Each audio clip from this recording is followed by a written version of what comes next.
I know you guys are on the edge of your seats. I get it. I do. Because let me tell you, when I was in another state working and I get told that my ex is just in my house, I was also on the edge of my seat. I'm not gonna lie. I was not happy about it. So if you have been looking for my divorce saga, this is part 3. If you have not seen part 1 or 2, you're not gonna have any context to what's going on. You're just not. I know it's a lot, so I guess it's your choice if you want to embark on the journey with us. But I guess where we left off, I think it's November, and we've been separated since May. We signed a separation agreement in August, and it is now November. We have already discussed in October, there is no path forward. We are not getting back together. It is not happening. Have lots of arguments in between, and all of a sudden, the kid that's watching my cats while I'm out of town working lets me know that he came to feed the cats, and my ex is just in my house. And just a reminder before we really get into it, it is a criminal statute in my state that when you separate, whoever leaves, that's not their house, they can't just come and go as they please. It is a criminal statute. They have to get permission. It is a crime to just let yourself in. As I told you guys in part 2, like part 2 and 3 was supposed to be one big part, and then I realized how much stuff there is, so we had to break it into 2 after it was recorded. So I'm just gonna go ahead and let my editor put this back into where we left off in that recording. Yeah. Right after I give the disclaimer that, as we all know, the purpose of this saga is, 1, for me to therapeutically share my story and speak my truth. It's been really good for me. But of course, my biggest why has been originally and still continues to be the people, not even just women at this point, because both men and women can be domestic violence victims. Seeing the number of people who have been able to, oh, I'm getting chills. I'm gonna start getting emotional again. The number of people who have been able to hear my story and relate it to things that they have lived or things that they've experienced or even things going on in their own relationships, and seeing the number of people who have been able to gain the confidence to stand up for themselves or get themselves out of a bad situation. Like, this is my why, and I think it's so important. And there's going to be so many individuals who see this as petty or as shaming, and that's not my goal at all. This has no intention of shaming anyone. I don't want anyone to be harassed, nothing like that. I want to share my story because even if it helps one person decide to do better for themselves and get themselves out of a bad situation, that's important to me. And I think that for a long time, domestic violence has been something that people don't talk about because they're either embarrassed or they don't want to embarrass the person who abused them or things like that. And I think that's one of the reasons that so many people are stuck in bad situations, because we don't normalize talking about it. We don't normalize exposing, not even just for shame, but for awareness, that kind of behavior and how it's not okay. So if I guess I'm gonna take one for the team and be the example that will just bear my heart on my chest. Is that the phrase? I probably didn't even get the phrase right. I always get so nervous introducing these stories, so I'm just gonna stop talking and let y'all get on with it. It's long enough as it is. That's the why, and that's the point of this. So I will let Lena segue us into me dealing with my ex being in my house. What do you mean you met today and he was here when you got back to my house? What do you mean by that? I don't know what to tell you. I got home from work and your ex was in your house. Like, he was here already. He was like already in the house. He was taking stuff out of the house. Did you not know he was coming? I assumed you knew he was coming. No, I did not know that he was coming to my house while I wasn't home, letting himself in and taking things out. What? And of course, my ex did not expect someone to be there. I can't even wrap my head around what is happening right now. What is going on? And so I go to my Ring camera and I pull up footage from a couple hours ago of my ex pulling up to my house And he's on the phone with his father I don't even remember if it was speakerphone or if it was on his AirPods. I really don't remember. I just remember, and I'll tell you why in a minute, why the video is not posted on here. I remember him blatantly complaining to his dad about how he knew I had been out of town for at least 2 days at this point. And it was so offensive, it was so rude that I didn't even let him know that I was going to be out of town. And he just couldn't believe it and was just so disappointed in me and all the things. And now why didn't I ask him to stay with the cats and all the things? And then he just starts going in and out of my house, taking things.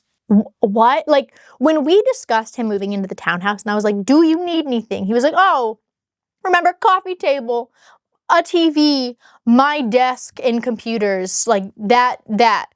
Why are you taking out all of my pots? Why are you removing every vacuum in this house? Why? There are some objects I couldn't even identify what they were. And like, did he take a couple crates? Like, I took his clothes out of my closet and put them in crates and he took those? Yes, those were in my bedroom. You went into my bedroom without letting me know? You just let yourself into someone else's house? You don't live here. What is happening? You didn't even let me know, ask nothing. Like, I was livid. And I had this Ring camera video and I was so excited. I was holding it on my Google Drive for so long. So I just could not wait to put it up on a video like this. And a few months later, and I will get to this later on as well, I would receive a Gmail security alert that my Gmail was accessed by a device named a very typical ID tag that someone uses on video games. And all of a sudden, that video was gone. Fascinating. So that's why I don't have that video to show you, but don't worry, I reference it as soon as I start blowing up someone's phone, my ex's phone, and he won't answer the phone, so I text him. Great for us in this video's purpose. I cannot wait to share this with you. Why are you at the house? You didn't even tell me you were going over. I know that you did not let yourself into my house without telling me you were going. Go in without letting me know and take things out of my house without even speaking to me first. You went into my room while I wasn't around? That is so incredibly unacceptable, inconsiderate, and crossing boundaries. I asked you specifically what you needed the other day, and you told me a coffee table, your chair, a television. We never discussed you taking pots and pans. We never discussed you coming over. We never discussed you going and taking things out of my house without letting me know. This is so incredibly not okay. And he said, Rebecca, I told you in person last week that I was going to come by after work to pick up some things either today or tomorrow. I grabbed my clothes because I needed more than one nice shirt, one chino pants, and a suit. I got the vacuum to sweep the floor at the townhouse because it's dusty. I took some extra plates and silverware in the pantry that you didn't even want and would never use so that I had something to eat with. And I grabbed the bread maker so that I could make a cake this weekend. I said, you never told me you were going to my house today. You did not let me know that you were entering the house. You did not say, hey, this is what I'm getting. And you went into my room without even telling me you were there. I said I was thinking about coming by after work Wednesday or Thursday because I needed some clothes. I said, you do not live there. I live there. You let someone know when you're walking into their home. You let someone know when you're going into their room, into their private space. You didn't even talk to me about the extra stuff. You just so happened to grab that. I just so happened to see on camera because you never even communicated that to me. And he said, what extra stuff? You put 6 boxes of clothes on the floor. That was 75% of everything. He doesn't even want to admit all the extra kitchen gadgets and the unidentifiable things that was on the camera, him carrying out, that I just couldn't see what they were. I specifically asked you what you needed, and you said coffee table, your chair, a TV. You never told me you were taking the bread maker that I received as a gift for the holidays. You never told me that you were taking pots and pans. And you didn't tell me you were getting your clothes, which yes, are your clothes, but I would have moved them out of my bedroom. You violated my privacy. The fact that you don't understand how isn't okay. This is wild. He said, I can just bring them back. I needed them to make something literally 10 minutes away. I said, the fact that you don't understand why I'm uncomfortable with the fact that you just went into my house and didn't tell me anything about it, didn't run anything by me, went into my bedroom without my knowledge, makes me so uncomfortable. And he just said, I'm sorry, Rebecca. And I said, you let someone know. You don't just go into my house without telling me and take things out of my house without telling me. You spent the last 2 days trying to make me look like a manipulative bully when you're literally going into my home without telling me, taking things out of my own room without any kind of communication, and you have the nerve to say it was inconsiderate of me to not tell you that I was going out of town while you're literally breaking and entering into my house? He said, well, that was kind of inconsiderate. I would have loved to see the cats and known what was going on, especially since that's what we've talked about in the past, but I told you, I'm sorry I didn't follow up about it. I thought you knew, and I was super busy today. I didn't mean any disrespect, and I haven't tried to hide anything. My response to him was, no, it wasn't inconsiderate. I don't owe you to tell you where I'm going. You just saw the cats last week, and you spent the next few days telling me how manipulative I am and how much a bully I am. So no, I've already told you that I don't feel comfortable asking for you for things. And I had Duckling's friend go to my house instead. Just because you want to see the cats and I've been letting you see the cats does not mean I owe it to you to make sure that you're at the house with the cats every time I leave the house. Duckling's friend needed to use the guest room and I told him he was able to. That's not inconsiderate of you. You did hide it because you specifically said on my Ring camera that you knew I was gone and you didn't tell me that you were there.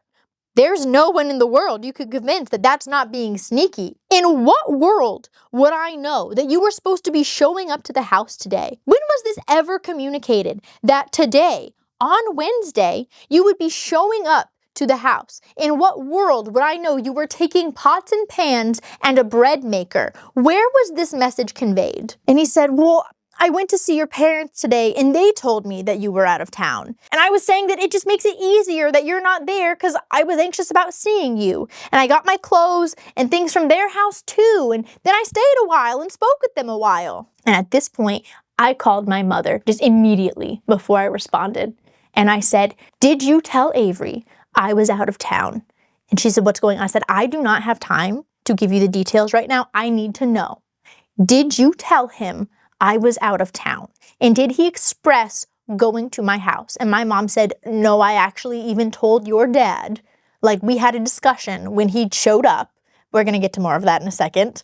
That we made it a point to make sure we did not bring up that you were out of town. Cool. I'll call you back with information later. So then I went back and I responded to my ex and I said, my mom told me she specifically made a point and instructed my dad to not say that I was out of town. So is that actually correct? Who's lying here? Your literal words on the video are that I've been gone for 2 days and that it was super inconsiderate of me to not tell you.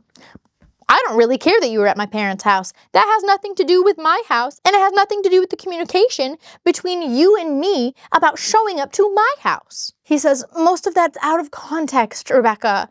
I wasn't trying my best to make every effort to just communicate and resolve things peacefully. And my response, I think I wasn't done typing it for the first message, but he still responded first. It's fine.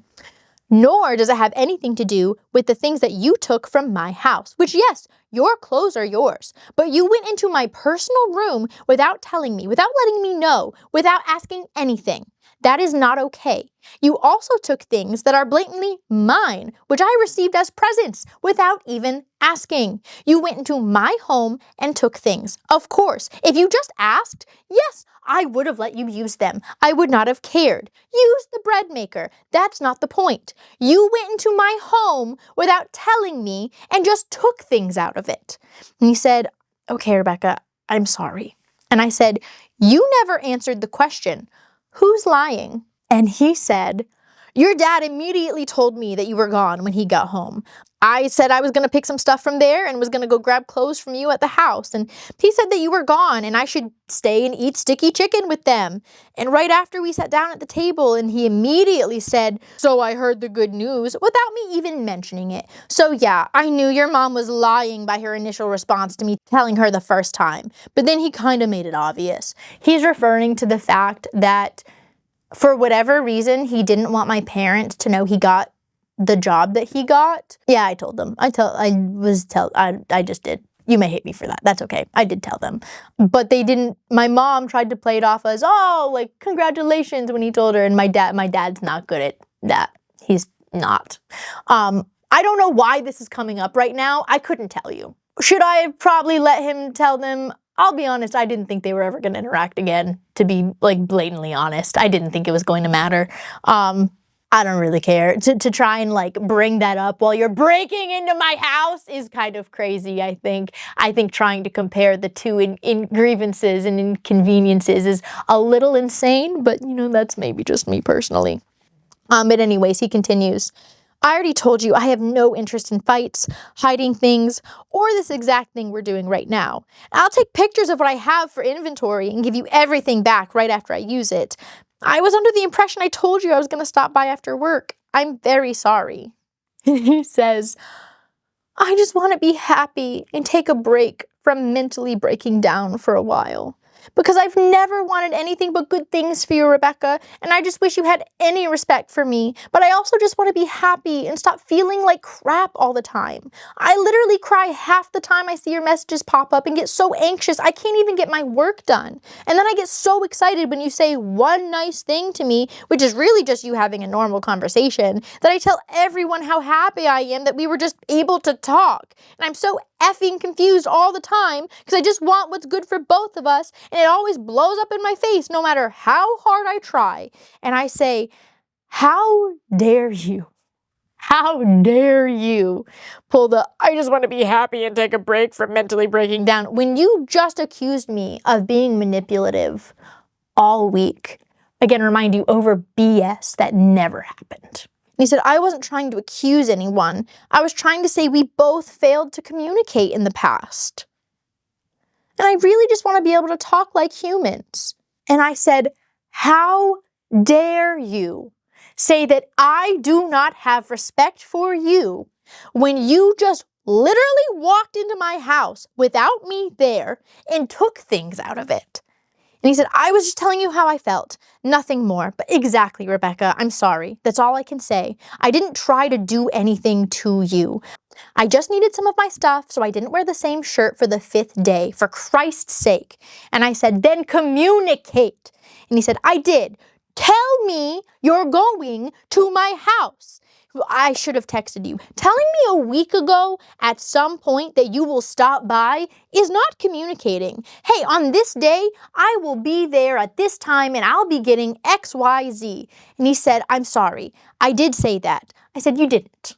And he said, well, I thought it was already said and that it wouldn't be a problem. And I said, you did not say, hey, I'm at your house. You did not say, hey, I'm going in. You did not say, hey, I'm taking your kitchenware. You didn't even take any of the things we already discussed you taking. Everything that you took out was not something that we even talked about recently. And he said, well, I didn't because last week I asked if it would be okay. And I said, last week you asked about specific things and none of those were on the list for today. And he said, well, then I thought it was great that you weren't there because neither of us would feel anxious and I could just grab a couple things.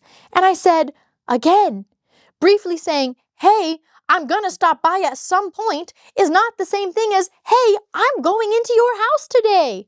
Like, I cannot understand what he is not understanding about. You don't just walk into people's houses when you don't live there. Why is this such a hard concept? I do not understand. I'm getting like so fired up again.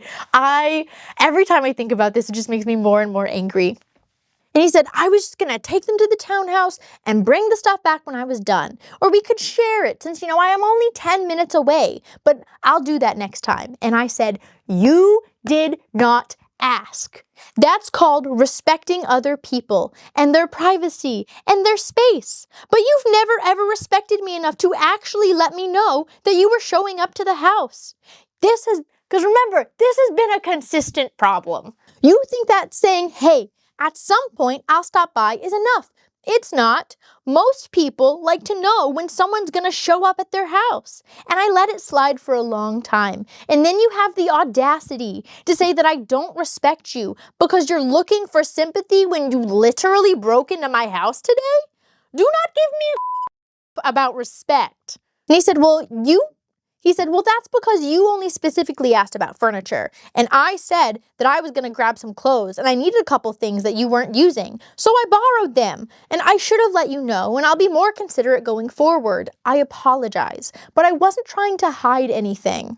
I always tried to let you know in advance and always gave you the option to say no. And not once did you ever say you needed more notice or let me know that it was an issue, which no, we've talked about numerous times. I told him, please let me know when you're at my house.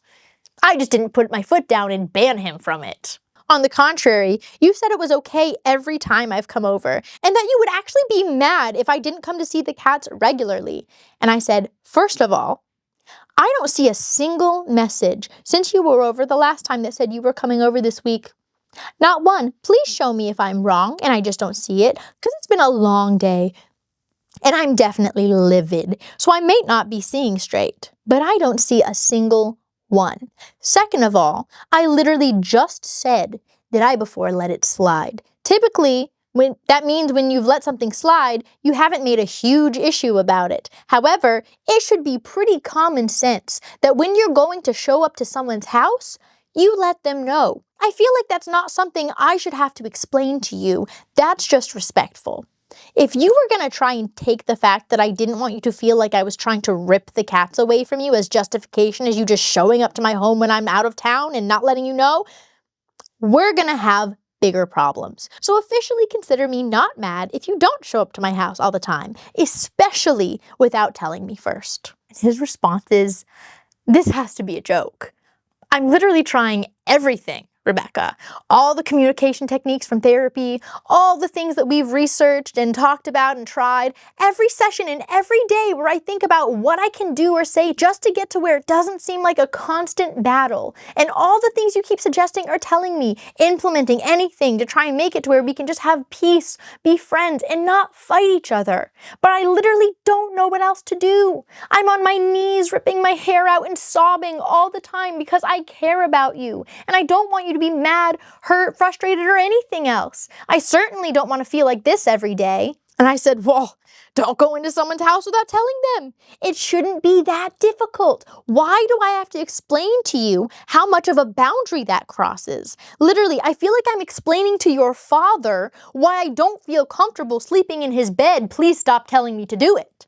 It should not be that difficult to understand why I'm upset. The fact that you're trying to turn this around on you being upset that nothing going your way is wild. You could literally ask anybody and no one would be okay with their former partner just letting themselves into their house without telling them, without running it by them, and just taking things that were not discussed beforehand. Literally nobody. I do not understand what you're not understanding about that. I do not understand why you're so confused that I'm so pissed off. And he said, I meant in general. I'm sorry I wasn't clear that I was coming. Last week when I was over, I asked if it was okay if I came by after work this week to grab some clothes because my car was full. You said sure. I should have texted you. I apologize for making you uncomfortable and not following up. It has also been an extremely long day for me and I'm very emotional and I can't stop crying and I'm just really sad. I said, again, I don't see a single text message that says, hey, I'm coming over. He said, I'm not saying this to make you feel any way. I'm just saying how I feel. And it wasn't over text. We talked about it around the same time you came down to talk about it's like planters, like I'm telling you guys, the hooks that he's talking about is like planter hooks. We talked about it around the same time you came down for the hooks, or maybe right before I left. The hook conversation took priority in my head memory-wise, and I said, congratulations. We've both had crap days. Does that mean that I get to go break into someone's house and take things out now? He said, regardless, I will make it more clear moving forward. I'm sorry.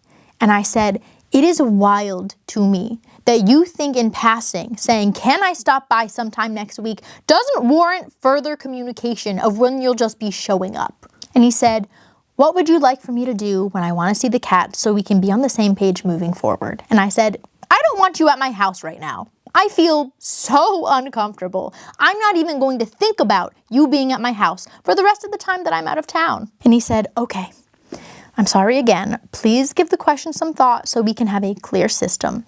And I do want to ask, now that I have calmed down some, and let me say, I hear you loud and clear. I understand. I didn't make it clear that I was going to be there. And if you didn't know, I get the shock. That's on me. And if that's the only reason, just say that's what it is. I know privacy and security are big things you're working through, and I'm really sorry for failing to be more considerate, but I've been at the house to care for the cats every time you've been out of town. Why the strong reaction? If it's because I took things, I get that seems really shady at first look, but I asked you to help furnish the townhouse and would have been more than happy if you came to see how things look or even did some interior design for me. With context, I hope it seems more transparent that nothing was done with malice. Sorry again. And also, no accusations, just curiosity. Why didn't you mention Duckling's friend was staying there? He seems really nice for the brief time I spoke with him. Glad you're able to give him some support and time away from his home if that's what he needs. You literally show up to my house without asking. You briefly mentioning stopping by at some point last week does not count as you letting me know. You literally broke into my house. What are you talking about? Why are you having such a strong reaction? And you just tried to accuse me of being a manipulative bully the last couple days, in which I said maybe we should go back to having space from each other. Literally 12 hours later, you're breaking into my home? You don't even tell me that you're there? Go into my bedroom and take things out that we haven't discussed?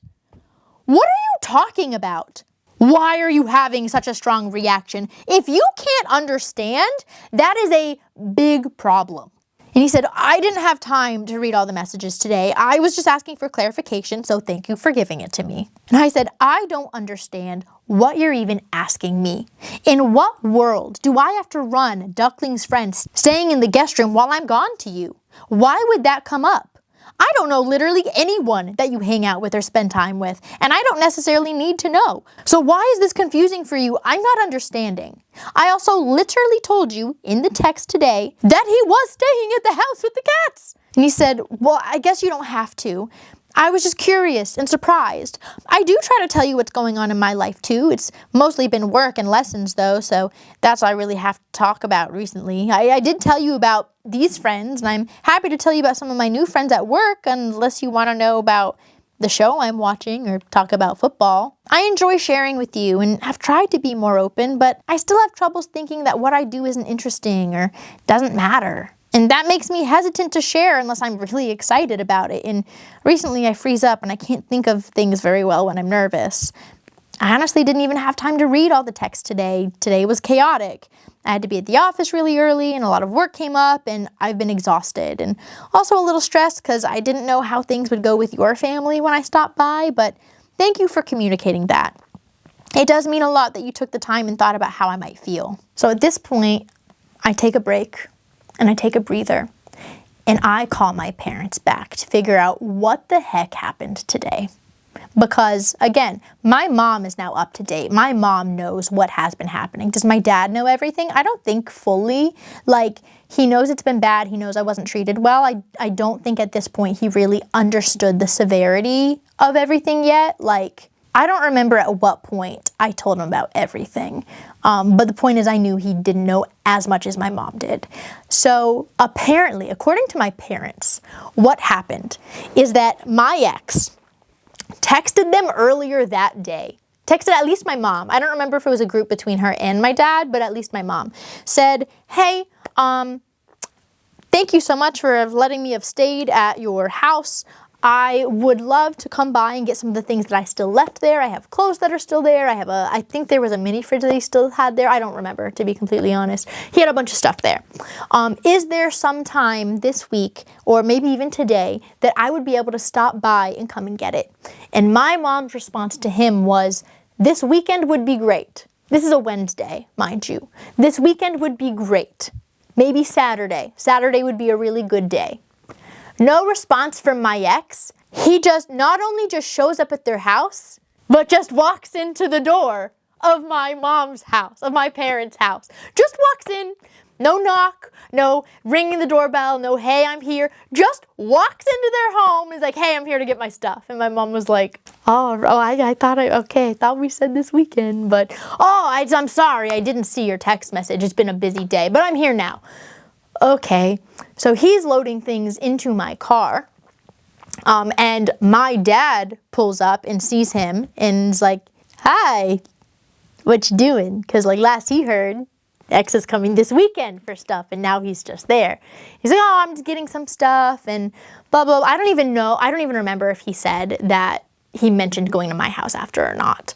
I do know that neither of my parents blatantly, neither of them told him I was out of town. My dad, being my dad, this is a very on-brand, you're here, we're about to eat, are you hungry?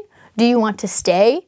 And I'm gonna be honest, my brother was there, and my brother and my parents actually got into a little tiff about this because my brother was up to date and he was not happy that it was even offered.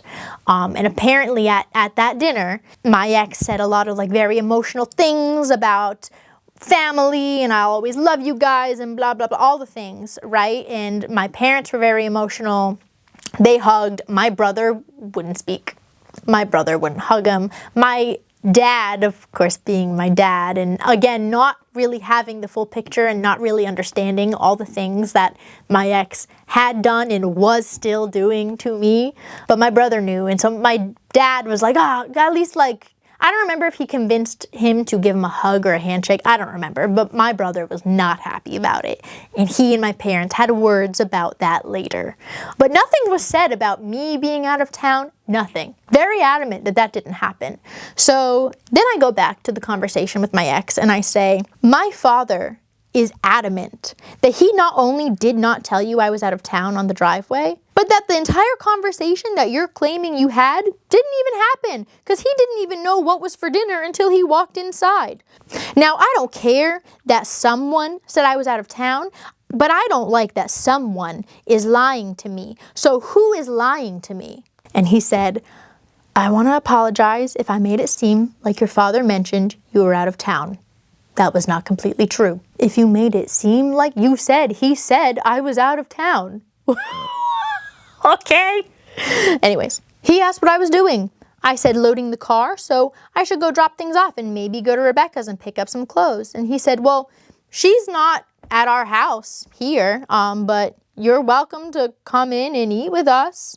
And then I stopped by your house after I emptied my car at the townhouse, and I realized that the lights were off, but your car was still in the garage. And I assumed you were out of town and started venting to my father about not being able to stay with the cats because I really miss them. And I didn't think it would be a problem if I grabbed some of the smaller things like clothes, a few cooking and cleaning things I intended to bring back after the weekend, and fed Milo since I was there. I initially was expecting you to be there so that we could talk instead of texting, and was honestly a little relieved when I got there and had the opportunity to grab my stuff without the anxiety of another talk. But regardless, I realized both the lie and going into the house were hurtful and wrong. I understand that trust is a huge part of our relationship, and I've done a lot to damage that. And you deserve honesty and respect from me no matter what reasons or excuses I have, and I promise to do better moving forward. I take responsibility for the poor judgment, and I hope we can start to rebuild that trust eventually. And that's when we put a pin in it for a bit, and he's finally decided at this point that he's going to move the Mustang. He's going to take it away from my house. Finally, it's fine. And I will put these texts on the screen for anyone that wants to look at them. But for the most part, I'm just going to kind of summarize them because like the specific words here don't matter. The concept does, but just that no one's like, oh my God, did that really happen? I got the receipts, so I'm gonna put them on the screen. But pretty much he's decided that, again, Tess is going to help him move this, move the Mustang, because they obviously need 2 people to do it, right? Someone has to drive there, someone has to get out of his car, get into the Mustang, follow him out. And so he's like, she's gonna help me. When I come to do the Mustang, I would also like to bring back everything that I took from your house that you know I had no intention of just stealing your stuff. So when can I do that? And I said, it's gotta be around either when I'm back or when Din's back from work, because I'm not interested in you just letting yourself into my house again while I'm not home and there to like change the locks and all those things. But you're crazy if you think that I'm just like, yeah, go ahead, let yourself with a stranger into my house again after what we just had happen. And he was like, well, you know, our schedules are kind of tight. Like, is it okay if we just FaceTime you while we're there the whole time? And I said no, because first of all, I shouldn't have to take time out of my business trip to sit there and micromanage and watch to make sure you're both in the camera frame. Like, I'm not doing that. That is ridiculous. I shouldn't have to do that. And he's like, okay, well, like at a minimum, I'm gonna need the battery charger from the garage. So that's gonna be necessary. I said, well, you can wait for Duckling's friend to get back from work if you need to get the charger out of the garage. I don't know what else to tell you. And he's like, he's like, I understand that you don't want me in the house, but like, what does getting the charger from the garage have to do with anything? Like, am I not allowed in the garage either? And I said, and this part of the conversation I will put on the screen. And I said, didn't you say you weren't going into the house? Like, how are you gonna get into the garage? Did you find the garage door opener in your car? Oh, I did say I wasn't gonna go into the house, and I don't intend to, but I didn't think about needing it to get the keys for the car and the spare when I sent that, but I did find a clicker. Haven't tested it out yet. What do you mean, did he find a clicker? Where did you find a clicker to my garage? And I said, you found a clicker in the CRV? Your car, right? That's where you got a clicker for my house? Where was it? Honestly, I have no clue what happened to that one. Cleaned the car out twice and haven't found it. And I said, so then where did you get the other one? Because I know you didn't grab an extra one from my house that you didn't tell me about yet, that you didn't mention you snagged. Why would you need a garage door opener for my house? If it's the one in my drawer that I specifically ordered and programmed a new one for my car so I could give my mom mine. And he said, oh, I guess it was. I thought that one was an extra that we had, but I'll put it back in the drawer tomorrow or can drop it off by their house. Would like to find out what happened to the original one though. Any idea where it might be? I said, I don't think we ever got an extra. That's why I ordered another. We only got 2. But why do you need a garage door opener for my house? You just said, oh, I wasn't trying to hide anything. You didn't even tell me you took an extra way to get into my home on your own. Why do you need that?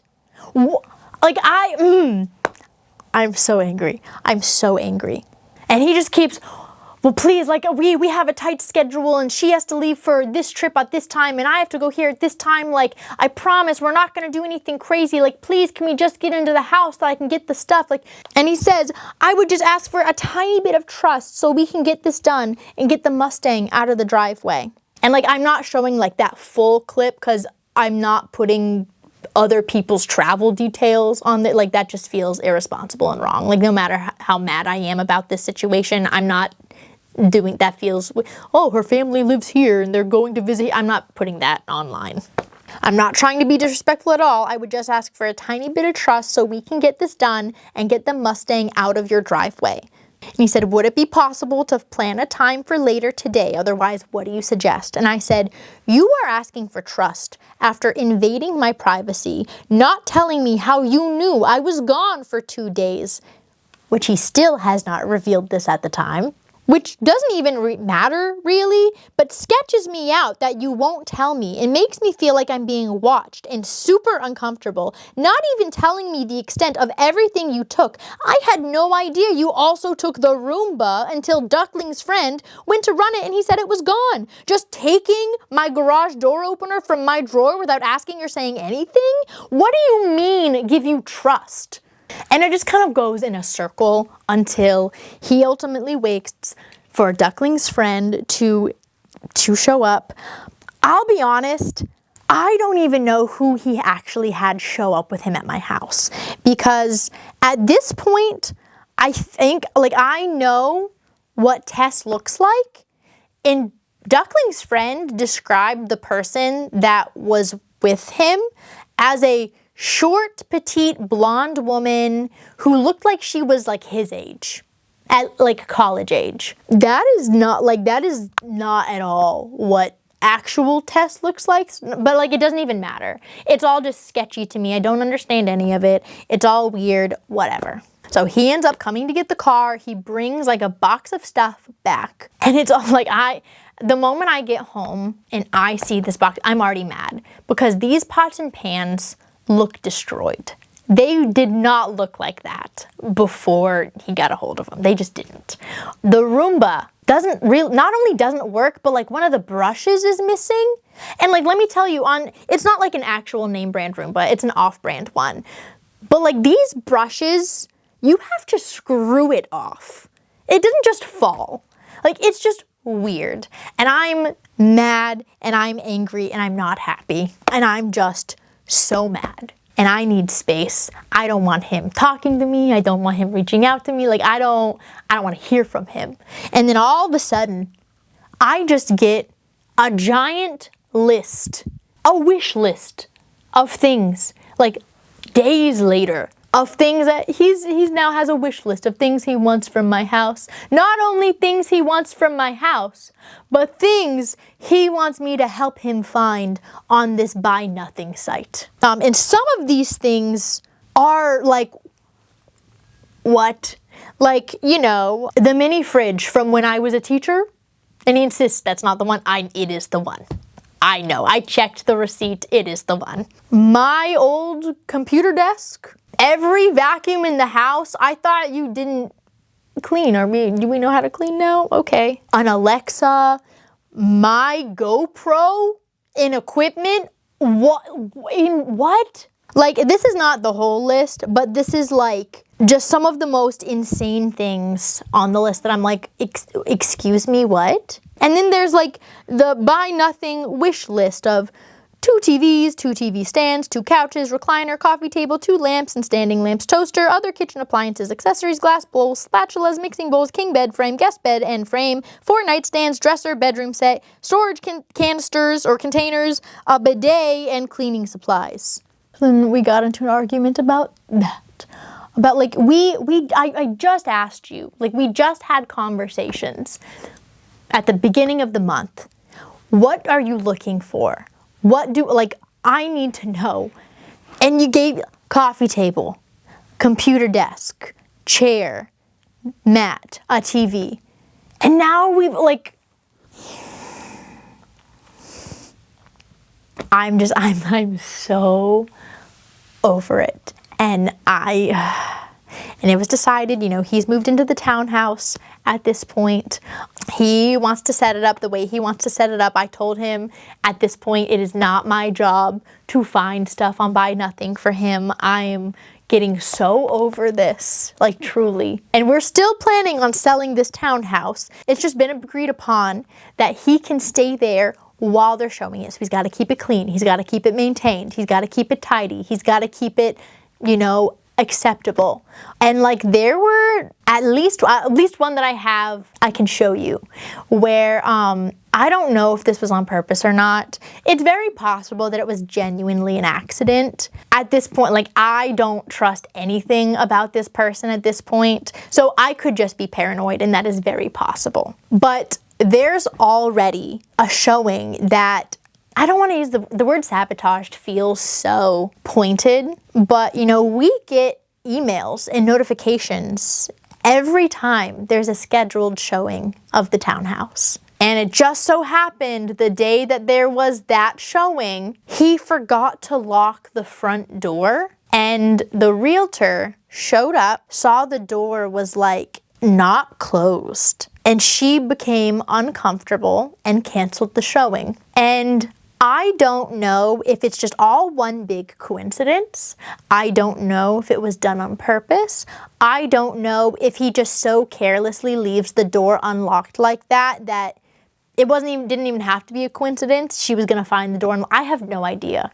But I do know that I was not happy, that I felt like at the time that he was trying to sabotage the selling of the townhouse, that he could just stay there. Because remember, he's supposed to have changed the mortgage from my bank account to his bank account at this point. Because you don't want to sell the townhouse, you want to stay in there while we're selling it, that's fine. Pay the mortgage. And I even asked him in December. It's like we closed November with the breaking in, right? We closed November with him going into my house while I was out of town. I like to call it the break-in, but so he's living there already. And I asked him in December, in the beginning of December, I remember I blatantly asked him, when are you going to change the mortgage? And he gave me so much crap. I remember him shaming me.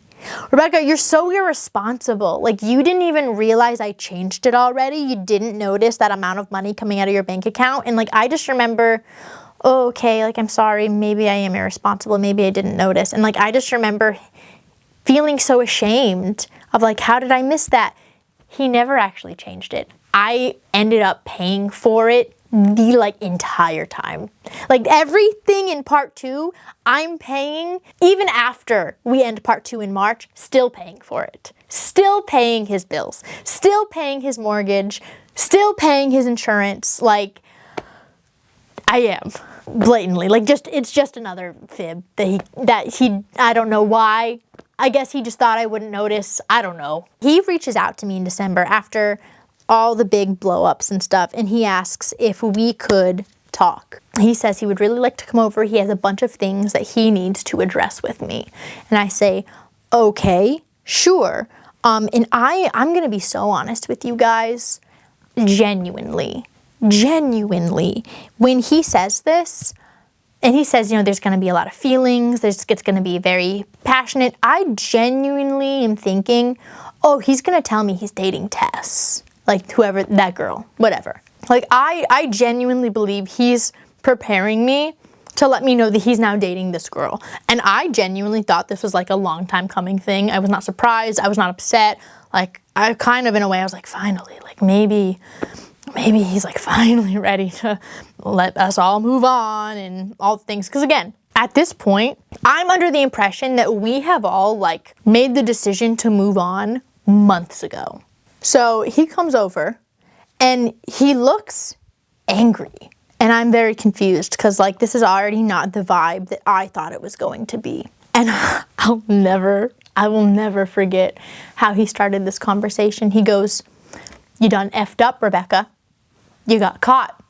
And I just, what?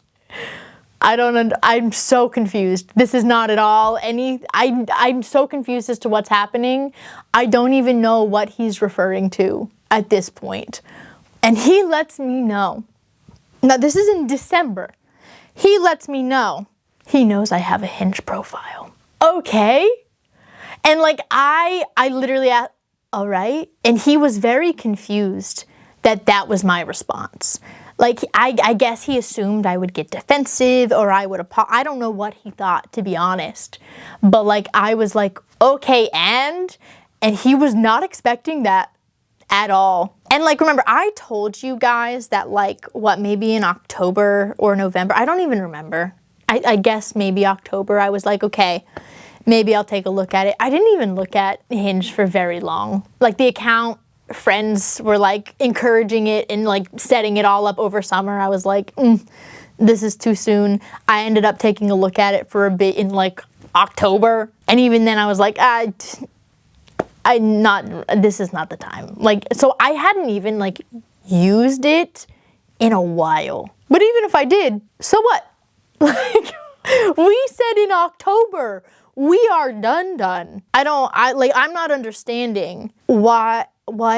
And so I guess apparently in October, the account matched with one of his brother's friends. I didn't even like have any recollection of this, to be completely honest. And I asked, did it match? Did it chat with them? Like, I don't know. Like, I don't even have a recollection of like this happening. I genuinely like texted my friends after he left and was like, were one of you guys like messing around on the account? Like, I don't have a recollection of this happening personally. Not that I, like, genuinely, not that I even cared. I was just curious. Because, like, something that I was worried about at first was someone, like, pretending to be me? I don't know. My concern was not at all, like, he found a Hinge profile of me. Because, again, from my perspective, we decided months ago, like, we're moving on.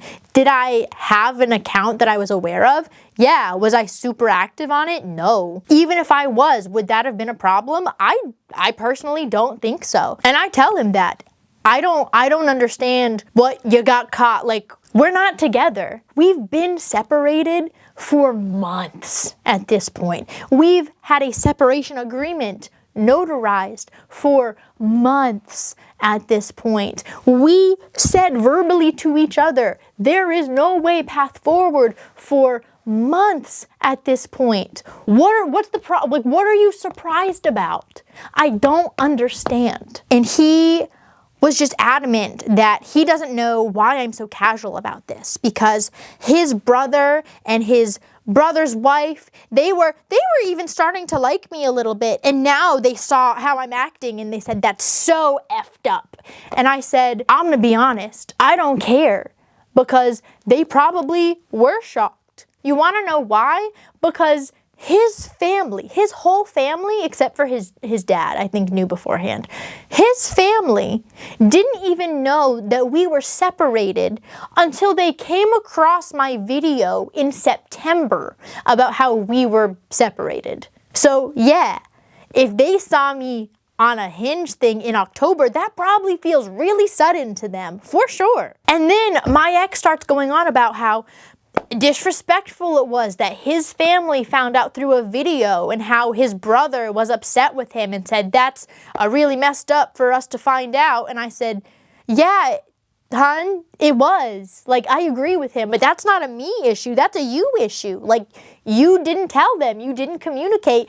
I told you I was posting this video so that you would be aware. I told you that in September, and you still let your family find out via the video. That's not a me issue. And them not being used to the idea of us being separated because you never told them is also not a me issue. I don't have to live my life by the timeline that you've created for the version you told them. That's not realistic. And I told him, I said, I don't even know if I was actually the one in contact with this person. I don't think I was. I really don't remember, but I also don't think it matters. And he said, well, my brother and his wife say that this is effed up. And I said, okay, do they want a cookie? Like, I don't know what to tell you. I don't care. And then we got into this issue of him insisting that I said there was a chance. And I said, no, I did not ever say that there was a chance we were going to get back together. And he said, well, I asked you point blank and you danced around the question. And I said, no, I didn't. You asked me yes or no, is there a chance? And I said, no, there's not. And he said, well, you hesitated. I said, what? And this is where we get to, I told you earlier he would say that I hesitated. Now, yes, correct. And I said, I didn't hesitate because of uncertainty. You were asking me the same question over and over again. We were clearly in a loop, and I'm trying to figure out how to move the conversation along. But like, we had an entire argument after about how, well, if there's no chance forward, let's change the separation agreement. If it wasn't like established, there's no way forward, and you thought I wasn't being serious, why would we have had that argument? And it just started going in a circle, and I cut it off, and I was like, I'm not arguing about this. Like, genuinely, I made myself very clear. I don't know what mental gymnastics you're pulling to like insist that we might date again. It's not going to happen. Whether, like, honestly, it doesn't even matter that there is a Hinge profile. Like, it just doesn't. I have every right to have one. It's not your business. And that's that, and I'm not talking about it anymore. So what is the other thing that you wanted to talk to me about? And this, I ended up having to talk to my family about this because, you know, my ex moved into the townhouse. We needed a washer and dryer for the townhouse when we originally moved in. And my uncle, he got a washer and dryer, like a brand new one, and his wife, I guess, put like wet sneakers in there by themselves, and I think it broke the dryer. And my grandfather, being the handyman that he is, welded it back together and fixed it. But my aunt just bought a new one. So they had like an extra washer and dryer. And my grandfather was like, "Could you use this?" And I said, "Oh, sure, yeah, we can use that for sure." So we used that in the townhouse. My brother, when he moved into his house, realized that the sellers didn't disclose that his washer and dryer that he would be inheriting from keeping in the sale had mold issues and was just blatantly unusable. And I didn't realize that like this what I'm about to say happened like a couple months ago. And I didn't realize until my ex moved in and now is like frustrated and telling me about this. But he wants me to buy him a new washer and dryer because I guess my parents and my brother took the washer and dryer out of the townhouse. And I didn't even like realize that was gone. Now, to be fair, it's not my washer and dryer. My grandfather let me use it. He's the one that fixed it up. It makes sense in my mind. You might not agree with me and you can let me know, but it makes sense in my mind that like the washer and dryer stays with his family, right? So like it makes sense to me that if someone's gonna take it, it's gonna be me or my brother. And I already had a washer and dryer. I didn't need it. But so my ex wanted me to buy him a new one. And I said, "Why would I buy you a washer and dryer?" And he's like, "Well, you let your brother take mine." I said, "Well, that's not your washer and dryer. That was the one that we used in our house." And he said, "Well, if we're going to sell the townhouse, it needs a washer and dryer." And I said, "I talked to our real estate agent and she said that the washer and dryer does not change the price of the house. So we could just sell the house without it. It's not going to change what we can get for it. Like it doesn't make that much of a difference." And he said, "Well, I need a washer and dryer." And I said, "Okay, then buy a washer and dryer." He said, "Well, I don't want to have to buy it in full. Like you said you would help me." And I was like, do you not have, like you've been telling me you have all this money. Do you not have money?" And he's like, "Well, I do have money, but I feel like if this is for our townhouse, we should be buying it together." And I said, "Are we buying this for the townhouse or are we buying this for you?" And he said, "Well, I don't know." And I said, "What do you mean?" He said, "I don't know if I can take a washer and dryer wherever I end up going next. Like if we sell the townhouse, I don't know where I'm going to go. I don't know if I'm going to get an apartment and if it's going to have a washer and dryer. I don't know. So I might need it to come with me, but I might need it to stay at the townhouse." And I said, "Okay, so why don't you buy you a washer and dryer? And if you end up unable to take it with you, I'll reimburse you for half of it. But I'm not just buying you a washer and dryer." Like, I just can't. Like, I'm still paying your mortgage and you're asking me to buy you a washer and a dryer? Whatever. Okay. So the last thing that he wanted to talk to me about was that his job is getting him health insurance. Do I need him to add me to his policy? And I said, "No, I'm good." He's like, "Okay, well, our policy that we had together is gonna, expire." I think I might have talked about this already, but he's just bringing it up again at the end of the year. So like, just, And I was like, "I got it. I'm good.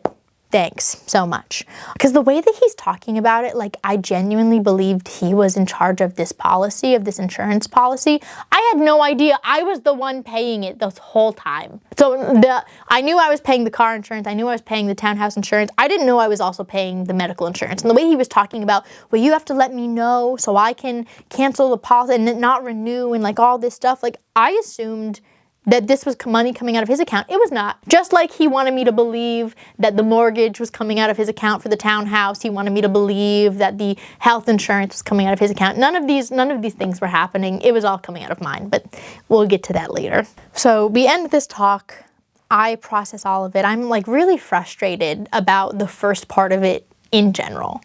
And I actually reach out and I follow up with my ex, and I just send this long message that I did not get a response for. And I just say, I really need to get some thoughts off my chest about what we talked about.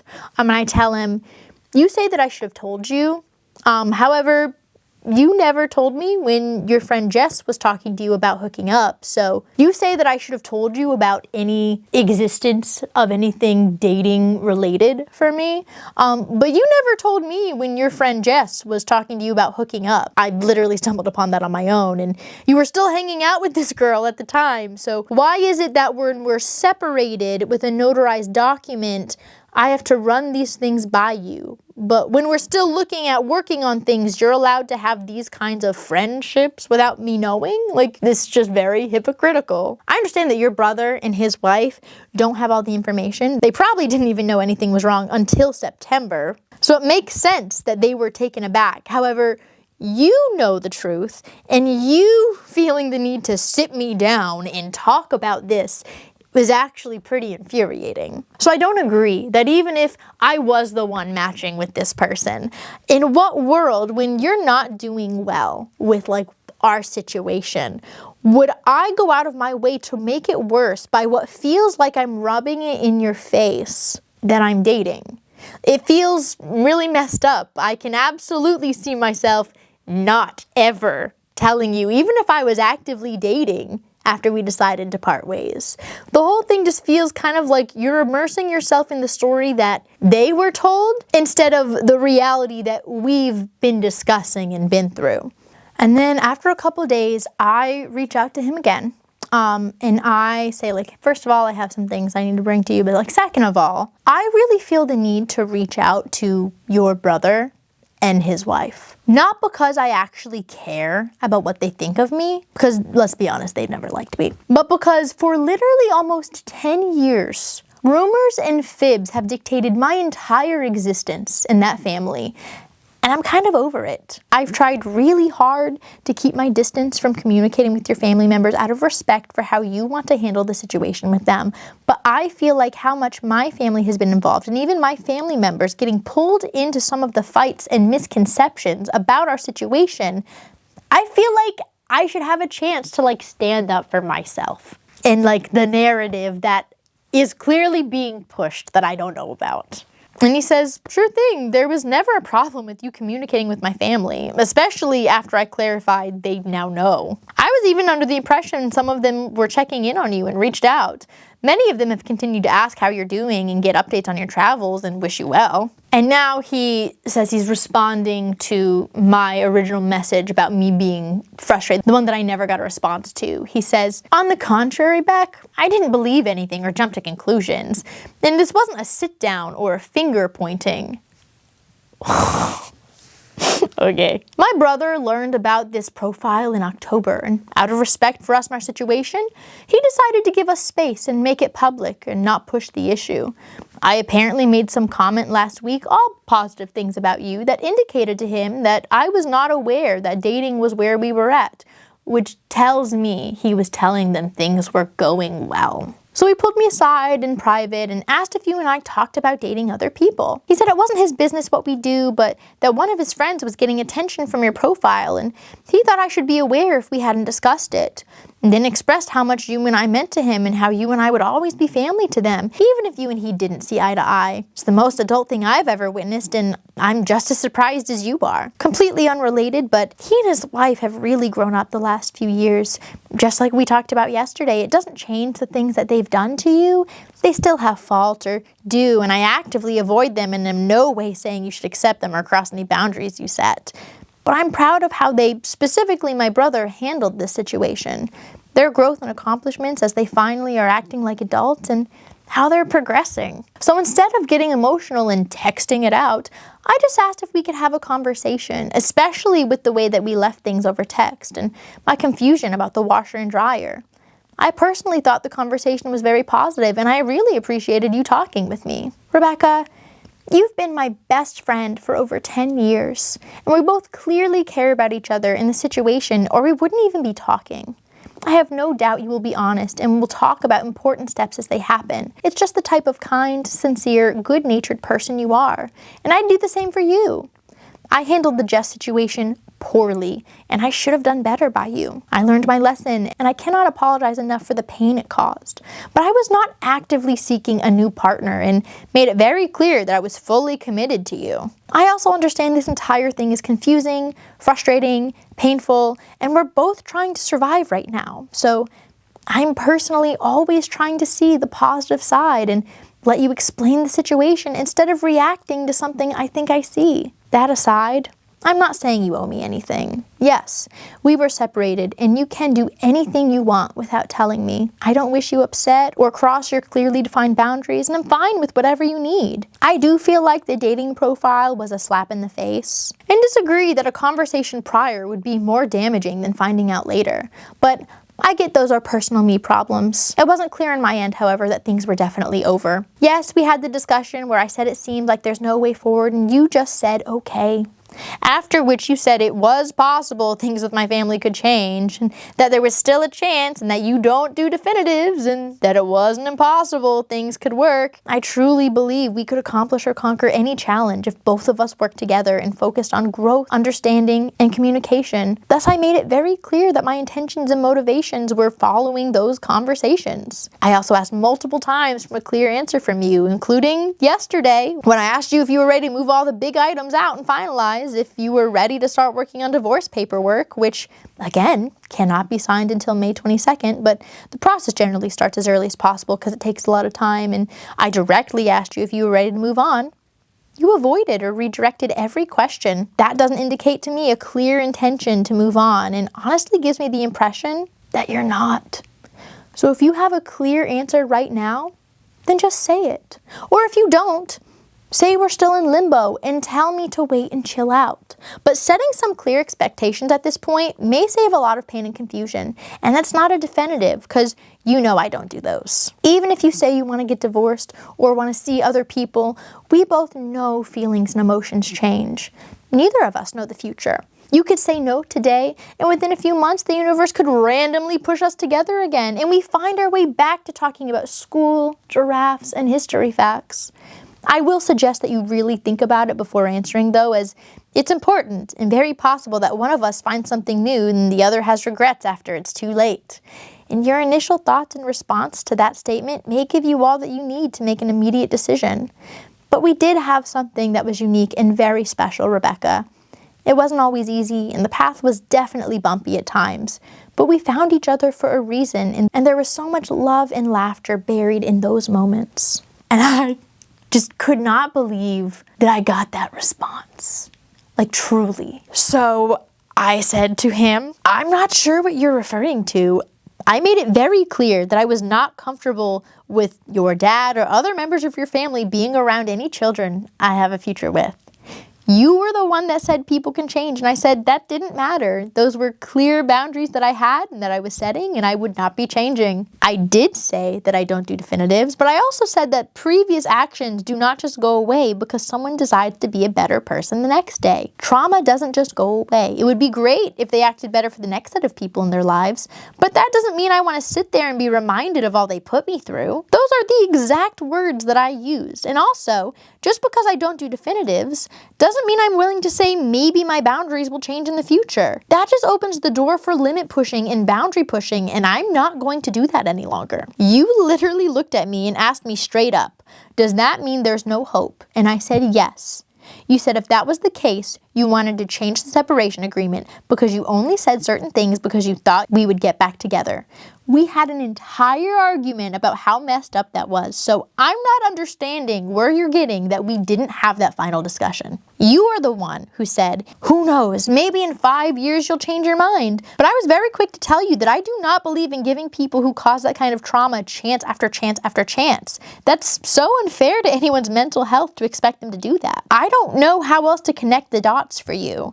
It's one thing for a random number to text me and say, hey, I'm having an inappropriate relationship with your husband.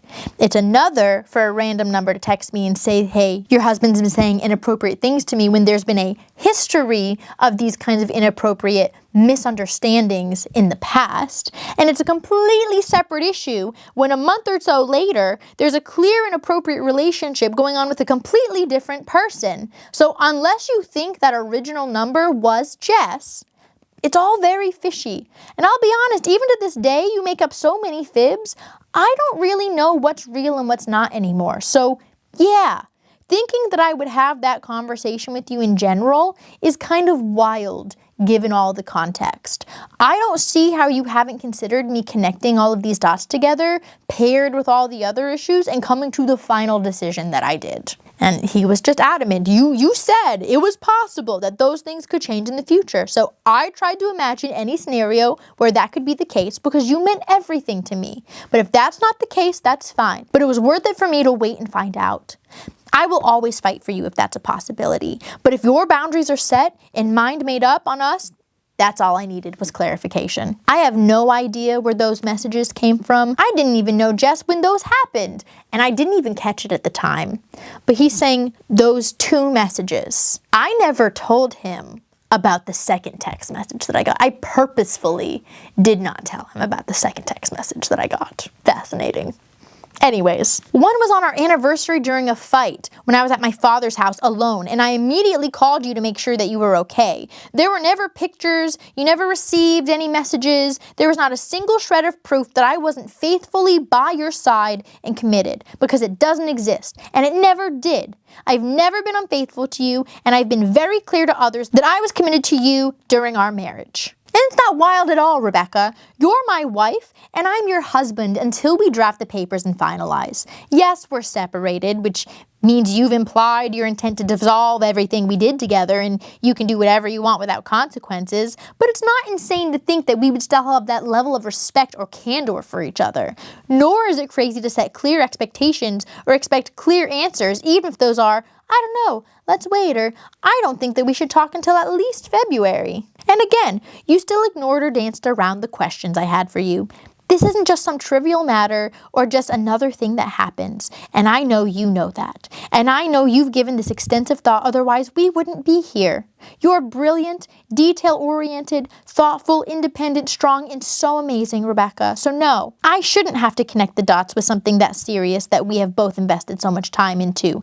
If you have an answer, then say exactly what you mean and stand by it. So I send a big long message back. I was not having it. I was not in the mood. I'm over it at this point. I'm like, why are we back to these long, drawn out messages? But it's fine. It's good for the content at least. And I said, no, I did not. What I said was that I will not entertain the idea of things changing in the future, because that's just going to lead to boundary pushing and limit testing until I eventually cave in, like what has happened every time I set a boundary with your family. Those were my exact words when you kept asking, what if they change, what if they change? Now, if when you asked if I believe if people can change and I said yes, you took that to mean there's a chance, I don't know what to tell you. I specifically have said and keep saying I am not operating under any implications that my boundaries will change, and I have stood firm on that the entire time. I'm also not understanding how you don't see where those came from. And I know you didn't know Jess at the time that I got those original messages. That's part of the problem. I just don't agree with you on this, but honestly, I'm wondering if the conversation is moot anyways, because you just told me yesterday that your brother and his wife were all upset and going on about how effed up it was, and then today you're like, oh, he privately pulled me aside and just wanted to let us know that we're all still family. It was so mature. Okay, which was it? I also don't feel like I've danced around or ignored any questions. You looked me in the eyes months ago and you asked if there was a way forward, and I said no. What exactly have I been dancing around? You even asked me to tell it to you like 2 or 3 times just to make it clear. And then we got into an argument about how you wanted things in the agreement and stuff specifically because we weren't getting back together. I'm not understanding. Is my trying to communicate and do things like think of the candle stuff for you and try to find furniture and buy nothing, is this confusing the situation? I'm sincerely asking, because if it is, I can change what I'm doing. I don't hate you, and I genuinely want good things for you, which is why I keep trying to look out for you, but I can't live my life knowing what's real and what's not. I cannot live my life wondering if your eyes wander, because let's be honest, ever since the beginning of our relationship, you have not flat out rejected advances on you from other women. You've danced around it, and I'm the one who ends up getting hurt. Then, with Jess, and who knows if I'll ever get answers from this mysterious text, but I shouldn't even have to wonder.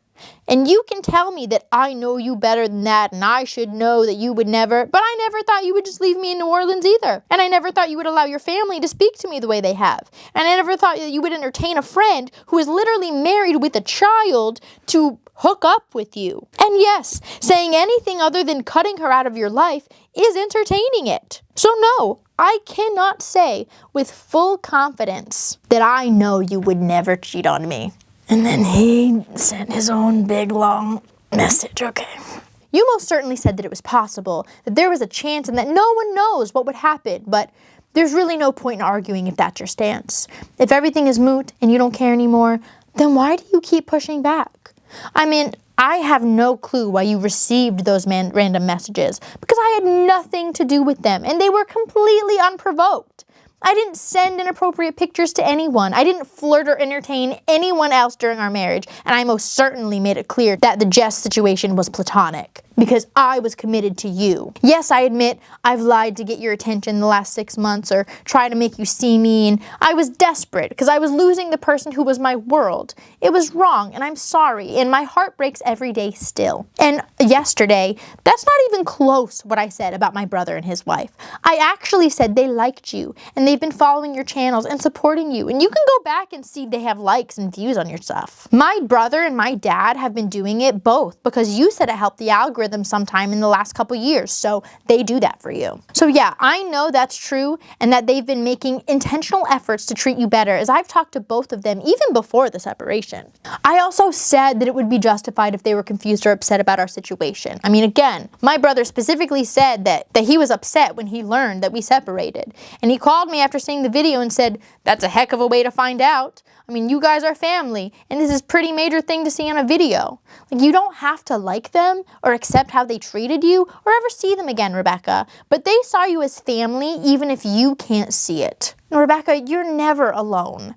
When I graduated undergrad, I felt like I had to make a decision between you and baseball. And I know now that those things were not mutually exclusive, but it didn't feel like that at the time.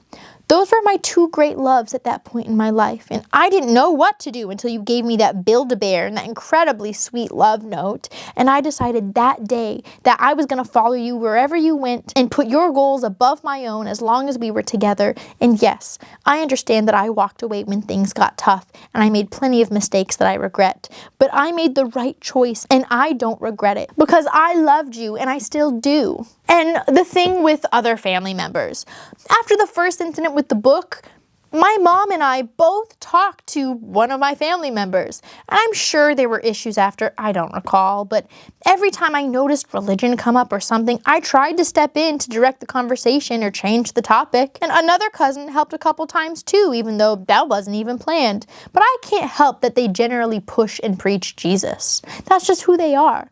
But I know they didn't hate you. I mean, some family members asked about you multiple times over the summer at pickleball before she knew we were separated, and honestly, she seemed more interested in you than me. And other cousins expressed that they always thought of you as family and missed having you around. And one of their exact words were, "I know that we didn't always get along, but she was family, you know, and we're gonna miss her, and we're praying for y'all." And I mean, they asked you to be in their wedding, and it all seemed from my perspective that they always included you and really liked you. My father was in the same situation that I was in. Losing my mom was a huge blow that none of us knew how to deal with. And yes, I should have controlled the situation, and I should have stopped it sooner. I can't apologize enough for the trauma and pain that you went through. But I was so depressed and out of it that I was essentially a zombie going through the motions. You were my strength and the only reason I made it through that time, but my dad never hated you, Rebecca, and still doesn't. And for all his faults and stupid comments, he doesn't go out of his way to put you down like you thought. He never told anyone about the separation, and he hasn't been talking about you. I've actually only heard him compliment and speak positively about you to the family or in public. He's also the one that always made sure to get you foods and snacks that you liked for his house, send you gift cards for holidays, spent so much money on gifts for holidays and surprises. That was to show he cared, Becca. So you don't have to see him, like him, or anything else. But he also thought of you as a daughter, and still does. It's a long way of saying don't be dishonest with yourself. I get the hurt, the mental scars, the trauma, they're all real. And I don't expect you to lift or move boundaries, but all of these people cared for you and love you. I know I do. It's not the little kindnesses or things you do, Rebecca. It's what you say and won't say. Saying there's no way forward and then ending the same sentence with, there's a chance, isn't clear. I need you to say plainly that you want a divorce and want to start finalizing things. And then let's just stop these exhausting texts, because I'm not sure you realize what you mean to me and how much I love you. For whatever reason, my heart will not let me let you go if there's any uncertainty that things could work out. And if there is any way, then I'm just begging you to try. Otherwise, let's just say it and let's stop pointless rehashing in past, because we both know it's just pointless pain. I'm so over this. So I respond back, I guess. I said, no. You need to stop twisting my words.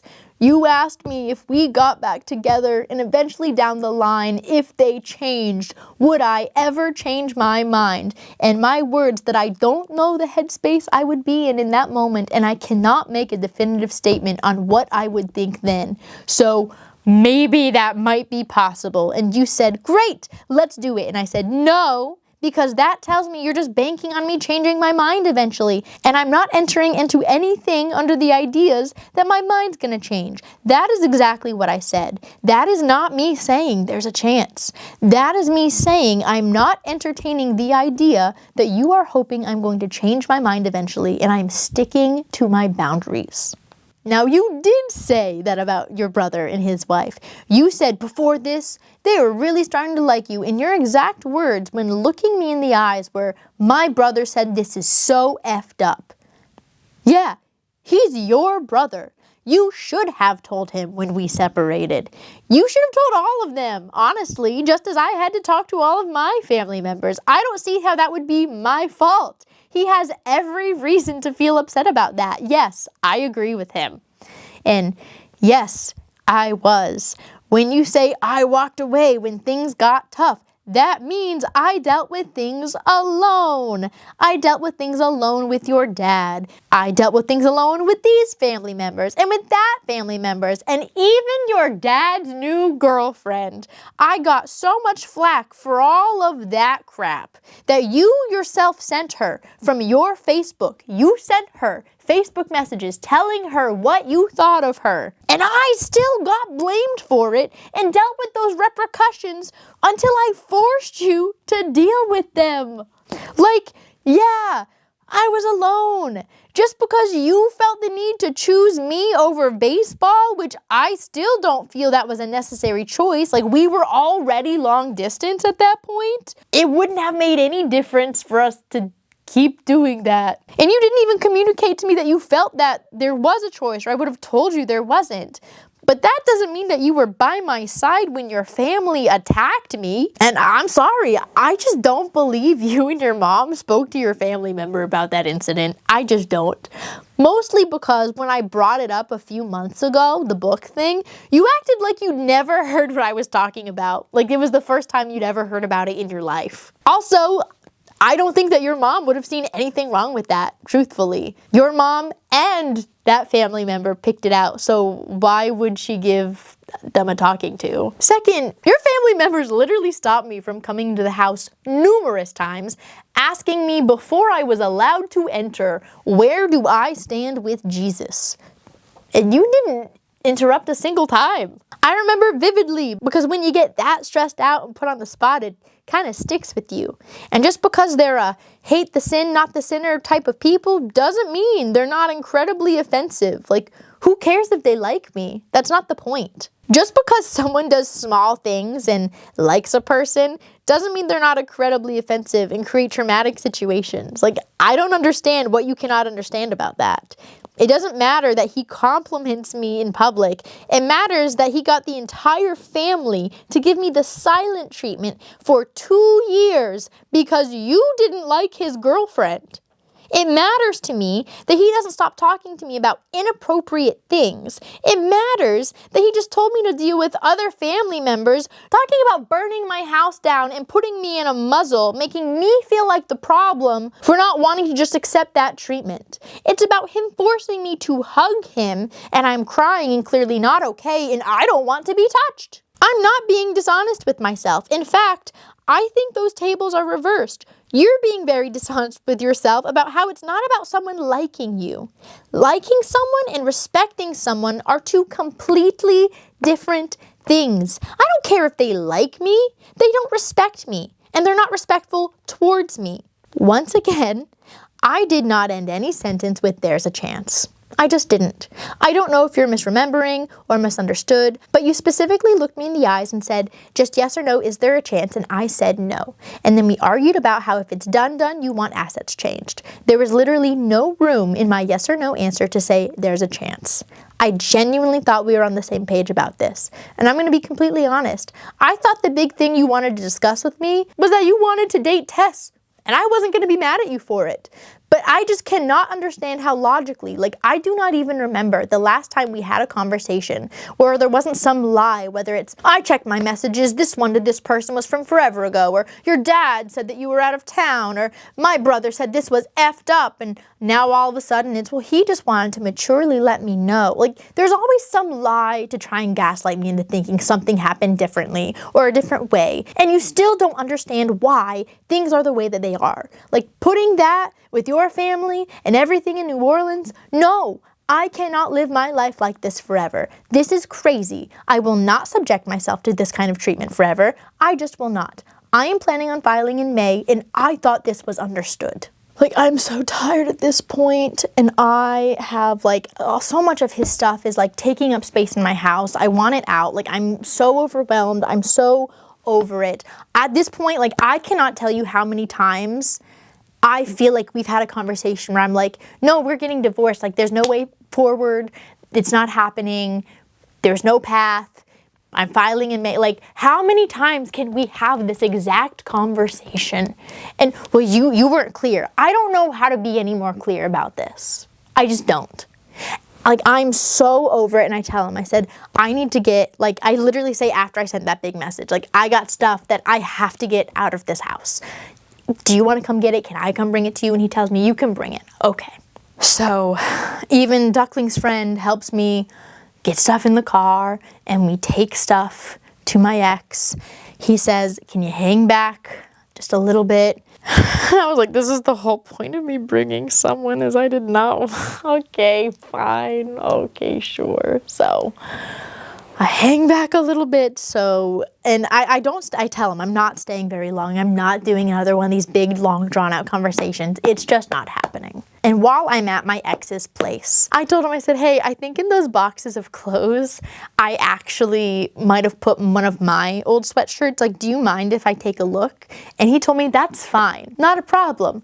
And so we actually go up to his closet together to look. And I get to the closet. I see the boxes, like the crates that I put all of his clothes in. The first one I open, oh my goodness, what is just sitting on top and being hidden? More of my kitchen gadgets that I guess I didn't know if I misplaced them or what, but they just went missing all of a sudden, that he never told me that he took in November, more of them. And I looked at, I don't know how those got into there. Maybe maybe when you were packing up, you accidentally, I didn't even push the issue. Didn't even push the issue. It was not worth it to me. Was not worth it at that point. I said, I'm just gonna take these back then. Okay.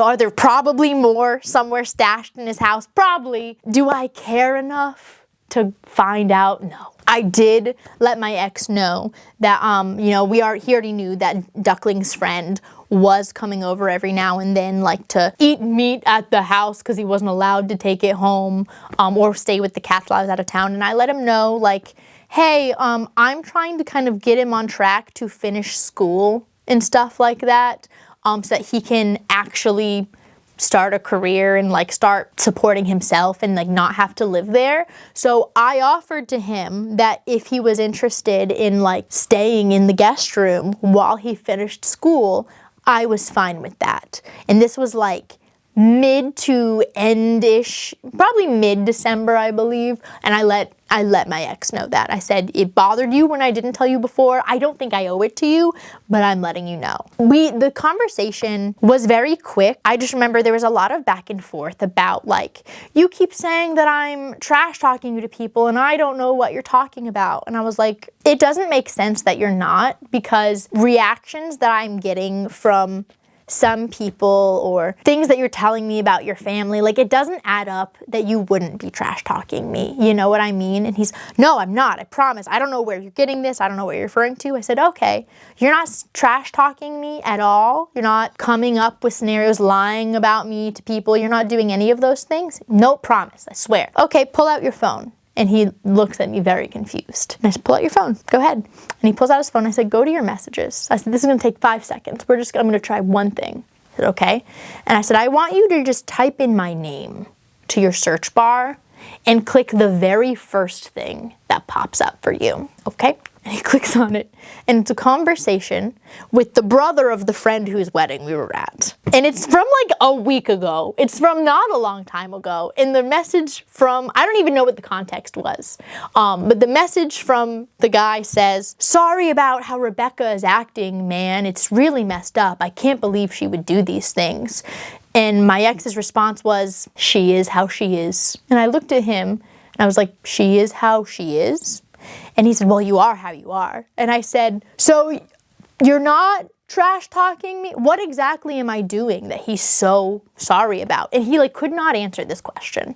I still to this day have absolutely like no idea what story is being told to people in his life and people that I have no idea, couldn't tell you. But after like, I was like, but you know, he wasn't willing to answer the questions. He wasn't willing to own up to any of it. It just, you know, he's just sorry about the situation. And I was like, oh, it didn't say it is how it is. It's she is how she is.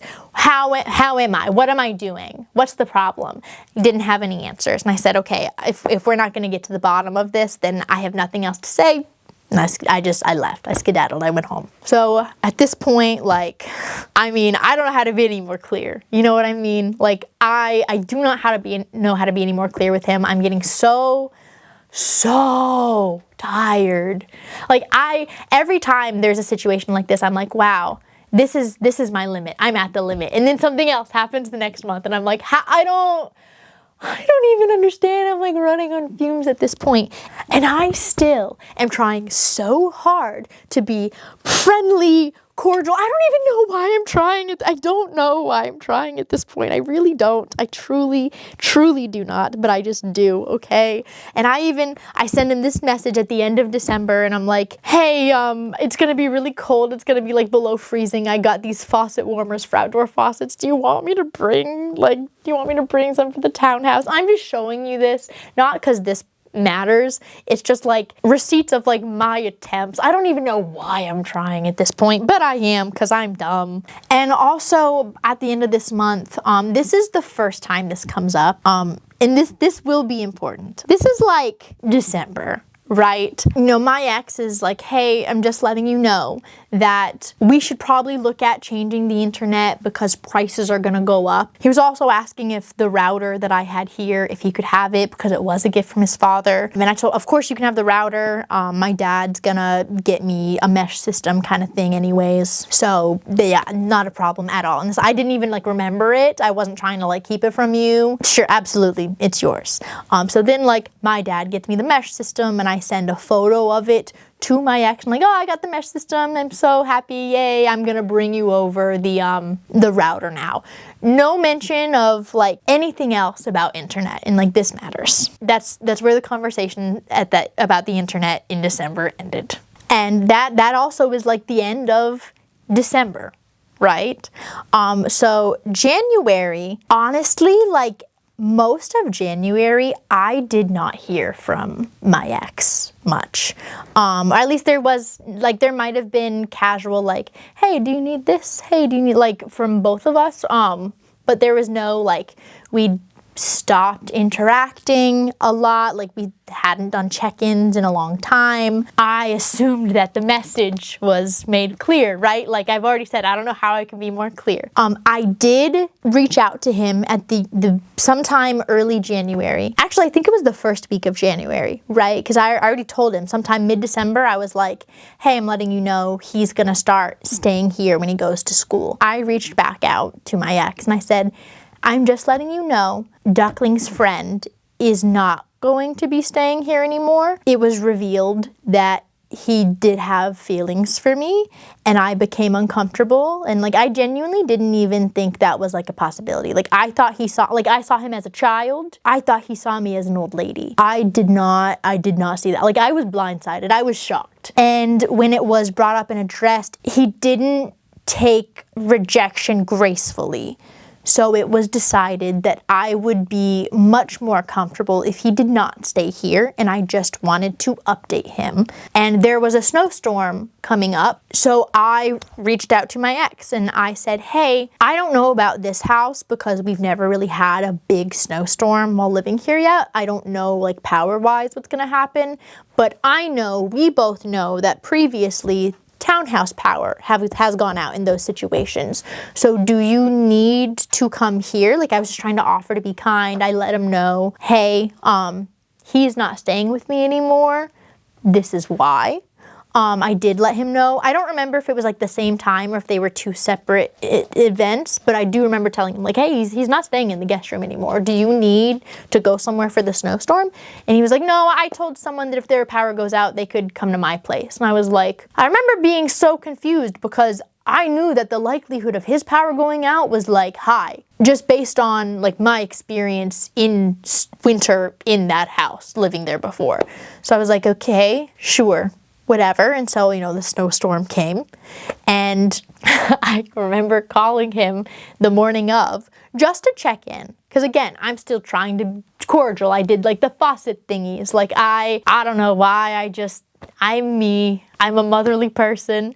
And I said, I just want to check in if you have power and if you need anything.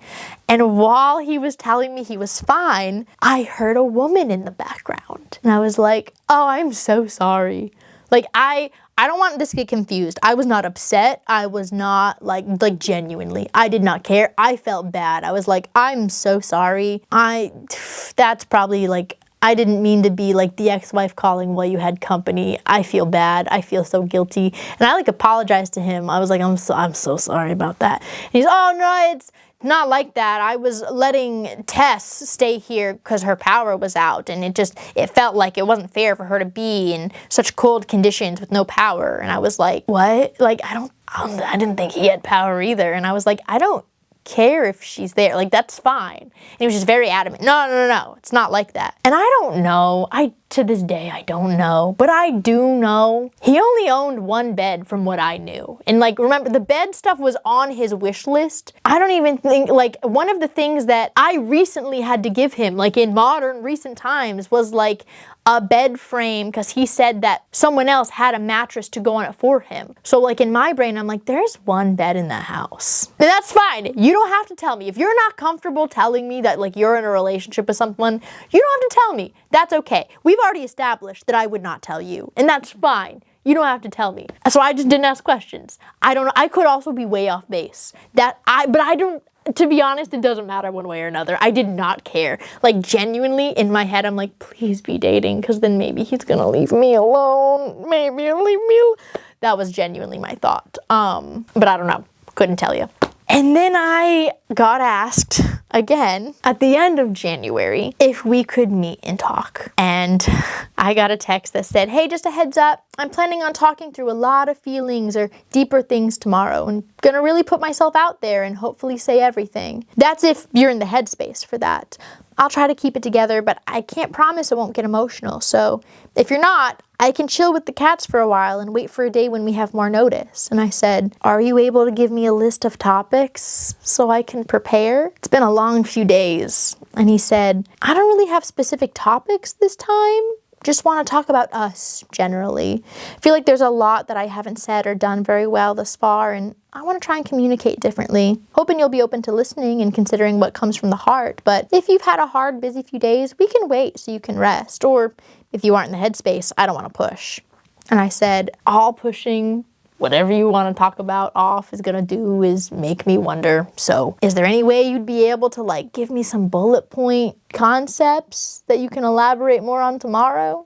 And he said, fair enough. I just want to be respectful of where you're at right now. You know, I usually obsessively overthink these things and have this elaborate plan, scheme stuff going on, but this time I just want to talk straight from the heart and try to stay shorter. You know, I ramble and say what I mean. But as far as bullets, maybe start with what I realized I want from a relationship, what I've learned from some of the things that you've said, point out some of the reasons I feel like we'd still be compatible. What do you mean? What do you mean we're still on this? What do you mean? What do you mean? What do you mean? Then maybe talk about the contribution discussion we had a while ago. Truly not sure how to break it down. I just want to talk about what I feel, where I'm at, and what I think. I hope you'll listen and think about it, but also know you're in a different place with your own stuff now. So while I hope it makes an impact, I just know it may just be some closure. And I said, I don't specifically remember what you mean by the contribution discussion. And he said, well, in September, you mentioned that I had to figure out what I could contribute to your life. And I know that's developed a lot since then, but it stuck with me. And though no outcome may be different, I'd like to share what I've learned with the other person who might understand. He comes over. I'm going to emphasize this because it will matter. Every check-in we've had so far, he has made a point to like dress up. Because before it was like, oh, I never try and I only wear pajama pants and I want to like make more of an effort. And that was something that I just noticed right off the bat because he had made such an effort every time we interacted in person. Like sometimes it almost felt like he was wearing casual clothes and dressing up just to come to my house to talk to me. I don't know if that's true or not, but I got that feeling a lot. And so I noticed when he was in like a dark blue hoodie in red plaid, or like it was either dark blue or like bright blue, I can't remember. And then like red plaid pajama pants. And I just remember thinking, like, at least he didn't feel like he had to dress up, is like what went through my head originally. And this just bear with me, it will matter. My ex opens the floor with like, I want to talk about the contribution discussions that we had because I've been thinking about it since September and I now know what I can contribute to your life. And he pulls out this like yellow piece of paper. It's got a lot of writing on it. And he starts with, I'm attractive. What? And he follows it up with, listen, I was in much nicer clothes earlier today and I changed into this blue sweatshirt and these plaid pajama pants that you could see. I can wear ridiculous clothes and still look this good. I just remember thinking, there's no way this is happening right now. Is this a joke? So he goes on a spiel about how he's attractive and he's intelligent and like just kind of like hypes up characteristics and personality traits, I guess. And I do my best to not interrupt him and I try so hard to control my face because internally my thoughts were like, what? Speechless. I was in awe that like, we're now the end of January. What is happening? So I let him do his little spiel, and then he's waiting for my response. I let him know that none of these things he's saying right now are actually contributing to a relationship. You don't contribute being attractive. Like, you don't contribute being intelligent unless you're using it, like that intelligence, to take action. Like, it's not, none of these things are useful in the way that you're saying they are. And I don't even know where this came from. And I even elaborated, and I said, you know, you could have gone the route where you're like, I have a job now, I work full time, and I can contribute to bills. I can contribute, you know, I can help you hire housekeepers more often, like, so that you're not doing all this by yourself. Like, these were things you could have said, but you like didn't. You went with like, I'm attractive. And he did not like this. He did not like this at all. He was not expecting this response.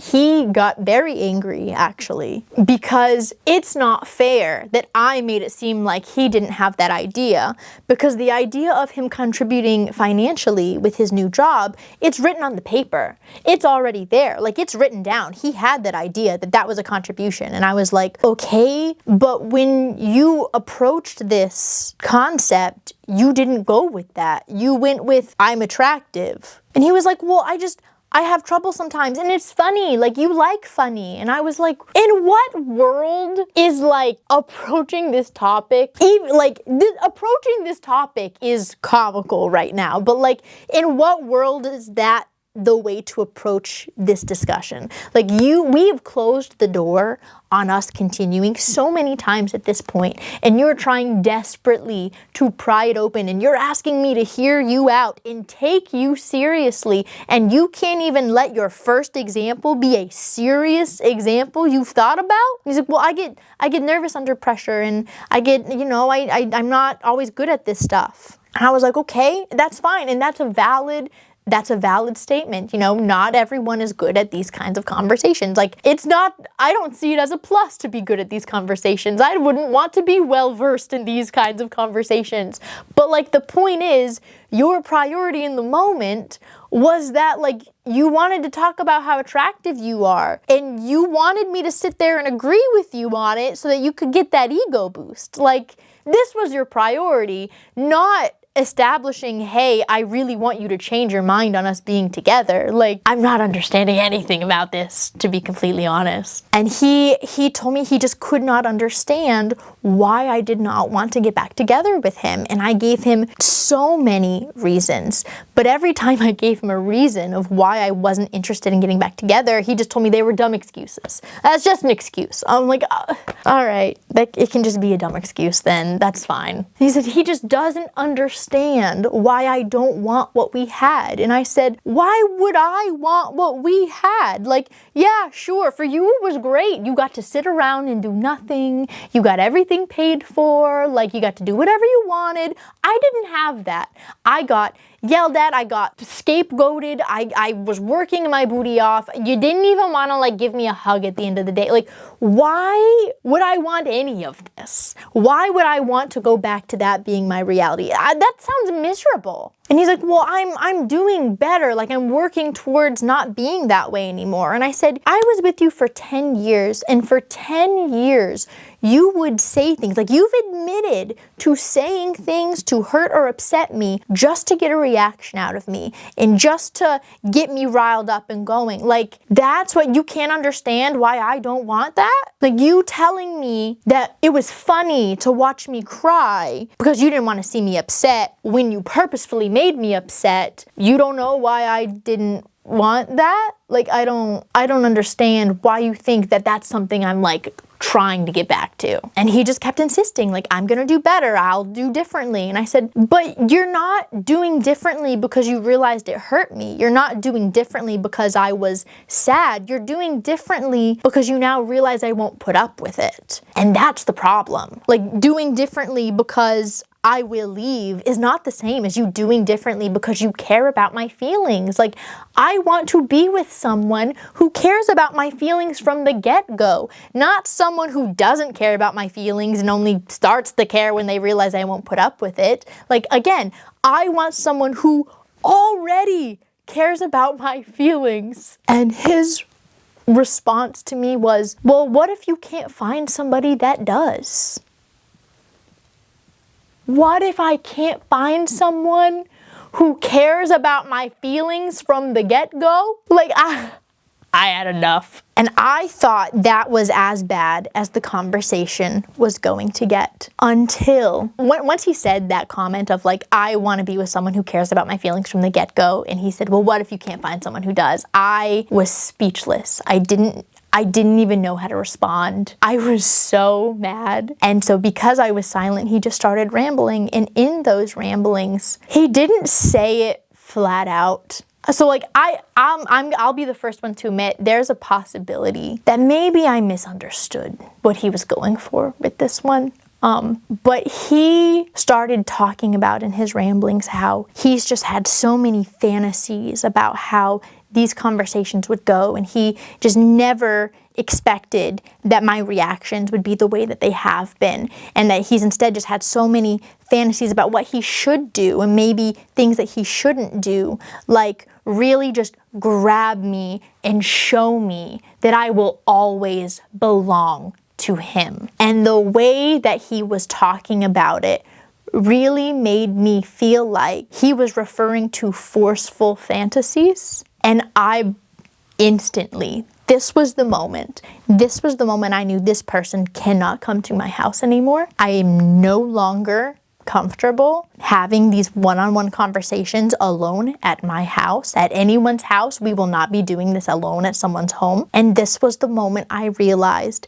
I could not have in-person conversations with him, or any verbal conversations with him, if they were not recorded. Because out of all of the craziness that I experienced up to this point, it was in this moment that in my head I thought, I don't know if anyone would believe me if I say what I think he just said. And I was scared. And I very quickly, it's late, I need to go to bed, we need to, goodbye.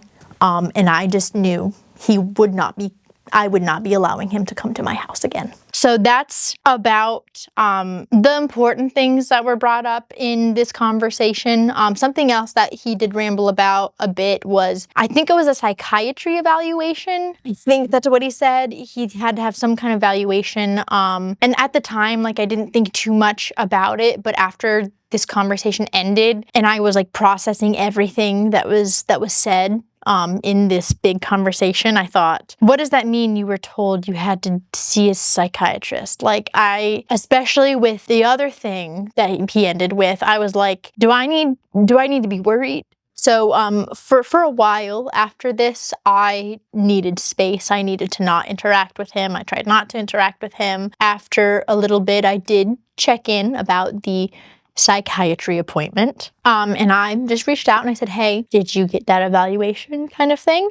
And I didn't hear from him for a while. January ended, did not hear from him until like a week into February. He basically said, like, and I'll put the text on the screen, because again, like, the actual words aren't important, but he said, yeah, it went fine, but I'm so glad you reached out because I started listening to music again, and like the first song that I listened to when I logged into Pandora for the longest time, it really honed in on what I was feeling, and I decided I wasn't going to send it to you, but then you reached out to me, so I felt like this was a sign. I don't know if you even believe in that anymore, but do with it what you will. I'm just going to send you the song.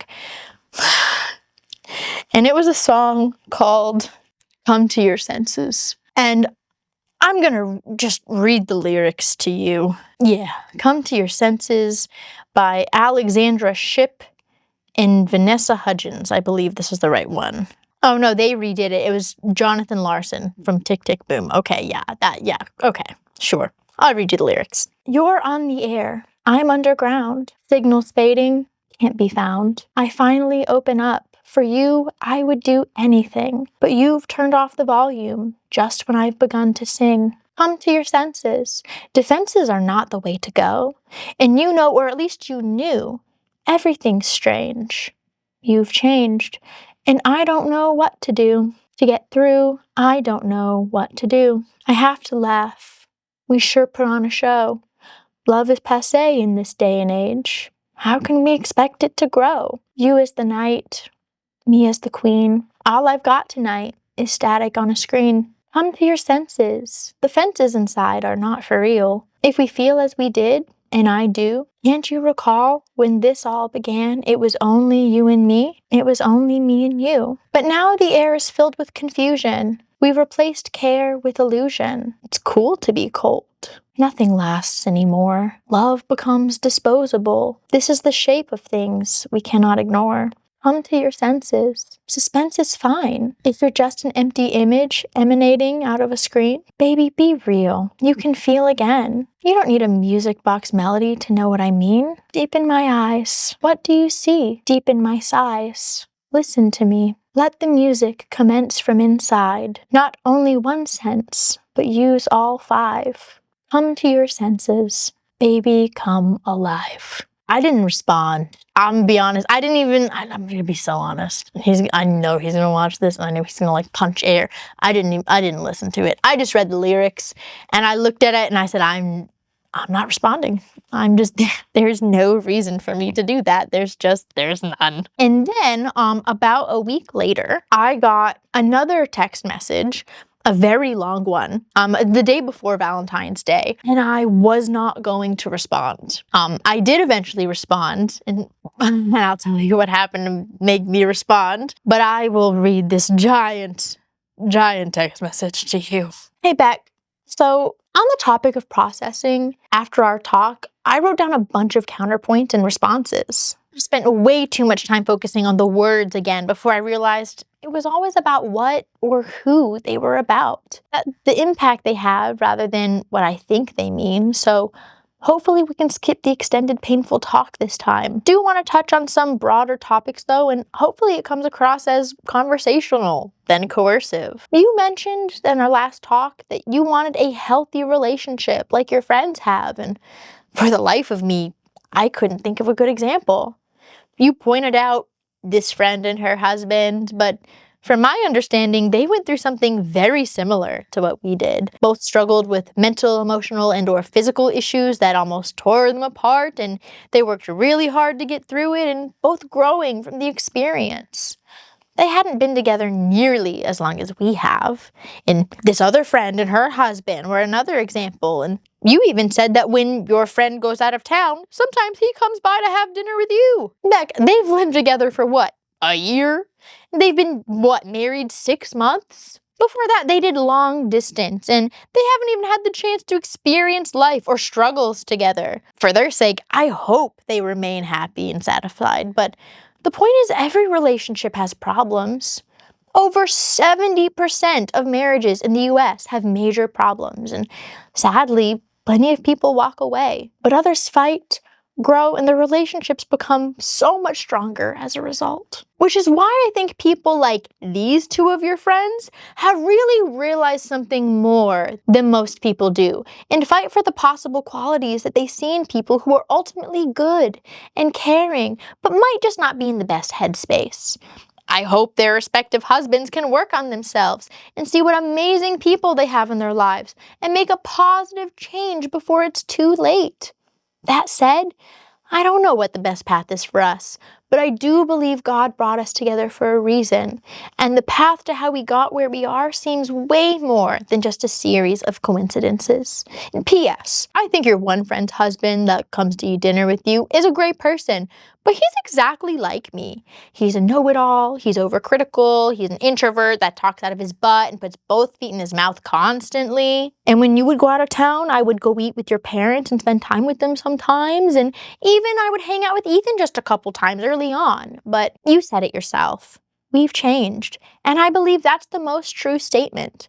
We've both matured so much this past year and changed for the better. Like you pointed out, we're unique and not the same people as everyone else. There's been a lot of memories and experiences we've gone through that no other couple has. Some bad, some really good, which is why I don't believe the TikTok that you sent me explains our relationship or my feelings for you. I know how deeply I cared, and I know how I thought you were the one and still do, and know you were the one that I would follow anywhere. Even though I always dreamed of fame, recognition, success, I would give up any opportunity, career, luxury, or possession just to be near you and try to support your dreams and desires. Even if I fail and have to completely change and restructure like I've done before. Because the truth that I often fail to express is that I followed what I cared about most. You. It may not mean anything to you at all, but I left my family, an opportunity at a career I dreamed about since I was 5. I applied to only schools near where I knew you would be and pined over your attention, even if it meant throwing away my entire identity in the process. And this isn't a blame game or an accusation. I wanted to do everything I did with you because you're the person and the thing that made me the most happy. The thing that I would chase, leap for, go out of my comfort zone and take risks even though I'm timid and passive. So I don't think that TikTok defines my feelings for you or our relationship. I think those pretty words were just someone trying to rationalize something they were feeling or experienced in a situation they couldn't understand or didn't like. I believe it's far more likely that I was immature in my understanding of a fulfilling relationship or how to treat you because I was basing the standard on less than ideal examples from my childhood and the people around us, and I truly couldn't understand what I had yet to learn. Combine that ignorance with PTSD, depression, arrogance, and denial, and you get someone who hurts others and runs from everything that makes him feel. So I'll apologize another time for failing you so badly in that way, but I'm no longer in denial. I've opened up and learned so much about both of us, really. More importantly, I've gotten help from professionals, and I'm learning to manage my own problems, priorities, and holding myself accountable for my own happiness. And I would love to share it all with you. But I know you need to do what's right for you, and that may mean finding yourself on a new path. I do believe if we tried again, things would be really good for a while, maybe better than ever. And after a time, things would change, but I don't think it would be quite what you expect. I know we both care and are intelligent, passionate, amazing people. And I think if we both tried, we could keep growing, learning, and creating that honeymoon phase over and over again. I'm actually sure of that because I know the person I married. You're an amazing human, and relationships and love come much more naturally to you. And I'll keep trying and learning from your example. You simply mean that much to me, and maybe always will. That TikTok is a great example of something I do want to point out as a bit of a caution as well. You're a risk taker that makes things happen, and I admire that so much about you. I've always been proud of what you've done and to be with you, but you tend to latch on to an outside ideal, a perspective, or blindly follow someone else's words, maybe because they feel right at the time. Or maybe just because they justify a stance you have or can agree with, and then you leap without a plan or fully consider the consequences, which sometimes creates a situation where things don't turn out so well as we've experienced. This isn't me pointing my finger. I just really care about you, so my stance, not that it's worth much, is just be careful trusting knowledgeable sources blindly and don't push or throw people away so quickly, especially when they might not be your enemy or might really care about you. And one last thought, more like a request actually. Not sure why, but I rewatched Your Lie in April again. It really, really resonated with me this time. I had a new whole appreciation for the message and how the different characters managed anxiety, depression, and PTSD. It's a really powerful show that you should rewatch if you have time, and is also another one of our friends' favorites if I remember correctly. Full disclosure, I selfishly want you to because the show says everything that I want to say to you, but struggle to get out. And I really relate to the plot and the characters. But it also has extremely beautiful music, is a classic top-rated show, and highlights the powers of acceptance and healing. Sorry this was a little longer than I intended, but I hope your trip was great and that things with work are going well. I'm going to be honest, I don't even remember what TikTok I sent him. It must have been something that I showed him at our last conversation when we were talking about the contributions and things like that. I remember showing him a TikTok. I don't remember what it was. I'm going to be completely honest. So I can't really help there. And even like at this point when I'm getting the message, I did not remember what I sent him. But I was not going to respond to this. I was still so freaked out about the end of our last meeting. And that was the day before Valentine's Day. And on Valentine's Day, he did send me a, hey, happy Valentine's Day, and I don't think I responded to that either. Let me look. Yeah, no, I didn't respond to that either on Valentine's Day. So on Valentine's Day, my dad got me some Valentine's Day treats, and I made a video about how thankful I was to like always be my dad's Valentine. I'm gonna start crying again. That no matter what, he was my first Valentine, and he will always, if I need him to be, he can be my last. Like, it's fine. It was like really sweet, and it was very wholesome. And a couple days later, so like this was like February 16th, my dad was coming to my house because we were building this trash can enclosure for outside of my house. And it was so windy. Like, this thing was huge. So like we unloaded the box in the living room, which will be important. And it was so windy. My dad needed help. Like, usually when my dad does like handy stuff, he does not want help. It's like a help me, but it's really just like stand near me and like be with me, but I want to do it myself. No, no, no. It was so windy, and these plastic pieces were so huge. Like, he needed me to help him so they didn't fly away, and like it was windy. So he and I were outside, and while we were outside, as I'm holding this trash can enclosure, my dad all of a sudden like looks up, and it looks very confused, and I look to the street and I see my ex pulling up and like slowly stopping in front of my house. And then I see him like look and notice us outside on the side of the house, and he just zooms away. And I looked at my dad and I was like, I don't know. I don't know what that was about. Because my dad is there, because remember, I already decided I am not interacting with him by myself anymore. Like, I do not feel safe. Because my dad was there, I felt okay. So I text my ex, and I was like, do you need something? Like, do you need to come back? Like, that's fine. What's, like, I need, like, why are you here? I don't get a text response, but like a little bit later, my ex pulls back up to my house, parks his car, gets out, and just walks into my house. No hi, no wave, not even, I don't even think we made eye contact. Like, he wouldn't even look at me, I don't think. He just went into my home. But didn't we just have like issues about this not that long ago? Like, what is happening? And so like I'm still holding this trash can enclosure, and I look at my dad and I was like, I know you need help, but I don't know what he's doing or why he's in my house. And my dad was like, yeah, go, I got it. And I was like, okay, thank you. And I just like run into my house, and my ex is still in my like entryway hallway, and he's just petting the cat, because like anytime I am outside for anything, the cats are just at the door yelling and protesting me not being inside. So it didn't surprise me at all that they were sitting there right in the entryway when he walked in, and so he's like petting them. This is, mind you, it's been almost a month since he's seen them, and even before then, like he probably hadn't seen them in maybe another month. But he had a plastic Walgreens bag with him, and he told me that he had a Valentine's Day present for me, that he couldn't stay, he had somewhere to go, and he was gone within like a couple minutes. Like, he probably in total was only inside maybe 2 or 3 minutes at most. And he just left. And then I opened the Walgreens bag, and there was a mini Squishmallow, a Princess Belle figurine, a card that he wrote, and I had the card.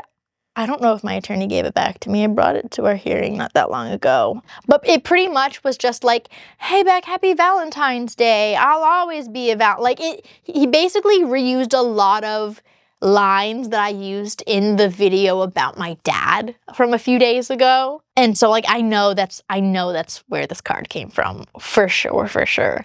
And it was like, we always celebrated Valentine's Day after Valentine's Day. That was always our thing. And so I just wanted to kind of keep up that tradition, like kind of vibes, you know? And then there was some marshmallow chocolates, which like, those are my favorite. But then there was also this box of chocolate that was like very interesting assorted flavors, like sea salt caramel. I've always hated that. Like, for sure. There was like I don't like white chocolate very much. There was like white chocolate praline, I think, praline, whatever it's called. I think it was something like that. Not something that I was very confused in general. And I was like, okay, so not responding is not giving the hint. He's showing up to my house, still walking into my house. Let's try one more time to close this door, okay? The next day, I respond to his big message. I'm like, all right. So I said, sorry for the delay. I had a lot of stuff to do, and I didn't expect the long message. It took me a while to come up with a response, and I'll admit my response feels curt and blunt, but I don't know how else to explain these concepts. Some of your points are starting to feel manipulative, gaslighty, and toxic, and I know that's not your intention, but I feel the need to explain why your points feel that way. So again, that's why it took so long to plan it out and why it feels very blunt. I have no idea what you're referring to in regards to my friend and her husband. They've never been through anything remotely similar. And then I like the worst thing that they've ever experienced, and I give an example of just very blatantly normal marital things. And I'm crossing out her problems because y'all don't need to know about them. You just don't. And they're not even problems. It's just normal relationship venting to your best friend kind of thing. They've also never been torn apart and never had to tear each other down and then build back up. That just never happened. And yeah, they've been together about as long as we have, at least 8 years. Here is an example of a long-term, healthy relationship. Here's another one. Here's another one. These are all extremely healthy relationships. There's a difference between having typical marital problems and facing situations that we have faced. The things that I have endured are not typical marital problems. I'm not going to list them out because that seems to really trigger you when I do, but they're not normal or typical. I honestly don't agree with you in the slightest bit, and I'm very concerned that you're using these two women in my life as examples. Putting up with abuse is not something to commend women for. Just because that's the father of their kids doesn't mean it's in anyone's best interest for them to stay a family unit. In fact, it's probably going to be much more harmful to their kids to witness the way their parents treat each other and grow up in that kind of a divided household. The divorce rate is incredibly high because our generation grew up being told you have to deal with bad treatment, and the younger generation let us know that's not the case and you can walk away. Many in our parents' generations didn't because they didn't have anywhere else to go. My parents are codependent. Your mom literally used to tell people, if I knew what my life would have been like after marrying his dad, I wouldn't have done it. Is that really the kind of life that you want? Because that's what refusing to walk away when you should gets you. I would never want my children to hear that coming from me. And I guess you and my friend's husband have similarities, but you're also very different. Your priorities are different. The way you interact with people are different. We stopped doing stuff, the four of us, because the last time I got you to come to lunch with me and my friend and her husband, you sat on your phone watching YouTube videos of League of Legends games, and I texted you to beg you to get off of your phone because they were trying to have a conversation with you. I'm also not sure what doing anything with my brother 10 years ago has to do with anything now.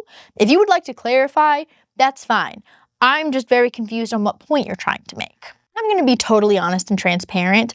It's really hard to take a lot of what you're saying in this paragraph seriously, simply because the stories just keep changing. For example, you blatantly told me before baseball didn't make you happy anymore and that your dad wanted it more than you did. And another time you told me that you physically couldn't keep up anymore because of your shoulder and you would need surgery. And even then, it was a risk and you weren't a risk taker. There was no reason to give baseball up for me because you never had to make that choice. I mean, the new place you were playing was even closer than the first one. So it doesn't make sense. And I feel like you're going to tell me those were just excuses because you only wanted to be around me and you didn't want to tell me.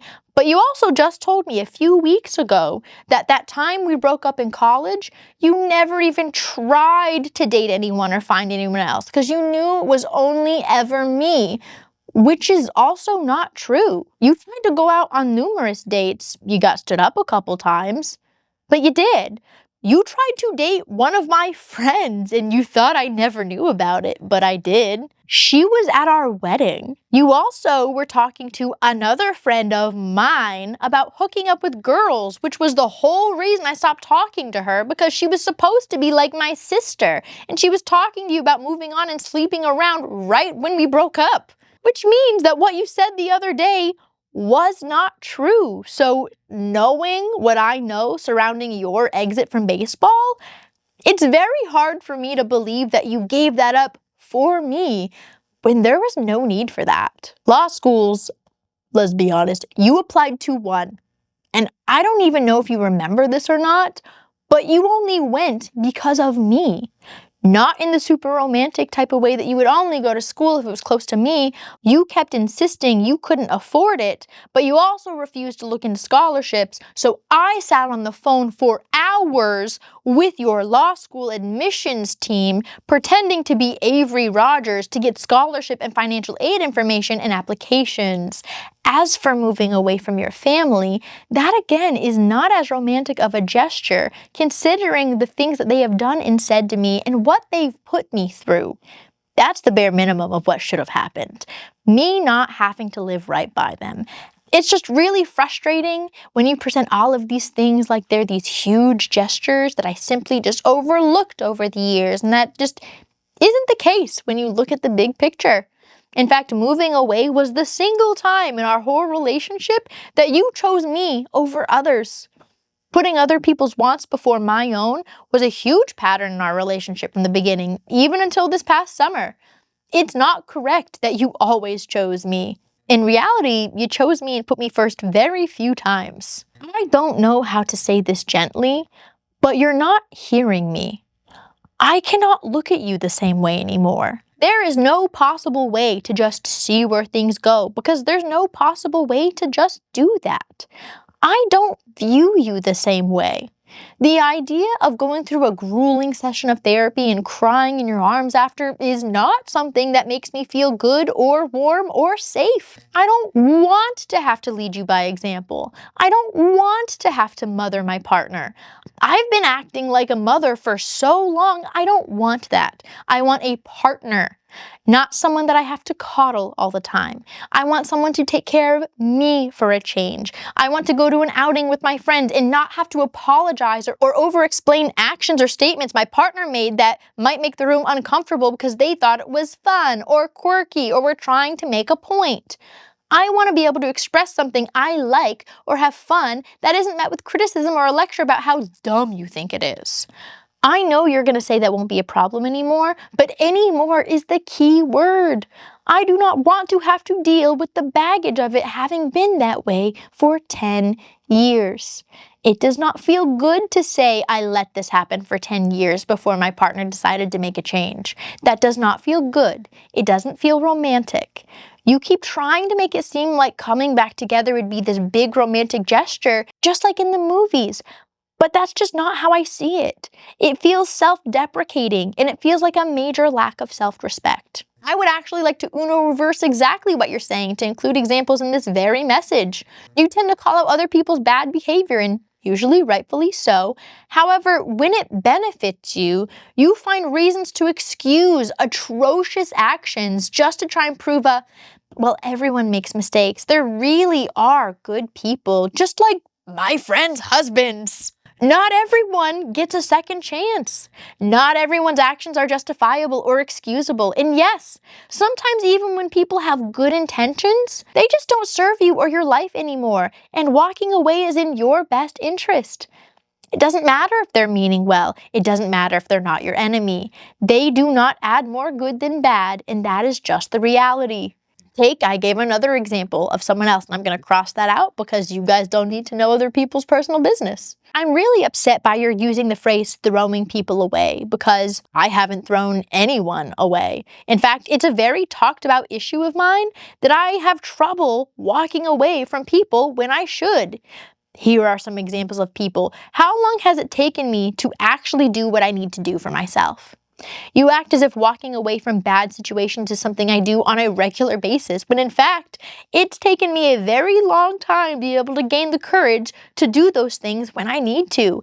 And it feels kind of icky that you're telling me this is a bad thing when not only is it something that I've been needing to learn for a long time, it's something that you specifically have told me I needed to get better at. But again, now that it's impacting you, you don't like it as much and you're trying to paint it as something that it's not, which is so infuriating to give gained an important skill and have someone try and gaslight me to tell me it's toxic. It is not. To be fully transparent, I don't have time to watch a show. I can't even remember the last time I watched anything on TV, whether a show, a movie, or anything. I just blatantly do not have the free time to do anything extra right now. And while I thank you for the Valentine's Day treats and for going out of your way the way that you did, I think they hold perfect examples. You said in this card it was always our thing to go get chocolates a few days after Valentine's Day, but that's not the case. I tried to get you for years to go do fun things and dates with me on Valentine's Day, and you were always adamant about being stupid or a waste of time. So we instead would say we would go and get discounted chocolate, but we rarely ever did. I've always wanted to be surprised and have someone put in real effort to show me they thought I was special on that day. But you, year after year, convinced me it was a dumb thing to want. So eventually I stopped asking. That's not the life that I want. Even with the chocolates, it was a sweet gesture, but half of what was in the bag is stuff I don't eat. Like, yes, I love the marshmallow chocolates. I know that is something you remember because I would always take yours at Easter at your parents'. But I've never liked the sea salt chocolate caramels. I feel like I've said that for years, that I was tired of your family getting me Disney princess decorations because I'm an adult and not decorating my house with that stuff. And while it's not about the material things, like that's not the point. My point have been so many times in the last 8 months that you've tried to go out of your way for me, but in reality, you're just showing me how little you know me or pay attention to the things that I like or want. Things that I've voiced that I like, don't like, etc. I feel like there's been a common trend for the last 8 months of you deciding that you know what the right move is, even when I've laid out a roadmap for you. I feel like I was really explicit over summer with what would be helpful or productive, and you decided something else was the best way forwards.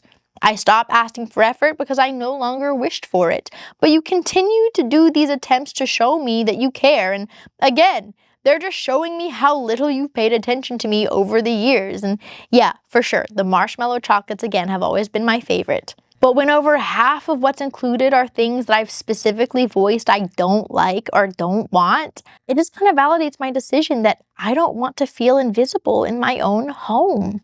So he responded, "No worries. I know you're super busy. I wasn't sure if you would respond, which would have been fine too. And I'm sorry for the delay on my end. Work's been insane this week, especially with the snow. So sorry if this isn't very coherent, but I'm doing very long days and I'm physically and mentally drained. But I didn't want to wait too long to get back to you." I remember, and he goes into weird specifics that just never happened with my friend and her husband. All these issues put a huge strain on their relationship, but maybe I misheard or am misremembering. But my bigger point was that people struggle, especially when there are mental issues and PTSD coming from both sides that have been repressed and unaddressed for so long. We've both had childhood experiences that have negatively impacted the way we viewed relationships and interacted with a partner in major ways. And mine transferred into a childlike version of expression where I constantly pined for your attention and used inappropriate methods to reach you. And then when my mom died, I almost became toxicology codependent on you as I spiraled deeper into depression and struggled with mental health issues I completely denied. And as a result, I always held you to the same standard that I held myself to in everything, which was really unfair in many ways. So I really didn't like myself very much and had unrealistic views of life that I unfortunately mirrored onto you. That made me very critical, short, and blunt with you when I should have been putting you on a pedestal. Just know I always cared for you more than anything, even if I couldn't express it in a healthy way. I literally would give my own life for yours, even today if it came to that. And I apologize from the bottom of my heart for letting it get so far and being careless with our relationship and my time with you and failing to realize the impact my actions were having on you. But what we went through was typical marital and frankly, So many couples have problems way worse than ours. It's honestly really tragic, and I agree with the things you're saying. And it's not to downplay or belittle what you went through. Your experiences and perspectives are important, unique, and valuable. I've made plenty of mistakes that I truly regret, and I wish I could reverse them so I never hurt you. I certainly was not the best partner to you, and I was an even worse version of myself. But the way you talk make it sound like everything about our relationship was terrible and worthless, which I promise I do see the bad and the hurt. I really do. But it wasn't abuse. It wasn't intentional spite or neglect. I honestly don't even think it was that bad. There was so much good from two people who deeply loved each other and wanted what was best for one another, even if the ends didn't always or ever line up. Again, not to downplay how you felt, but I just can't agree with that part at all. And no, that's not the kind of life that I want, which is why I've put in so much work and I've tried to express that I'd work my butt off to be the partner you'd be proud to be with. And I'll promise, I'll fight and work forever if that chance ever comes back around. Because that's what a partnership is, right? It's hard work with someone you really care about. And for whatever reason, I can't stop really caring about you, crying myself to sleep even 9 months later, and I can't convince myself otherwise, even with medication. You said if we got back together, it would fix all my problems and everything would be great for me again, but that's not true. I understand the depth and complexity of our situation and that I've been in a dark place for a long time. I honestly don't think we'd even have a honeymoon period like you implied if we tried again. I think it could potentially be very hard and an emotional experience for a few months that, in my opinion, could have the potential to create such an amazing result in partnership if done correctly. That's just how people in life work. And while having a meaningful, fulfilling relationship and marriage with you would make me extremely happy, that's not what would fix all my problems. Because my problems were never just your absence. My problem started with me. Denial, failure to accept myself, depression, ignorance, cowardice, indecision. I couldn't possibly be happy with me until a few months ago when I learned why. And then I realized the worst part was that I put all of that onto you too. So my biggest issue was I hurt the one person I love more than anything in this world and pulled her down with me when I thought I was supporting her and trying to make things better by building her up. You see, my problems wouldn't be solved by getting back together. My problems would be solved by becoming the man that could take care of you and be there for you and make you genuinely happy like I should have done for a long time. Which is why I've kept fighting for you, or maybe more accurately like pestering. And I know that's selfish, because I want you to only want me, and for me to only want you, and to only be with you. And I can't and won't apologize for that. And I'm not sure I'd ever want my problems to fully go away, because once they did, I might revert back to a lesser version of me than you deserve. So I'm confident things would work this time because I'd make it my problem and priority to constantly be trying, to learn, understand, surprise, read the map instead of improvising, and just be a partner. I mean, if it's not clear and I haven't sounded like a broken record yet, I still want to be with you. I want to share life with you, but I also want you to be happy, so I understand more than how it comes across. I promise I do. I just haven't found a way to give up on you yet, you know? And P.S., things aren't always so black and white. The Valentine's Day bag. I got you your favorite, the marshmallows, because I actually do know quite a lot about you. I got the other chocolates because the guy at the store recommended them. I knew I should have just stuck with milk chocolate Dove, but they didn't have any more at Walgreens. And the Squishmallow was just something cute that they were practically giving away. Plus, years ago at VidCon, we practically detoured out of the way to let you dive into a pit, and you struggled to shove them into suitcases for 2 years in a row just to get them back home. The card was the only animal card that wasn't loaded with husband, wife, girlfriend, son, daughter, parent, whatever. And the Beauty and the Beast figurine, it was a nicer, almost pristine version of the one I got you the first year we were together. Thought it might be sentimental or have some meaning, almost like a metaphor for the person you've become. It wasn't really for decoration. You literally have everything you could ever want, and if you don't, you buy it. Plus, I know how it makes you feel when someone perceives you as childish like that, even though I always admired that you could just be fun and energetic. So it was just a fun gesture so you didn't feel left out. Then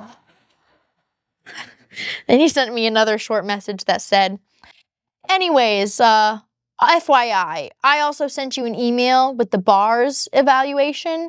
I thought you would have some pretty good and realistic insights for it. And if you don't have time, feel free to ignore. The diagnosis is Tuesday if you do decide to fill it out, and I would need it before Monday. Thanks. Basically, I said, my friend and her husband just never dealt with these issues. I don't know why you're making this up, but stop.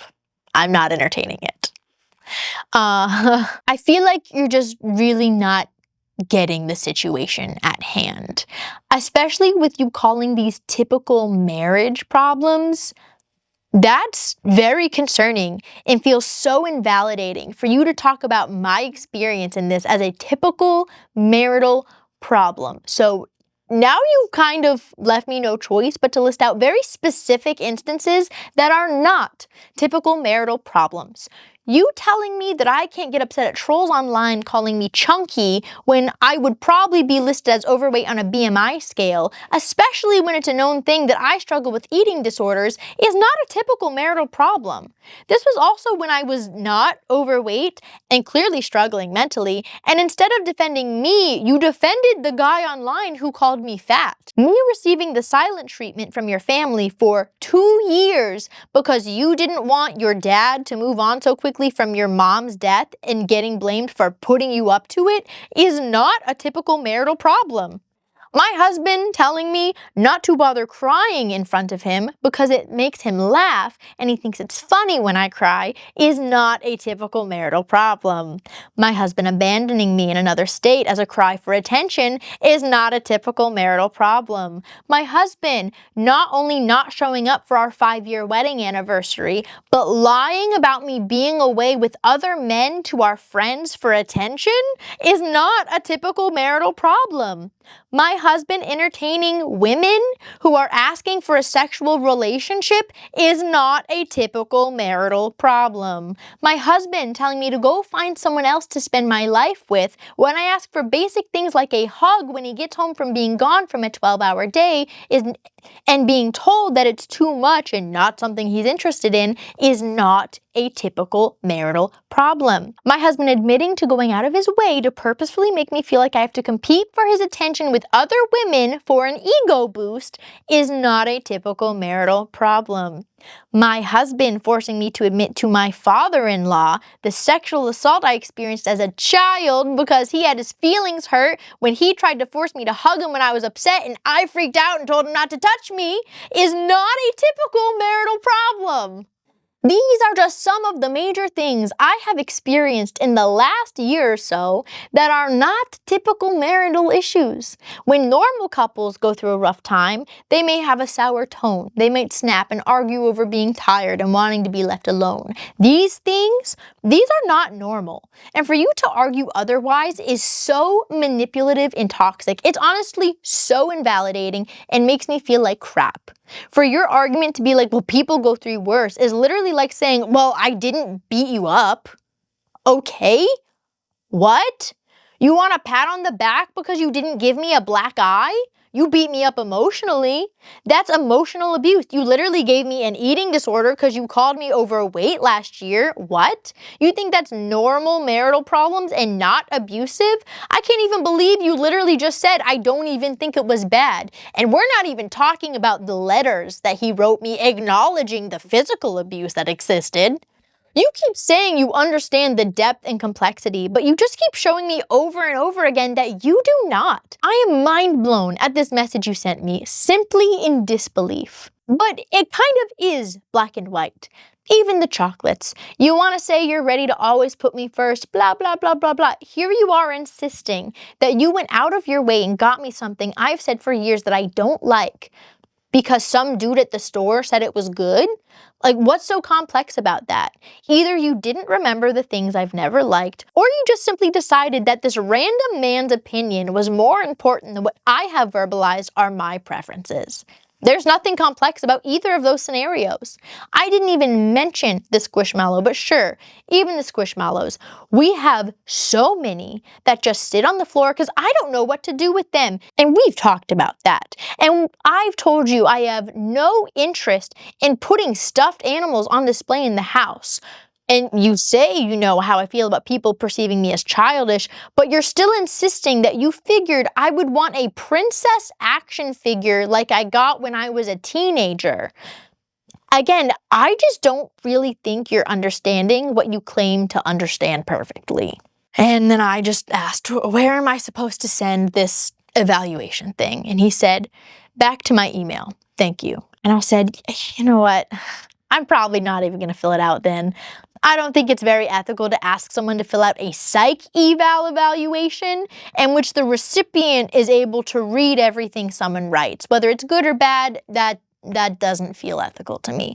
And I will say, perhaps the word ethical was the wrong word to use. I was a little bit in my feelings at this point, but that's the word that I used. I didn't think it felt right. I thought it felt weird. I would never, like when I was a teacher, if we had to do those kinds of evaluations, I even asked my friend who was also a teacher, I'm not crazy, right? And she's like, yeah, that's not normal to like give the results back to the recipient as far as I'm concerned. And I didn't like it and I didn't feel good and it didn't smell good. Again, at this point, I don't trust anything that comes out of this man's mouth. I didn't know what possible ulterior motives there could be, but I wasn't having any of it at this point, to be completely honest. And he said, that's fine, I'm not planning on reading it. I don't really want to read it because I want a sincere evaluation. I just don't have another way to send it back. Everything this place does is through a confidential messaging website. No emails, no phone numbers, plus the document's just circling numbers. And I said, yeah, that doesn't feel very professional to have you get the forms filled out and sent back to you. I would maybe be wary of what kind of place is doing it that way because it doesn't seem ethical in the slightest bit to me, personally. And he said, thanks for the concern. They're one of the highest rated mental facilities around, from my understanding. I can't speak to the ethics of the format, but you probably shouldn't throw that word around, especially without really understanding the context in a professional sphere, especially as an internet personality. If you haven't read the document yet, it looks pretty straightforward questionnaire about recent and childhood personality traits and tendencies. The internet says it's designed as an open assessment for potential ADHD or ADD in adults, and it's meant to be completed by the patient and several individuals who know or have lived with the patient. Just a guide to be used during a more thorough diagnosis, and it's literally a bunch of numbers that ask if this person has trouble concentrating. That was not the only thing that it asked, but whatever. If you read it all and still don't feel comfortable, I can ask if there's another way you can submit it, or you can simply say no. Said, I don't even know what my job has anything to do with it. There's no throwing anything around. Having someone fill out forms for a psych eval and giving it back to the recipient feels unprofessional and unethical. I'll make it my Facebook status if you want. I don't know what to tell you. I don't really care what the scope is, if it's circling numbers or writing out a paragraph. It feels extremely skewed and not something any reputable company would actually have people do. And I'll admit, I could be misinformed on this, but in this moment, I didn't trust it. I'm just being blatantly honest. I didn't trust anything he was saying to me. You will never convince me that's an accurate way to gain data you need for a true diagnosis. I did these kinds of forms for students. Don't act like I don't know what I'm talking about, and don't speak to me as if I'm stupid. I'm sure you didn't mean for it to, but that first paragraph you sent came off as very threatening at the end, and I'm not in the mood. And he said, that's exactly what I was saying, actually. It's not your job and you're not the expert. That's what you chastise me for. And not only, no one remotely implied you were stupid, and while I do genuinely appreciate your concern, this isn't a psych eval. It's a self-report questionnaire that you're supposed to give out to people who know you prior to a full evaluation. Plus, I already know your opinions and the answer you would give without needing to look. That's exactly why I asked, because I wanted a more realistic view than a family member. I simply requested that you consider doing something for me. If you don't want to or are not comfortable, a simple no is sufficient. And of course, Beck, I really do appreciate and value your time. I love getting your perspective and have really learned a lot, but maybe that's all that's left to do. I want to say thank you, Rebecca Rogers, from the bottom of my heart. I want you to know how much I appreciate our time together and how much I truly valued our relationship. I truly will cherish the memories, the laughs, the care, and the love we shared. I know things may not have turned out the way we hoped or planned, but it was so much fun to be your partner. You were my person, my princess, my best friend, and my little Becky's. You were the one thing I cared about and loved more than anything in this world, and I truly do regret how things played out and my many missteps along the way. Maybe my biggest regret at this point was ever letting us separate. I should have kept my head, stayed by your side, and fought with you, even if we weren't meant to work out. I'm so proud of the person you've become, and we might not ever agree on anything, but I enjoyed watching a goofy, wonderful young lady develop into an amazing, strong, stunning, and passionate woman. It made me so happy to call you my wife and brag about you to anyone who would listen. I'll certainly miss spending time with you and your family. I really hope what you're looking for, that the emotional and mental pain subsides and you can really thrive with the new you you're discovering. I don't think it will be easy. They almost never are. But I really hope you find your true, pure happiness. I hope you get your fairy tale ending. And if you don't, or you realize things aren't as you expected, please call me. Regardless of what happens or has happened, I truly do love you, and I don't know if that really fully ever goes away. I think I realized quite some time ago that if I truly did love you, the only thing I could do for you was to let you find your own path. But, you know, I'm selfish. I thought if I held on tight enough or kept pushing, a miracle might happen. So, thank you, little Becky's, for everything. I will truly miss my best and maybe my only real friend that I felt like I had for a long time. And I just chose not to respond. Wasn't continuing this. Like, he wasn't gonna acknowledge any of the things I said, and that's fine. He doesn't need to. Like, I just want this conversation to be over. And that's not the last time that we, like, converse in February. We talk about removing the Alexas, because all of a sudden, like, you know how we talked about Milo and things he's afraid of? All of a sudden, his doorbell Alexa kept ringing through mine and going off a lot, like all of a sudden. And like, it could just be coincidence. I felt like it was on purpose, but I had to contact him and figure out how to disconnect the Alexas and disconnect those systems and blah, blah, blah. And again, I still saying, hey, I'm finding these things as I'm like cleaning the house and getting things out and purging things from the house. Would you like these things? Do you want to look at them before I look at Buy Nothing? Like, I'm trying so hard to just stay cordial. And I'm putting this on the screen as just like, you can see like it literally goes from me talking about, hey, you can go through this stuff and then we can put it on Buy Nothing after, so that you can see the next time after that we converse at all is the very beginning of March. And let me tell you, let me give you a little bit of context. We already know how we've set up the utilities stuff. Like, I'm paying for insurance things, he's been paying utilities here, and that's just what we agreed on a long time ago. And I wake up one day and I go to start like trying to get some work done in the morning, and I realize that my internet is out. And I was like, an outage? This is weird. And so I go onto the website of the company and I'm trying to look up information about this outage. But the weirdest thing is that it doesn't say that there is one. But I don't have any internet. And I'm so confused. I don't understand what's happening. And then I realized, oh my gosh, there's no way he turned the internet off on me. The last time we said anything about internet stuff was months ago. Now, again, I did put like the text of us talking about Buy Nothing stuff on the screen. And at the very bottom of one of his text messages, and this was like, these text messages were from just a couple days before. Just a couple days before. It's not like it was forever ago. But he asks, can I cancel the Spectrum payments, like the internet? And I didn't even see that part. Like, I'm sitting there going through house stuff, didn't even acknowledge it in my messages after, because I genuinely did not see it. And you'll see in the text where I'm like, you didn't bring it up a few days ago. And then I go back and I'm like, oh, I actually just saw it. I didn't see it.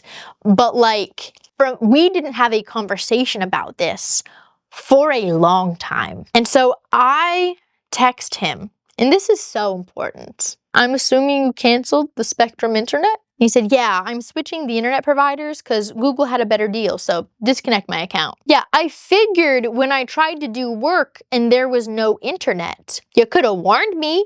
Like, I understand you were paying for it, but considering I'm paying for your car insurance, the townhouse insurance, I didn't even mention that I'm still paying his mortgage at this point.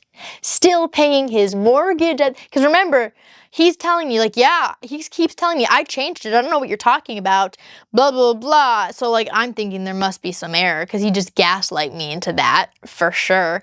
I'm paying the mortgage too. I figured that was the understanding for now with the utilities, that you were taking care of those. It's kind of messed up to not even warn me. And he acknowledges that happened. And he said, I'll apologize for failing to miscommunicate. I dropped the ball. I changed my service and set the old service to disconnect after February ended. I completely forgot. Work has been insane this month, and I've had a lot of trouble texting and responding to people, and I didn't get a response from you to my text last week, so I blanked. But really, Rebecca? I told you in October it was getting increased, and you told me you would handle it. I asked multiple times in November and December, and you said you switched to Google already and that your dad took care of it. I asked multiple times in January and February with no response.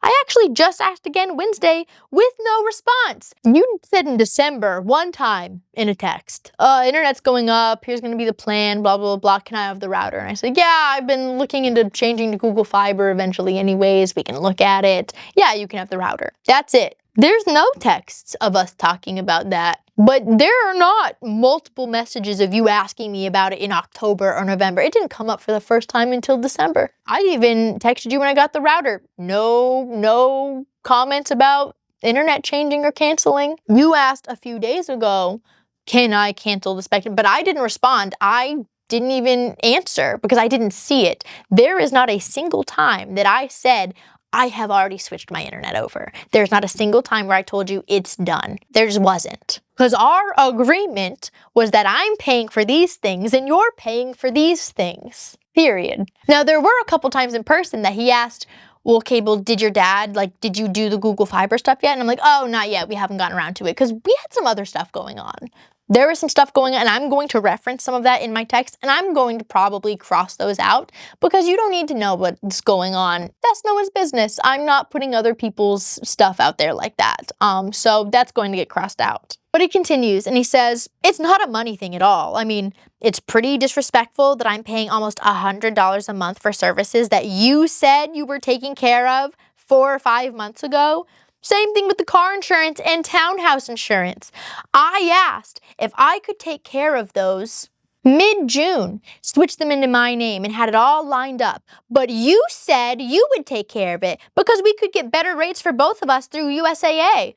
I asked a bunch of times, and it didn't happen. I had to sit you down for 3 days before it had to be finished in August for your parents to not get their insurance canceled or penalized, or for me to not have insurance and not be able to drive a car, which wasn't an option because you had 99% of our assets and wouldn't help me even when you said you would. What? We all saw the text messages of him asking me to put him on my car insurance plan, right?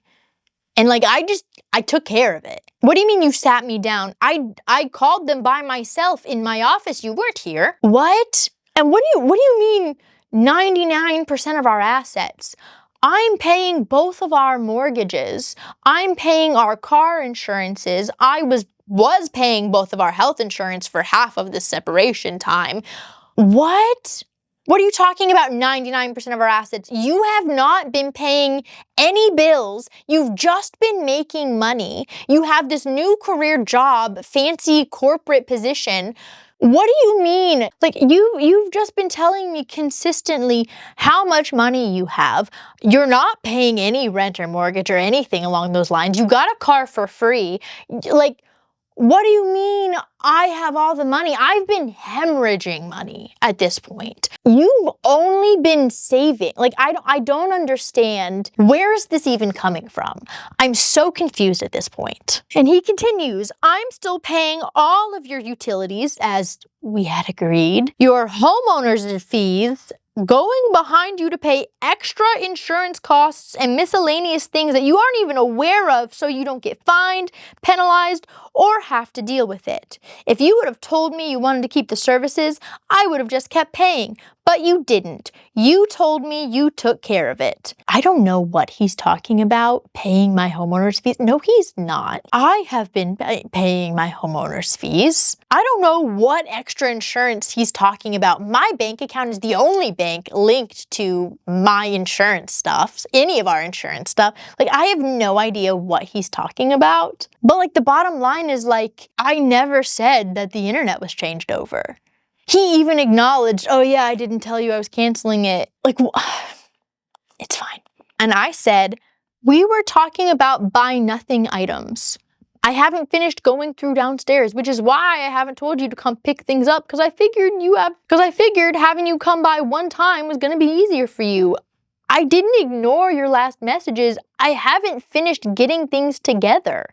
I've been trying to make sure everything that you could possibly like or use or have an interest in is included, so you felt like I was trying to look out for you. I also told you that some other stuff was going around and wasn't really a priority for me and my dad to sit down and do the internet.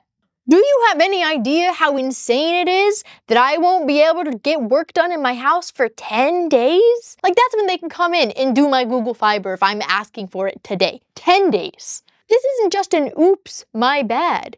I finally, after almost a year, am trying to get back on track when I've been behind, and now I'm gonna be 10 days behind because you turned the internet off? And you're actually gonna piss me off with this paragraph. Almost $100. Do you understand what I'm paying for your insurance, for your mortgage? First of all, the townhouse insurance always had your name a part of it. Don't give me any crap about you asking me to switch over townhouse insurance. We were planning on selling it until this past fall. Don't act like you were asking me to switch townhouse insurance things when it's been in both of our names this entire time. It's just still linked to my bank account, which he had access to change, but he wasn't interested in. For car deeds and stuff like that, don't act like that had anything to do with me. The car was never in my name. I didn't have anything to do with that. That's not my thing. That was between you and my parents. The first time you asked me about car insurance, I went ahead and added it in with the townhouse. They've both been under my and our names, and I've been paying for them since like August. I can call and get the exact date if you want, to be honest. It could have even been more like July. I don't remember at this point. I have no idea what you're talking about saying that I said that I would help you, but I did. I did nothing but help you. I've done nothing but help you this entire time for 9 months. I mean, I literally made sure you had a free place to live and begged my parents to let you stay there as long as possible. How dare you say I didn't help you? I offered you over and over again asking if you needed anything. I asked you if you needed money. I asked you what you needed. Like, actually, how dare you? And yes, you are paying my utilities because I'm paying your insurance and the mortgage. The deal was that if you stayed in the townhouse, you would pay those homeowners association fees and everything with it, the mortgage included. That was the deal that we made to not sell the townhouse. Don't act like that's a favor to me for you to pay those fees if like that's the ones you're referring to. I'm paying all the fees associated with the house that I live in. Don't act like I'm not. I've been paying everything for my neighborhood because I have the receipts to prove it. Don't lie to me when I have a paper trail. I also never said I took care of the internet. I said that my dad and I were going to eventually take care of it, but it wasn't a priority right now. So either you need to turn the internet back on for a month because I can't not just work for 10 days, or we can just go ahead and officially change over all the utilities and you can find your own insurance and we can just officially separate everything financially today. And then I go back and I saw that I missed him asking about the Spectrum thing on the previous text messages. And I come back and I say, I'm not gonna lie, I just saw that you did ask about the internet under the Alexa conversation. To be honest, as soon as I saw the first part, I just immediately went to the Amazon app and went to separate all the things so the doorbell would stop going off. And that's my bad. I didn't mean to like ignore that question. But that also was only a couple days ago. For you to, in a matter of less than a week, completely turn off the internet without warning is so disrespectful. I would never do that to you. I've never ever just randomly put you out on your butt and told you to figure it out. I've made every single decision with the thought of how it would affect you and how you would be okay, and I do that every time. Do not act like I don't. So again, you can either turn it back on or we'll just go ahead and separate everything for good today. But you're the one that failed to communicate any of these things going on with you, so you can call Spectrum and have them reconnect it today with a click of a button. Get pissed off, Rebecca. You're wrong about almost all of this. I have text messages too. I have the text messages. You may be more vocal and willing to speak your mind, but that doesn't mean you've been communicating well through this either. I've also told you I was fine separating it all out and figuring everything out. That's not true though. I've paid all your bills at that house, and if we are paying twice, then that's a failure to communicate on your end again. The HOA fee, the electricity, the gas, the water, the internet are all coming out of my account. I have every statement. We have already established we agreed you're paying the utilities because you're not going to pay me back for the other stuff. We've agreed upon that. That's not all my bills for this house. Would you like to pay my mortgage for this house? That's also not my HOA fees. I'm paying my HOA fees. Like, I'm getting so pissed off at this point.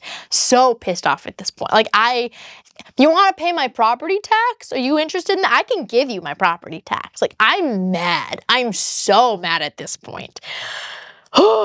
So, actually, he follows up again with another message. Sorry, I didn't respond yet.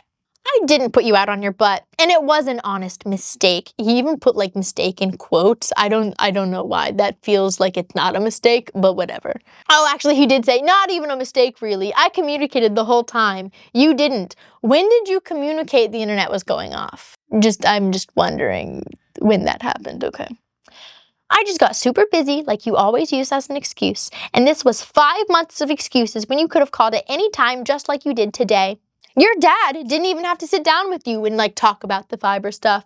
I'll call and ask to reconnect even though you could do the exact same thing, but maybe time to start being responsible for yourself and your actions or constant failure to act, don't you think? I am so mad. Because again, we saw that he didn't even bring up the stuff until December. 5 months?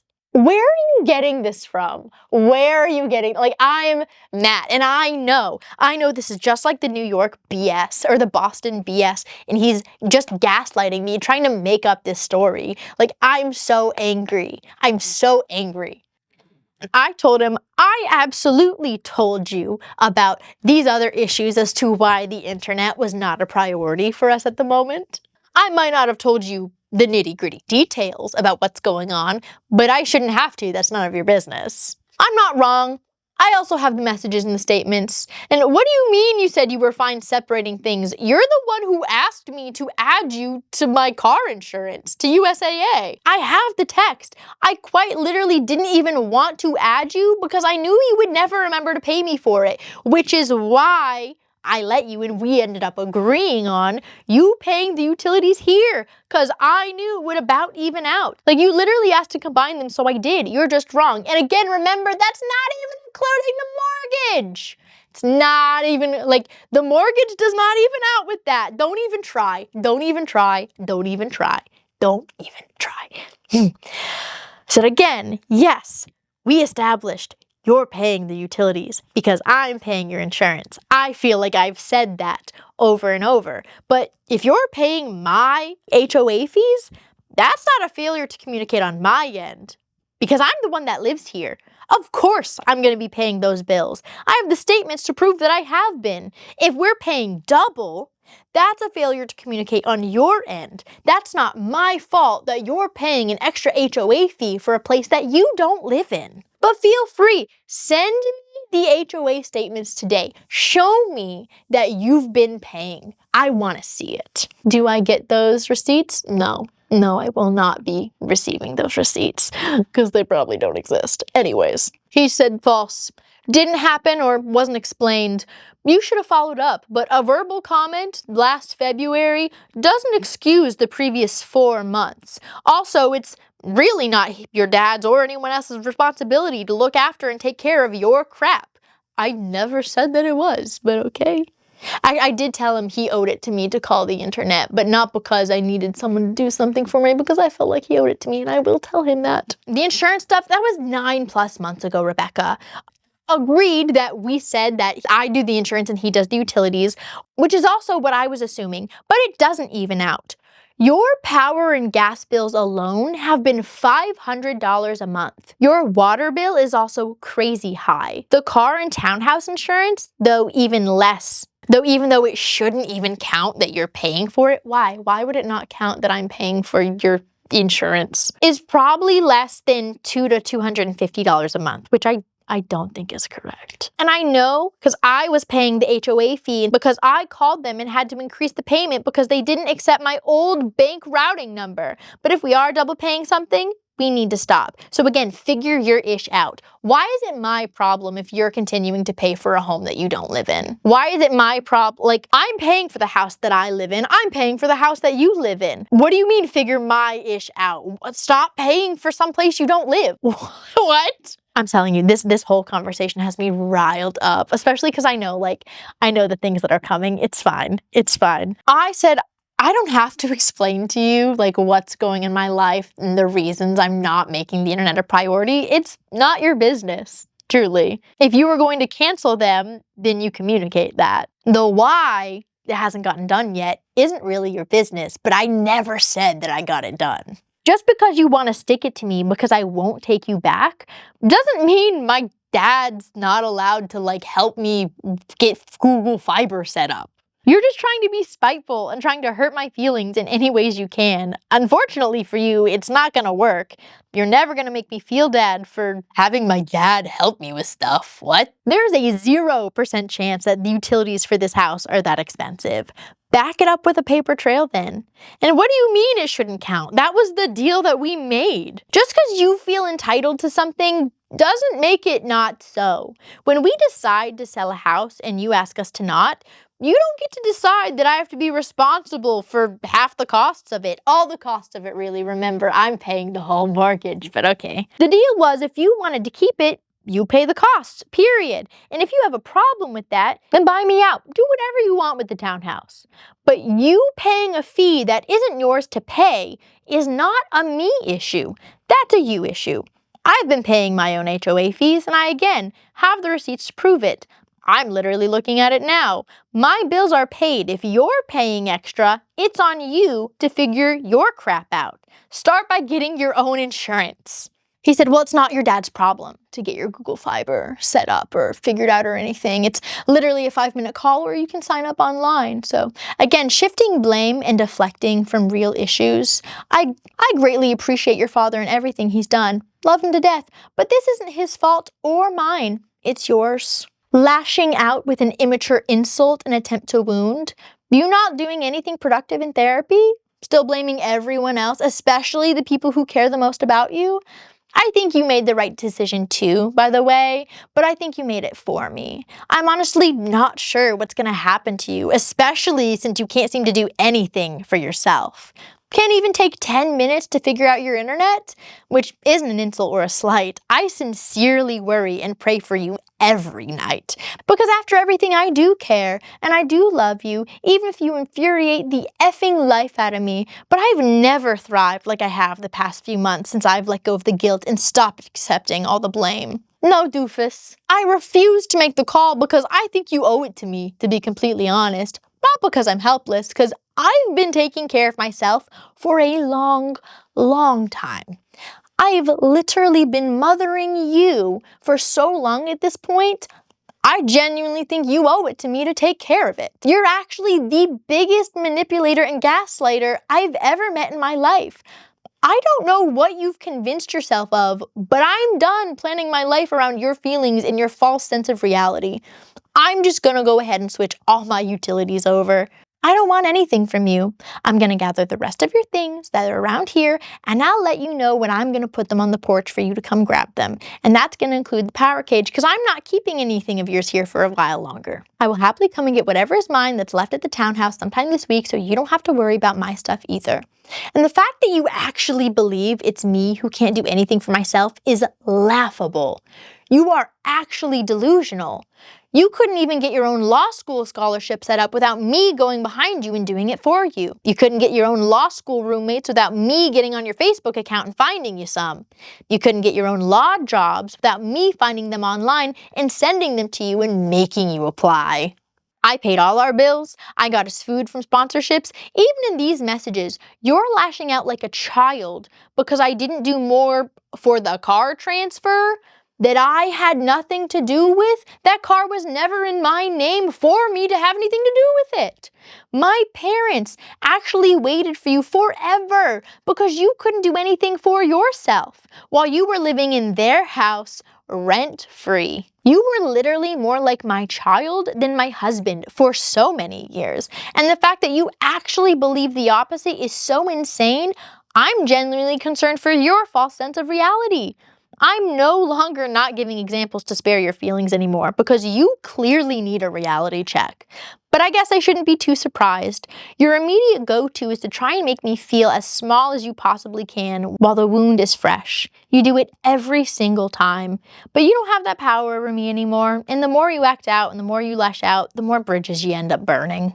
Like, I don't know why he's trying to make it seem like I'm not blaming my dad or anyone for the internet going out except for the person who canceled it. Like, you made the choice to cancel it. It is your fault. I'm not blaming what? I don't even understand what he's trying to get at. But he did end up calling and getting the internet set up and turned back on for 1 more month. He did end up doing that, for sure. And I told him, thank you. I'm going to call the city, and I would like to switch over all the utilities. Please send me the receipts that you have of paying all these homeowners fees that you claim to be paying so that I can get a refund from our HOA since we've been paying double. Of course, those receipts I don't think exist because I never received them. And he says, so that's clear, I'm putting it in text. The new disconnect day is in April, blah, blah, blah, blah. This is what you have to do for a new account. And I said, I'm getting fiber installed in 10 days. They just can't come out sooner than that. I'll be good. All I needed was internet for the next 10 days. And he said, well, the city is, it's one utility and those two are connected. I'm not sure how that works. And then he responded to my earlier message and said, to this message, just because I'm finally not willing to let you emotionally bully me doesn't mean any of this is true. You can think what you want, but I always compliment and try to be as nice as possible. I tell you I care and try to give or compromise in every communication. And then you verbally bash me for things that you literally do all the time. Like the stupid curtains that were so urgent that they were going to take so much time. But you couldn't even make a 10-minute call to Spectrum? You had a fit when I was gonna have someone else do the curtains. You begged me to let me do the curtains. There were 12 of them. You had weeks to do it. You got 3 done. I said you didn't have to do them. You insisted you wanted to get it done. But yeah, these are the same situations. Okay, all right, of course. And then he continues and says, but I would prefer if you didn't throw a tantrum and start breaking things to try and prove a point that doesn't need to be made, especially when the divorce is right around the corner. That's only going to make things so much more difficult for everyone. You know, we helped each other out. That's what partners do. But even with this message, I expressed genuine concern about a topic that is very real because I care. And that you felt the need to counter with harsh words and irrelevant examples because you like to feel control, power, hate me? I honestly don't know anymore, and I really don't care. I didn't try to make you feel small at all. I tell you every time we speak how strong, beautiful, and amazing you are. I'll always believe that even if you threaten and attack me. I've never wanted power or control. You're just the one that keeps saying that. I just wanted love and attention. I won't feel bad about that. I truly loved you more than anything. And from my end, it felt like you loved yourself and your job more, which is fine. We're all different people with different needs. I just want you to be happy. But just like I'm done being selfish with you or your time if I'm not what you want, I'm also done being bulldozed by you emotionally and mentally. You gave up and you need someone to blame. And I took that for 9 months. But right now, you can do it silently. There's no way that message she sent me there's no way. That's gotta be rage bait. That's gotta just be rage bait. What? So I said, standing up for myself for once in my life is not emotionally bullying you. Just because actions you've taken make you feel regretful and you would rather people not bring them up, doesn't mean someone holding you accountable for them is emotionally bullying. In fact, I've been emotionally bullied for a very, very long time by you, and I've had enough of it. On the contrary, I've documentation showing that every time I tell you something that you don't want to hear, your immediate response is to try and hurt me. Just because you don't want to admit it does not make it so. You've even admitted to lashing out for my attention each time afterwards. I never said a word about breaking anything. You again are just trying to create your own reality where I'm the bad guy. I said I would gather your things and give you the opportunity to come and get them. That is not an unreasonable action of people in the middle of splitting up. That is not an outlandish thing. You just don't want to do it, so you're trying to make it look like something it's not. There's nothing difficult that needs to be done. We get our own things in our own living spaces, I file, and we wait for a judge to sign off. Nothing difficult needs to come from it, unless you're planning on making things more difficult than they need to be. It all seems pretty simple to me. Just because I felt like you owed it to me to take care of this does not mean I'm emotionally bullying you, and does not mean I'm being lazy and can't do anything for myself. In these 9 months, when you have had so much just handed to you, that's just a wild statement to make to me. The fact that you're just trying to pass off what you just said to me as, I'm just concerned about you, is so manipulative. I cannot believe you actually believe that. If you truly think that, that's a problem, a truly concerning problem. And your last paragraph just shows me again what a false sense of reality you truly have. I literally did everything for you.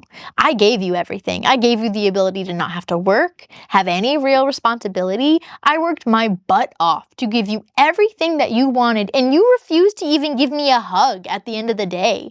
Like, literally have text of you saying a hug after you've been playing pickleball with your friends all day is too much to ask for. For you to say I loved my job more than you and all you wanted was love and attention is refuted by your own words from this past year. You're not going to gaslight me into believing your false reality any longer.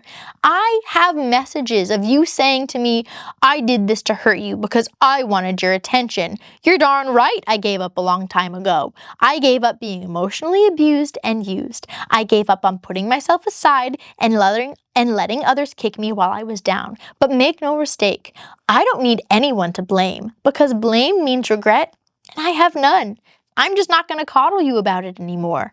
You're confusing my lack of sugarcoating and directness as anger and lashing out. Don't be mistaken. You're going to get what you give. This is a reflection of what you have given me, and I'm done emptying my pockets, my kindness, and sanity for someone who never truly appreciated it. His response was, what's in the past is just that. I accepted that I made mistakes and apologized more times than I can count. How you've reacted the past 9 months and continue to respond is fully within your control. You continue to choose to be the bad guy, if that's what you want to call it, and you continue to fail to uphold your promises and end up doing the exact same things you've attacked me for over and over. And yes, attacked is a fair word. I don't even know what promises he's referring to. I genuinely have no idea. I've been to 4 psychiatric medical providers at this point, and I've told them the story, often being extremely generous to your point of view, and all of them say the same thing. So I don't feel like I need to validate your stance, nor that that's a bad thing. It's rarely 100% on one person, and I know that's not the case for us. I was simply just saying you don't have to do anything rash. You're an adult, and you can decide what's best. I've said it before, and I'll say it till I die. Rebecca, I truly value you, our relationship, and everything you did for me. You were such an amazing addition to my life, and I do have regrets for my failure and missteps. You always refer to how I lash out and try to hurt you, but there's never really any hurt beyond some words that are sure meant to be impactful, so I apologize, but they weren't false. I told the truth and listed genuine concerns or feelings, and even that essentially stopped in October. So I encourage you to take our recent conversations to your therapist, or even the ones after October. I give you permission to read and evaluate anything I'm saying. My communication may not be the best, but the accusations you throw aren't true. I said, the fact that you don't like my reaction when you break into my house is not my problem. You not liking my reaction when you turn the internet off without warning isn't my issue. You can play victim to me reacting badly to your missteps, but at the end of the day, if you don't want someone to react badly, don't treat them badly, doofus. Just so that we all are aware, I'm not actually calling him a doofus in these messages. I'm just substituting that with his name, just so that we're all aware, just so that we are on the same page. I've not failed to uphold any promises. Please, feel free to name them. You asked me to add you to my insurance? I did. You wanted me to get the townhouse situated with you and with our realtor? I did. I got you a place to live. I offered you more help over and over. What exactly have you convinced yourself that I failed to uphold? The internet? The one thing that I told you was not a priority, not getting done right now? Sure, it didn't get done in the time frame that you wanted. To be completely honest, considering everything that I and my dad have done for you, that wasn't my biggest priority to ensure it was done in your time frame. I've had other things to situate myself. I don't see myself as the bad guy. I just see myself as not coddling you anymore. If you want that to be labeled as bad guy, so be it. But saying you're trying to paint me as the bad guy breaking your stuff is not an exaggeration when I simply say come get your stuff and you come up with, oh, well, don't be rash and break things, as if anyone even implied anything like that would happen. And also, to be frank, you're so delusional with your account of events. I don't take anything these professionals say seriously. Your stories change every time you tell them. You have lied to everyone around you for so long, I wouldn't be surprised if you convinced yourself of an entire new storyline. So no, a professional's comment on a story where they only heard what you have to say doesn't mean anything to me. Not when you're to this day so delusional that you're trying to tell me all I wanted was love and attention when I literally have texts from you telling me to go find a new partner when all I'm asking for is a hug at the end of the day. Like, you may have fooled yourself, but the texts don't lie, no matter how many times you verbally twist the story. And then your part right there, actually insane. Well, I never did any hurt beyond some words. In what world is, oh, you won't take me back, so I'm going to take more things from you, not manipulative? Again, this just goes back to, well, you gave me an eating disorder, but at least you didn't give me a black eye. Do you want a pat on the back? Like, that mentality is actually insane. The fact that you really think that is wild. And no, it didn't essentially stop in October. Again, the fact that you think that is wild. Doofus, I screenshot literally every conversation for my therapist. Every single one. She genuinely is baffled. I even keep opening your text messages. I know we all are. I know we all are. We have a whole vision board of texts from you over the last 9 months because you're so manipulative and good at gaslighting me that we dissect every single one and go back to all the messages and receipts proving what is false just so I don't actually believe the crazy things you keep trying to throw at me. Don't worry, I'm not the one who needs a reality check here. He just said, sure, Beck. I honestly don't even feel like I can trust the things you say anymore, and that's a big thing with how gullible I am. You're so far off base and everything is always from your perspective or isn't right, like breaking into your house. I didn't break in and it's not your house. I came to get some things that I needed, mostly my clothes, to be able to work and clean what you consider to be our townhouse. Weird how things always work in your favor, though. But I'm not interested in the back and forth with the person you are right now. If you want to continue this, we can talk on the phone so it won't take as long. And I said, convince yourself of whatever you want, doofus.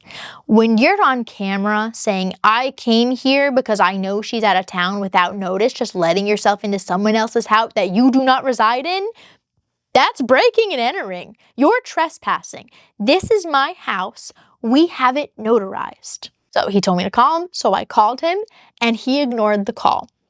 And he said, I'm on the phone in the car and going out with a friend, so we can set a time for later tonight. And I said, you just told me to call you, and then you didn't answer when I called you. But I have something tonight at 8. And he said, well, I guess we'll talk tomorrow then. And I said, it's funny how when you want to talk, I'm expected to take 4 hours of my day over and over for your sake. But when it's me that wants this handled, you get to pick and choose? Sounds about right. The thing that I was doing that night was the video game that we were playing. They had like a tournament thing that I said I would be a 5th player in. So I said like class should be over by 9 or 10. I actually refused to let this take up space in my mental for 24 hours. So it will either be handled tonight or today, or there will be nothing to talk about and we will have nothing to do with each other anymore. Because I am tired of being your mental and emotional punching bag. And he said, good one, Beck. Not an option. I have plans and I'm setting a boundary. And I said, thank you for putting this in writing. Your exact words were, if you want to continue this, we can talk on the phone. And then I call you and you say you're busy. And your exact words are, we can set a time for tonight. And then I said it has to be after a certain time and all of a sudden you're busy again.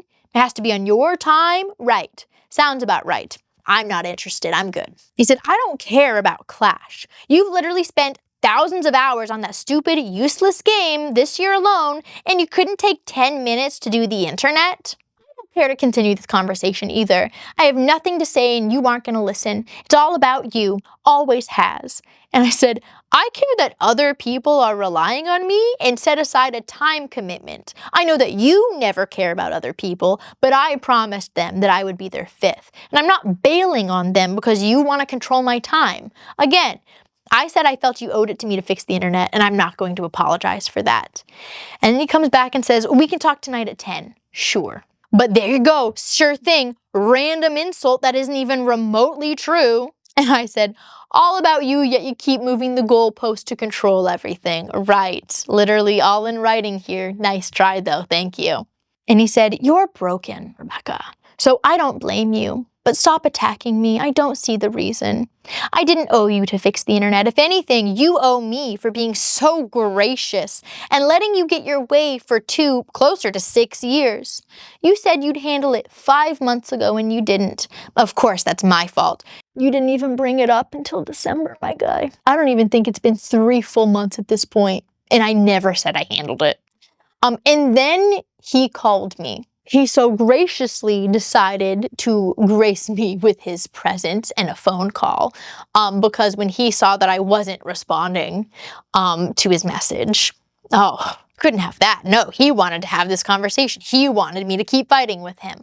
And remember, I knew I wanted to keep everything in writing because he just kept lying about everything. And so I planned I was going to record. This was going to be the first conversation that I ever recorded. And mind you, like, I live in a 2-party state.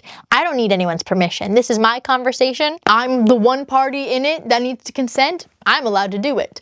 I had never done that before, so I will admit I messed it up a little bit. I'm sorry. I thought I hit the record button because I had to figure out how to do it, right? Because he was calling me and I didn't expect him to call me, so I was panicking a little bit because I couldn't answer on my phone because if you screen record, it doesn't pick up the audio. I don't know if you knew that. I figured that out.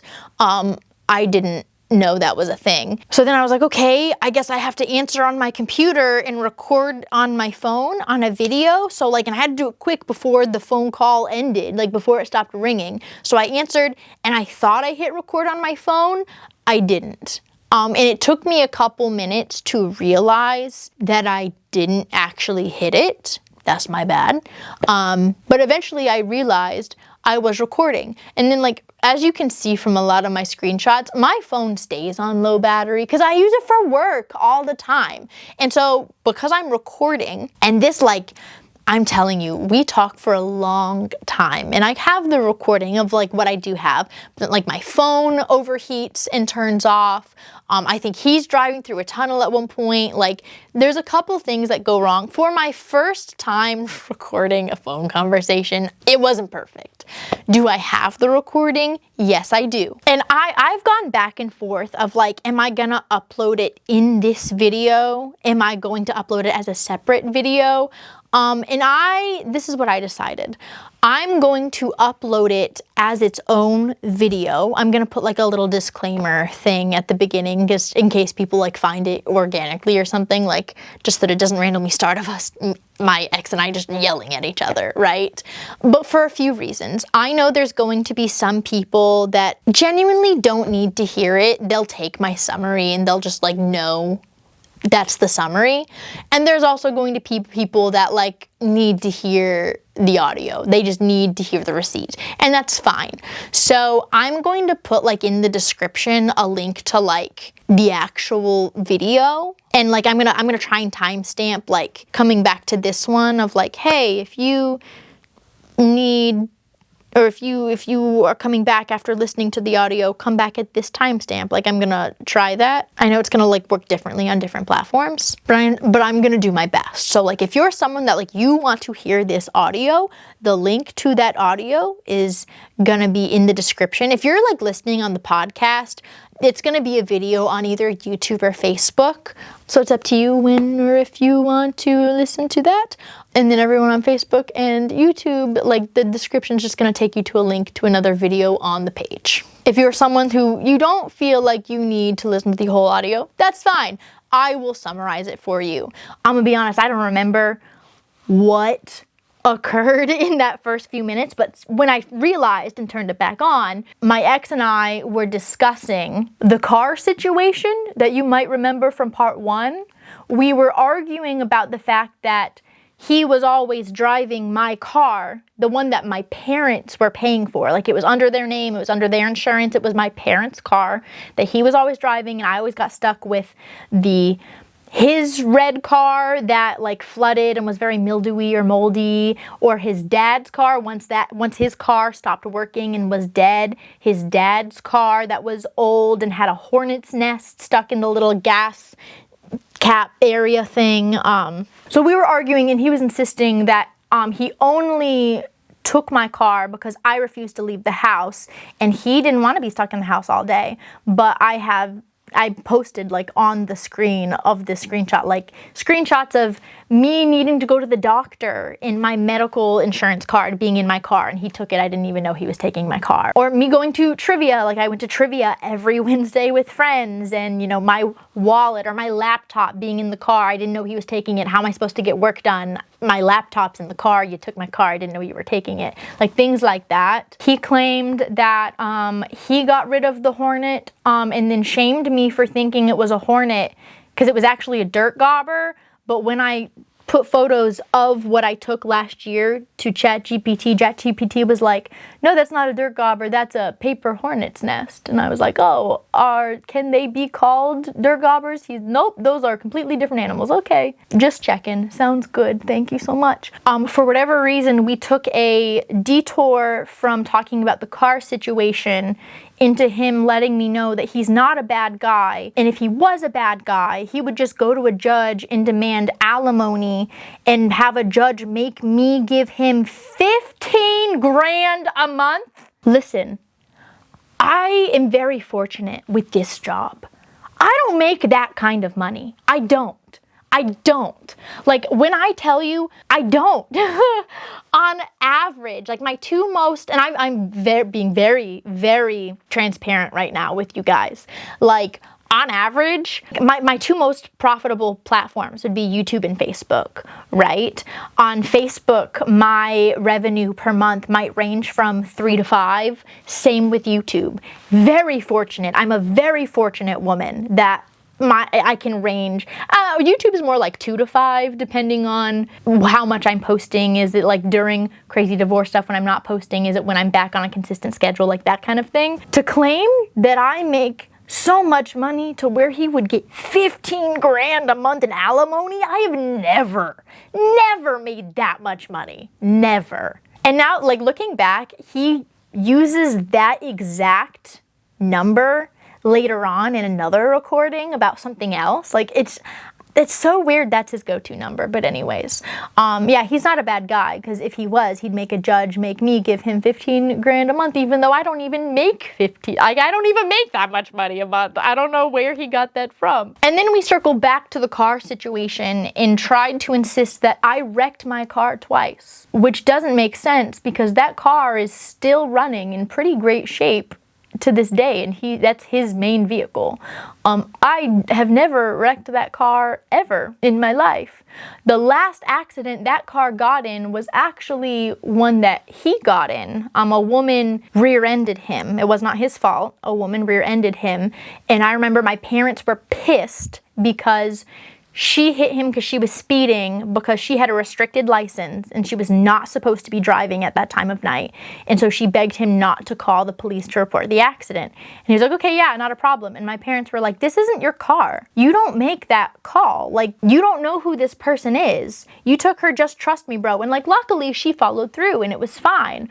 But it might not have been. Like, this isn't your vehicle. It's their insurance that's gonna go up. It's their, like, you can't do that with someone else's car. It's not your car, it's my parents' car. But digress. The fourth thing that is discussed and talked about is he's claiming, this is important, this one's definitely important, he's claiming that he's paying, because remember, like, I'm paying the insurance and his mortgage, and he's paying my utilities at this house. And he's in the phone call, I think he even insists that he's paying his mortgage. He's not. I was paying the mortgage the entire time. Both of our mortgages. He claims that he's paying $500 a month just for not even my utilities, for my gas and my electric. And I said, cool, show me that. And then the subject changed. Of course it did. And the next big thing is he says it was very unfair that when he left his job, his lawyer job, to stay at home with me, he wanted to talk about it together. He wanted to have a conversation before he just quit. And he admits on the recording that we did have 5 different conversations about him quitting his job, and that I did give him my opinion on the matter and my vote on the matter. But it still wasn't enough for him to feel like I contributed to the decision. And he isn't sure what I could have said that would have made it enough. He just knows that it wasn't enough, and that is one of the ways that I failed him as a partner. So when I try to logic that, the subject changes again, and he says that I'm just trying to start problems because he only sends me very short messages all the time, and I send back paragraphs, and he doesn't understand why I'm just sending paragraphs attacking him, because he only sends me like quick little sentences. He says, I don't even know where he got that. This one like made me mad, because as you guys know, I know that you don't know the details, and you don't need to, but I know that I insinuated that there was some family stuff going on that was like my dad and I, like our whole family, but like my dad and I were trying to do the internet stuff, and we decided this isn't a priority right now. He says, your dad is dying because what? My dad's fine, just so everyone's aware. That has never been a thing. I don't even know where that sentence came from, but he says your dad is dying because I and my brother are huge burdens on our parents, and we can never do anything for ourselves, and my ex was the only one to ever help my parents around the house with anything. And he gave examples like he would help put stuff on the grill with my dad, and my dad's response when I told him that was, I don't think he knows where my grill is. And he went on about how he would always help with dinner and do this, but then also said that he tried to avoid my parents as much as possible when he was living with them and never did dinners with them. And then he said that he would invite them to dinners and then they would say no. And then he said that he wasn't actually ever home at the same time as my dad, that he was only there at night. Like, it just kept changing. It was just every 5 seconds, it was something different. And the last big topic that was argued about was he started complaining. Remember, we separated in May of 24, and then we signed the separation agreement in August of 24. His big complaint was in January of 2025, my friend Ben and Ben has already said, do not beep out my name. I'm going to wear this with a badge of honor. My friend Ben Brainerd, the comedian, was touring through the states, and when they came through North Carolina, he and the guy who does stand-up with him, they stayed in my guest room. And my ex was letting me know that that was emotionally cheating, and everyone in his family couldn't stop talking about how I was emotionally cheating on him because we hadn't even done anything with the separation agreement yet, which was not correct. Remember, August of 24 to January of 25. And says that it was so unacceptable and inappropriate because Ben had hit on me before and asked me for a relationship. And I said, what are you talking about? He said, well, you told me over summer that he texted you and asked if we were okay and if, like, saying that things were off and that you seemed not good. And I'm like, yeah, that's not the same as like asking someone for a relationship. Saying, hey, are you good is not the same as, hey, I see Avery's not in content. Do you want to hook up? Like, that's not the same at all. And for you to imply that it is a problem. And then he pivoted it towards, well, because Ben asked you for a relationship, which he didn't, remind you, he did not, that's emotionally cheating. And he turned it back to Jess and said, what he did with Jess, that's not emotionally cheating, but me letting Ben stay and Ben and his friend helping me put together furniture because they were appreciative that I let them stay, that's emotionally cheating. So I have no place to get upset about Jess, and I can't be upset about that anymore. And I can't hold that against him because I did worse, because in January, I let Ben and his friend stay in my guest room and they put furniture together for me. And his family just can't stop talking about how I cheated. And then he turned around and said, actually, it wasn't cheating. I picked a bad word. And then he said he actually didn't even know what he was saying. He was just mad and wanted to be heard and wanted to yell about things that he was holding internally. Yes. And then he also came up with another scenario of like this social media issue where there was a company years ago that stole a bunch of money from me and I had to deal with it, and basically like he wouldn't help me. Like I had these meetings set up with the people involved and like representatives from the company, and he like didn't even sit on the calls with me. He just like went to pickleball, and he's like, yeah, well it's because I couldn't represent you because I like, you know, I'm not certified in that kind of law. And I was like, okay, but like you didn't even help me find an attorney or like do the groundwork or anything. Like I did it myself. And he said, well, yeah, I didn't need to help you because like you just used the attorney that your old manager suggested. And I said, no, I didn't. And he's like, oh, right, I forgot. You used your friend Dan's recommendation for an attorney. And I said, no, I didn't. I did not do that either. And he's, I don't remember how you got the attorney. And I was like, right, because you weren't there. So like you couldn't even stay home and like help me figure out who to hire and like what, like you didn't help me with any of this.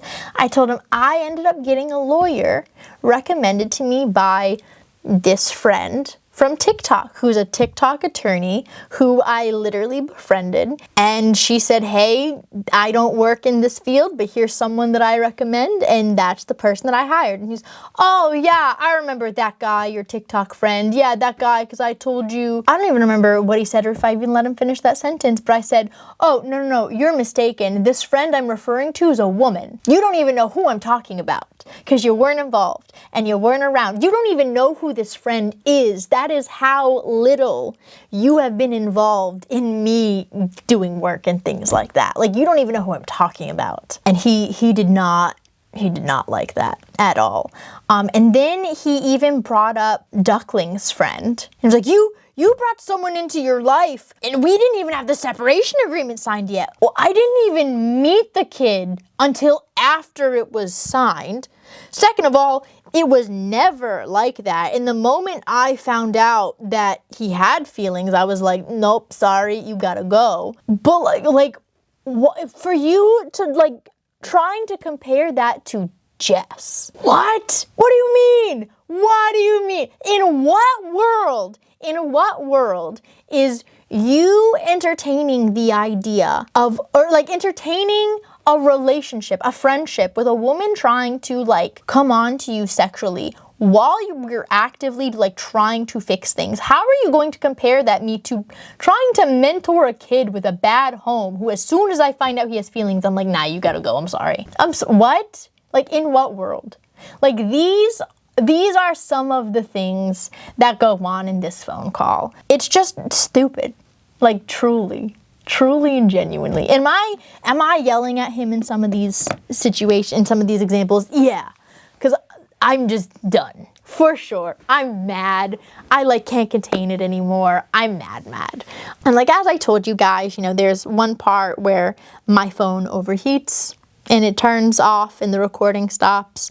There's another time, I think he might be going through a tunnel. I don't really know. One of the times that the call drops, I said my phone died. I'm like texting him on my laptop. And I said, I guess it didn't die, it just turned off. It's turning back on now. Maybe it overheated. And he said, it's fine. Again, there's no need for either of us to have fought anyways.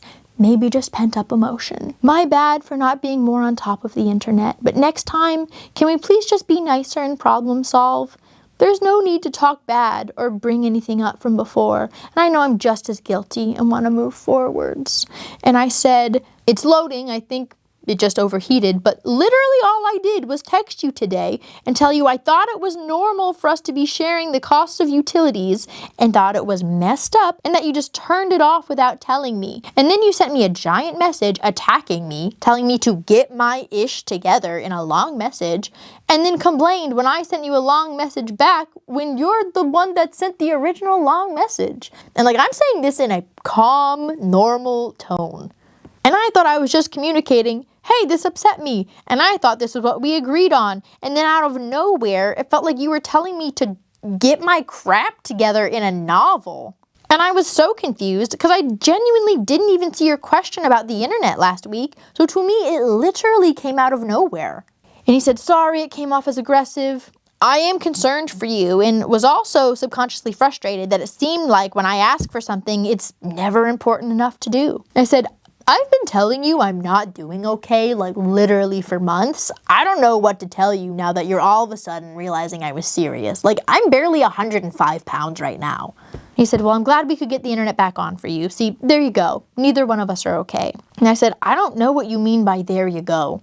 I've been saying for months, I'm trying to survive. I'm losing weight. My hair is falling out. For you to turn around and these things back into my face in anger as insults doesn't make me want to be nice to you. It doesn't make me want to have a conversation with you. For you to insult me with you're broken when you broke me is so invalidating, and it makes me so angry when it turns into, well, now you're being a you darn right I am. And I put the laughing emoji to convey lightness in this tone for you. No need for that comment. You've told me 100 times. We both are effed up mentally. I lost about 20 pounds that I don't have to lose, and I'm on medication now. I apologize that you aren't feeling well. I don't see that as a reason for not changing the internet, but you're about to change all the utilities today to prove a point. And my response was, I never said I didn't change the internet because I was unwell. He said, well, the truth is we both suck right now. Both very and defensive. I think it's reasonable and understandable. We just need to be done and move past everything.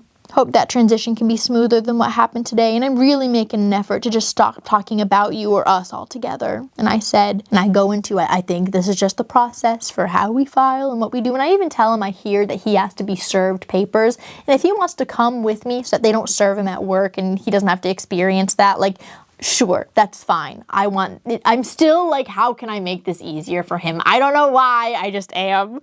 But I ask him, like, does the above description of the process that I got from the clerk sound accurate from what you understand? Like, you know more than I do. He says, well, there's still a ton of stuff with utilities and all the things. And if today was any indication, there's plenty left to make this a tricky transition.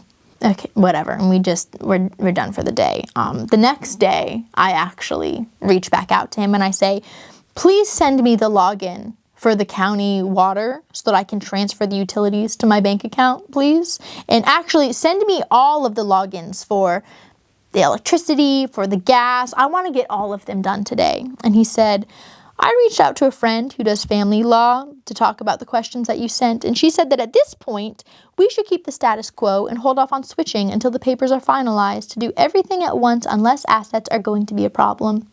I'm fine leaving everything as is except the internet, but you said that's taken care of. She actually said we should have gotten an attorney involved much earlier and gave me quite the earful, but that's past and unimportant. I said even if we wait on swapping bank accounts, I would like access to my utilities. Please send me the login info. We didn't involve attorneys because we thought we could handle it without having to pay 10 grand up front like our other friend did. He said, I'll ask her what the best course of action is, but the login gives access to my info too since the accounts are connected. And I said, I don't know why it would matter if I saw your townhouse water bill. He said, well, that's not correct. I asked for an attorney 10 plus times and you said no. Actually, you said, I'm not paying and you can't afford it, so we'll just handle it ourselves. And that's not a mutual decision. And I said, you never asked for an attorney. You are an attorney. And what do you mean? I said, no, I can't force you to not hire an attorney. I just said that I didn't want to have to pay her to hire me one. Like, this is not correct. We would each get our own attorney if that's the route that we went. Like, it's not a mutual decision. It wouldn't be. And referring to the water bill, he says, it doesn't necessarily, but after yesterday, I'd be much more comfortable having an expert lead. That is the exact phrase you used multiple times, though, with the attorneys. And I said, I cannot and have not ever said you're not allowed to hire an attorney, nor could I. Like, that doesn't make any sense.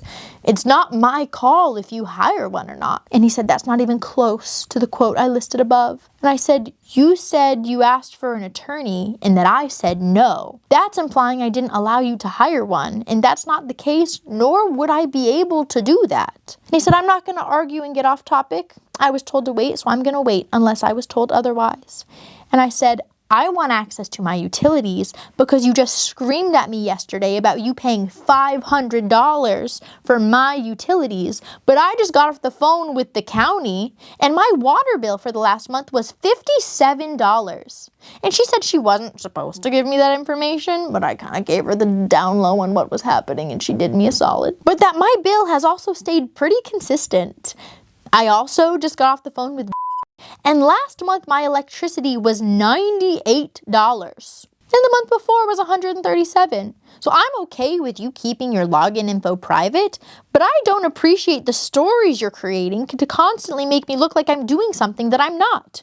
I do not trust anyone that you just find as a friend to lead because I don't trust the accounts you tell them. Just yesterday is a great example of you screaming at me over numbers that are not real. And he said, the water bill is correct. Those others are numbers for the townhouse. And I said, no. She clarified on the phone the house and the townhouse. She said there are two houses. She said, which do you need the numbers for? And I told her, and she listed that these were the numbers for my house. I can certainly call her back, though, if I need to. You told me yesterday that my water bill was in the 100s. And he said, perfect reason why I'm not making any decisions. Someone else is going to do it from here on out. I told you the electricity was $140. February is $98, but that's not due until later in March. There. And he sent me a screenshot of the actual bills for the houses. At least I think the water. And I said, actually, you only specified water and gas. You said both were around $150. And he said, no, I said electricity and gas, Duke and Dominion. And I said, actually, that is false. I'm sorry, I misspoke. You told me that my electricity was $197. That's how much my electricity cost. And he said, incorrect. That's the gas. The numbers that I gave you was 137 and 181. And I said, that is incorrect. You said that one was 181 and one was 197. And he said, nope, I didn't. I just showed you the number. And I said, doofus, I have it recorded. You told me that my electricity bill was $197 total. And he said, well, 197 is the combined total. For your house, it was 137. And I said, right, so that would mean 181 is also a combined total. And both are not correct numbers in which you're paying for my house that you screamed at me for. No, 181 is just the gas for your house. The other gets billed on different dates, but electricity pays all on the same day. I was just looking at withdrawals from my bank accounts for the numbers. I said, again, why I want to see the bills, and also why I recorded the conversation, because it is not fair when you tell tales and change the stories to make me look a certain way. It is really unfair. And I kept going and I said, which goes back to my I don't really want one of your friends who I don't know taking the lead. It is unfair for that to happen all the time and allow my attorney husband and his friends, who may or may not have all the information, lead me. The only one here who doesn't have a law degree. If you want to go out and hire your own representation, I'm fine with that. But I'm not interested in doing what your friends say. And the only thing he has to say back is, well, what does it matter if I'm paying the bill? What does it matter how much it actually costs? And also, recording the conversation without my permission isn't fair and is illegal. It's not. You're an attorney and you know that. It's not. I don't talk about you to anyone, Rebecca. I'm really trying to forget you exist. And I said, you tried to spin a story about how I'm doing you wrong because you're paying $500 a month for my bills, which is not the case. That matters. And it's not illegal. North Carolina is a one-party state. What isn't fair is creating lies about me to people and then using it as justification. Well, everyone that I tell the stories to says blah, blah, blah, blah, blah. I've been telling you forever that was happening. That's why I keep our conversations over text now, for documentation. You insisted we needed a phone conversation. I already knew the numbers you were throwing around didn't make any sense, and I protected myself. And I'm not going to apologize when it's clear as day that I needed it. And he said, cool, Beck. You do you. I'm going to listen to an expert from here on out. And I said, if you want to forget I exist, that's fine. We can finalize everything. We already have all the documentation needed. Nothing else needs to be done. We can swap all of our things. I'll go file by myself and it will just be done. And he said, great.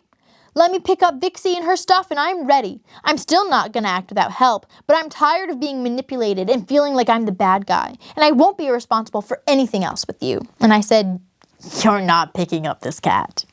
How am I manipulating you when you're the one making up stories? You're not going to gaslight me into this. And he said, oh, well, you said we were going to be fair, right? Vixie's been my little girl for 8 years, and we both always said she was my cat and would always choose me. And I saw how it crushed her when I wasn't around anymore, and she gets so happy when I come over. And you have Milo, and I've never asked you to give him up. I have months of research, reasons, and even talked to vets, but none of that should even matter. It seems only fair that Vixie comes with me. She's my world, just like Milo is yours. I'll put this on the screen, like it's my response back, but it's long. I don't think, this video is already so long, but I pretty much just respond and I'm like, Vixie's excited to see anyone who walks through the door. I don't know what to tell you. You've barely seen her in the last few months. I have been her caregiver for almost a year at this point. I can count on one hand how many times you've seen her in this new year alone. You're not her person anymore. I'm sorry if that hurts your feelings. I'm not saying that to hurt your feelings, but I've talked to her vets, not just random vets that have been taking care of her for years. She is healthy, she is happy, she is thriving. You want to talk about fair, but who is this fair to? It's not fair to Vixie to take her out of the place that's been her home forever, away from her sibling, away from me. I've been her caregiver for almost a year at this point. You want to take her away from her normal and bring her to the townhouse and then move again, but this isn't fair. I'm not doing that. No. And he comes back and he's like, oh, the cat, there's no evidence that these cats even like each other. Every time I come over, Milo is terrorizing her, and yeah, they fight sometimes. They're cats. They're siblings. They have actually spent more time snuggling with each other since someone has left this house than I have ever seen in their lives. And the vet thinks that has to do a lot with someone not screaming all the time, whether about a video game or whatever, you know? He also tries to claim that like she and I have like not had a relationship. And he even like tries to insist, yeah, your house isn't clean. I know you have a cleaning person, but even a cleaning person can't make your house clean. What? He tries to say that like he's been in my house like just a month ago and he just saw what a disaster it was everywhere. And I was like, are you talking about February 16th when you were like in my doorway? Oh no, there were boxes from the trash can enclosure that we had everywhere. Like what? And he tries to talk about, and I saw the office space. You didn't even go upstairs. Just stop. Like, just stop. But just all these excuses as to why I shouldn't have the cats and blah, blah, blah, blah, and Vixie, and he knew I would never give her up. Right, because I've been saying this whole time that I was not giving her up. I don't know why this is a shock or a surprise. And like I tell him, I don't know what you're even saying or like talking about. Because like this has always been the plan that I was keeping the cats.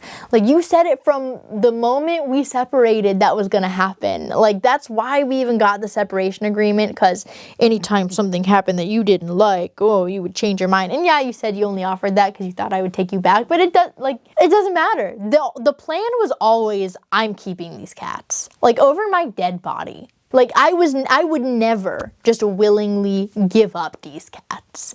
I don't know why you thought that was ever an option. We agreed on it from the beginning. That's why we put it in the notarized agreement. I don't know where you got this notion that was gonna change. I don't know why you're surprised that I'm like, no, she's not leaving this house. And he says, well, that's a very simplistic explanation and not even close to the full story of what happened. But it's pretty obvious Milo is struggling too, as every time I sees him, he finds his way to my lap, even if you're there. Not really the case. There is a time that I had to go sit downstairs when he was here because I felt bad that they were just staying with me and he was here. And I made excuses as to why I needed to do work downstairs, that they would stay with him. But it's fine. I don't even think I told him that. So if he's finding out now, sorry. But there's no point in arguing. We already made our sides clear. I already knew the result anyway, though I always hoped, some naive hope, things might be different. And I said, that's exactly what happened. Like, you made statements that if we couldn't fix this, you didn't want to take more from me. But in moments when you were told things you didn't want to hear, your first reaction was to tell me you were going to take things and try to hurt me, just like you did in the car of the Target parking lot, and just like you threatened to take Vixie. Like, that was a pattern of yours. That's when we started planning the separation agreement, because we agreed that you lash out and try to upset me and hurt me when the wound is fresh, and you wanted any decision that I made to be the one that I truly felt, and not because you were threatening to try and take things. So we drafted it, we signed it, we notarized it. Just because you couldn't convince me to come back like you thought you could does not mean I manipulated anything. You're a grown adult. You're a licensed attorney. I did not trick you. I did not force you. I did not manipulate you. Milo's literally fine. That's a wild statement to make. Like, let's be completely honest for a moment. You've been gone from their lives for so long, they probably thought you died. Just because Milo is showing signs of, oh, I'm so glad you're alive, does not mean he's struggling. Milo is not only the same snuggly, lovey boy he was a year ago, Milo's become significantly braver since you left.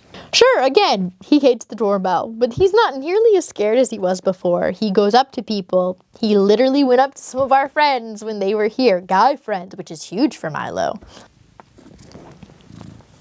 Oh, hi, speaking of the princess, are you hopping up? Hey, did you know that did you know that we're not bonded? Did you know that you don't really love me? Did you know that was a thing? Thank you for presenting me your butt. I know that is your favorite thing to give me. Anyways, long story short, I just tell him, I don't know what you're talking about. They're getting along better than they ever have. Milo is braver than he's ever been. Vixie is healthier than she's ever been. Like, just because you want the cats to be miserable does not mean that they are. And if you're that concerned about their normalcy, happiness, and adaptability, you'll agree that allowing them to continue in this positive direction, in progress, You'll agree that allowing them to continue in the positive progress and direction they have been is truly what's best. And if you don't, then it's clear that your insistence is more about what you want and not about what's best for their well-being. And he said, that's just what you want. I 100% believe it would be better for Vixie in the long term to be with me, and likely better for Milo too. And I said, I guess we'll just have to agree to disagree, but they're not leaving this house. And he said, that's all I needed to hear. I told you the cats, Vixie specifically, were the only thing I cared about more than anything else. It makes everything so much easier. And I said, again, the entire reason we created the agreement we did was because we agreed that when you're in the moment, you're very mean and spiteful. You try to scare me and threaten me. There's proof of that. So I'm glad we decided to go down that road when we did. Regardless, do not threaten me. You've truly shown me your true colors, especially in the last couple weeks. Well, at least I didn't get physical with you in the recording of you telling me that you're glad you gave me an eating disorder. Were very telling of what you really think of me. Those alone are enough to convince anyone that you're not the best caregiver for these cats. And he said, I know you're paranoid, but not everything is a threat, Rebecca. Sorry, Vixie is rubbing against my microphone right now. Stop. Why are you trying to bite it? I know you're paranoid, but not everything is a threat, Rebecca. I just need a reason to not talk with you. It honestly has made me feel sick for a long time, and you're not a very good person. But I can't stop myself from caring or trying to fix things. And I said, quote, makes everything much easier, would absolutely be perceived by a threat for many people in the middle of being berated and gaslit into doing what someone else wants. You can have your own accordance of events, doofus. I'm not going to bother myself with the delusions you come up with. I am a good person. Not accepting abuse and putting my foot down for once in my life doesn't change that. It's interesting how for years you begged me to be better at walking away from people and that I'm too nice. But the moment I learned that lesson and apply it to you, I have a problem with throwing people away and I'm just so mean and not a good person. You can think that of me. I'm comfortable with that. The people in my life who have been in my life for years, some decades, know that isn't the case. And I will not dictate my life chasing after the approval of someone who says they're glad they gave me an eating disorder, which I also forgot to tell you guys, for those who didn't listen to the recording, is in that recording. That's in there. And he just responded, oh, this is completely necessary. You feeling better? And I didn't respond. And there's only one last real interaction that he and I will have before real attorneys get involved. And I'm going to put on the screen some of the other interactions that we have between them.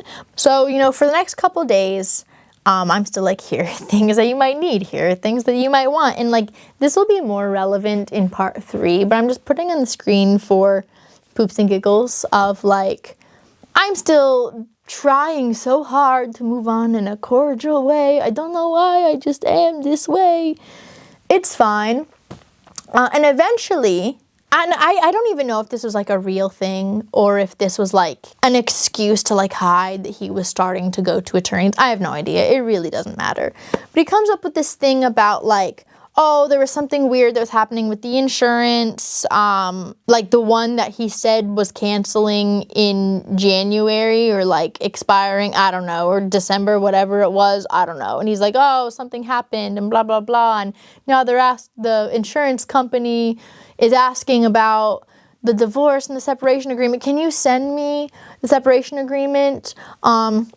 He goes, can you give me a copy of your version of the separation agreement when I come over if you have it available? I've asked for a copy a few times in passing, but I never actually received one. The insurance company needs it to verify information, and I haven't read the final version, nor do I know about any specifics within the document.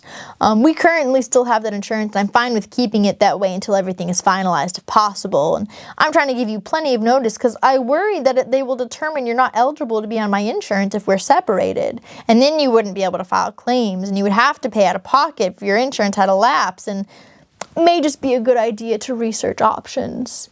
And I'm so confused by this message because one, you told me the insurance stuff was ending in December and I told you I was gonna get my own insurance, and I did. I'm so confused. But also, what do you mean your version of what do you mean you never read through it we had to read through it as part of like getting it notarized. Like we had to sit there and go through it with the notary. What do you mean? What? And like you didn't ask for a copy. I tried to give you a copy and you said you didn't want it. Like I'm in this moment, I'm like, oh, he's trying to finagle something. And I'm not letting it slide. Like I will be correcting these inconsistencies. And I said, I was under the impression that our insurance was done and canceled in January. I meant December. I said January. I know this. So I already acted accordingly. I have new insurance that I've been using. I thought that was the deadline you gave me back in January. Again, December. I know. But I'm good. Thanks for letting me know, though. I can definitely give you a copy. If I recall correctly, when I asked you originally if you wanted a copy, you told me you didn't want to see it because it upset you that it existed, but I can absolutely get you a copy. We did go over it twice, though, before we got it notarized, and the notary asked if you read it, and you said yes before she notarized it, and we then again had to look through all the pages again while we were there. Would you like a digital copy or a hard copy? Like I have one physical copy here with me, then I can give you that, or I can send you the digital one. I appreciate that you're trying to give me notice on that. I do. I assumed that the insurance would be done within January, so I got that situated already. If you no longer need it, it's totally fine to be canceled. I can double check with all my doctors or dentists that they have my new one on file to be sure, just to double check. And I'm not saying this to like start anything. I genuinely am just trying to consider your feelings. I know you said you wanted nothing to do with me, and so I can like put this box of stuff right on the porch before you get here along with the fridge and stuff. Like whatever can't fit in the car, I'll just move back inside after my meeting. So no stress, no rush, no pressure. And he said, that's fine. I wish you told me about the insurance before I was asking over and over so we could have canceled in December before the policy renewed. And thank you. It would be great to have a physical and digital if possible. I'll give it to our insurance company and cancel the insurance before the next payment is due. We went over it multiple times over 3 months, and I expressed I didn't want one at all, and I requested an attorney multiple times. But we also had changes that were supposed to be made even the day of signing and that you said you would handle. I also asked shortly after we went to the bank because I was confused. You took all 3 copies, and none of the documents were stapled, organized, or attached to the signature page. And again, in October, when we had the disagreement about the bank accounts, and what was supposed to be in the agreement. And then again, in November and December, another disagreement over assets when you kept refusing to part with things that I had even before we were married. And I said, I assumed that we were on the same page about insurance. I apologize if that wasn't the case. You told me the deadline was a certain day, and I just assumed that it was, and that what was done was done. I apologize if that was incorrect. I assumed incorrectly. It wasn't on purpose. You asked me if I wanted to go on your insurance, and I said no. I'm very confused what he's talking about at this point. And remember what I told you about, he wants me to believe that he's paying for this insurance too? He's not. I've been paying it. I wouldn't find out. I wouldn't realize until after. But I'm the one that's been paying this insurance. It's my money. It's coming out of my account. He's I told you, it's he wants me to feel like it's him paying. It's not him. It's me. It's still me. But anyways, you said you didn't want to separate, which is understandable. I said I was not going to discuss anything further regarding our relationship until one was signed because of the previous issues of you promising XYZ in regards to our assets and then changing your mind in the heat of arguments. That's why we drafted one. In regards to your desire for an attorney, I could not and cannot keep you from hiring one. We would have gotten separate attorneys. I have no say in you getting one.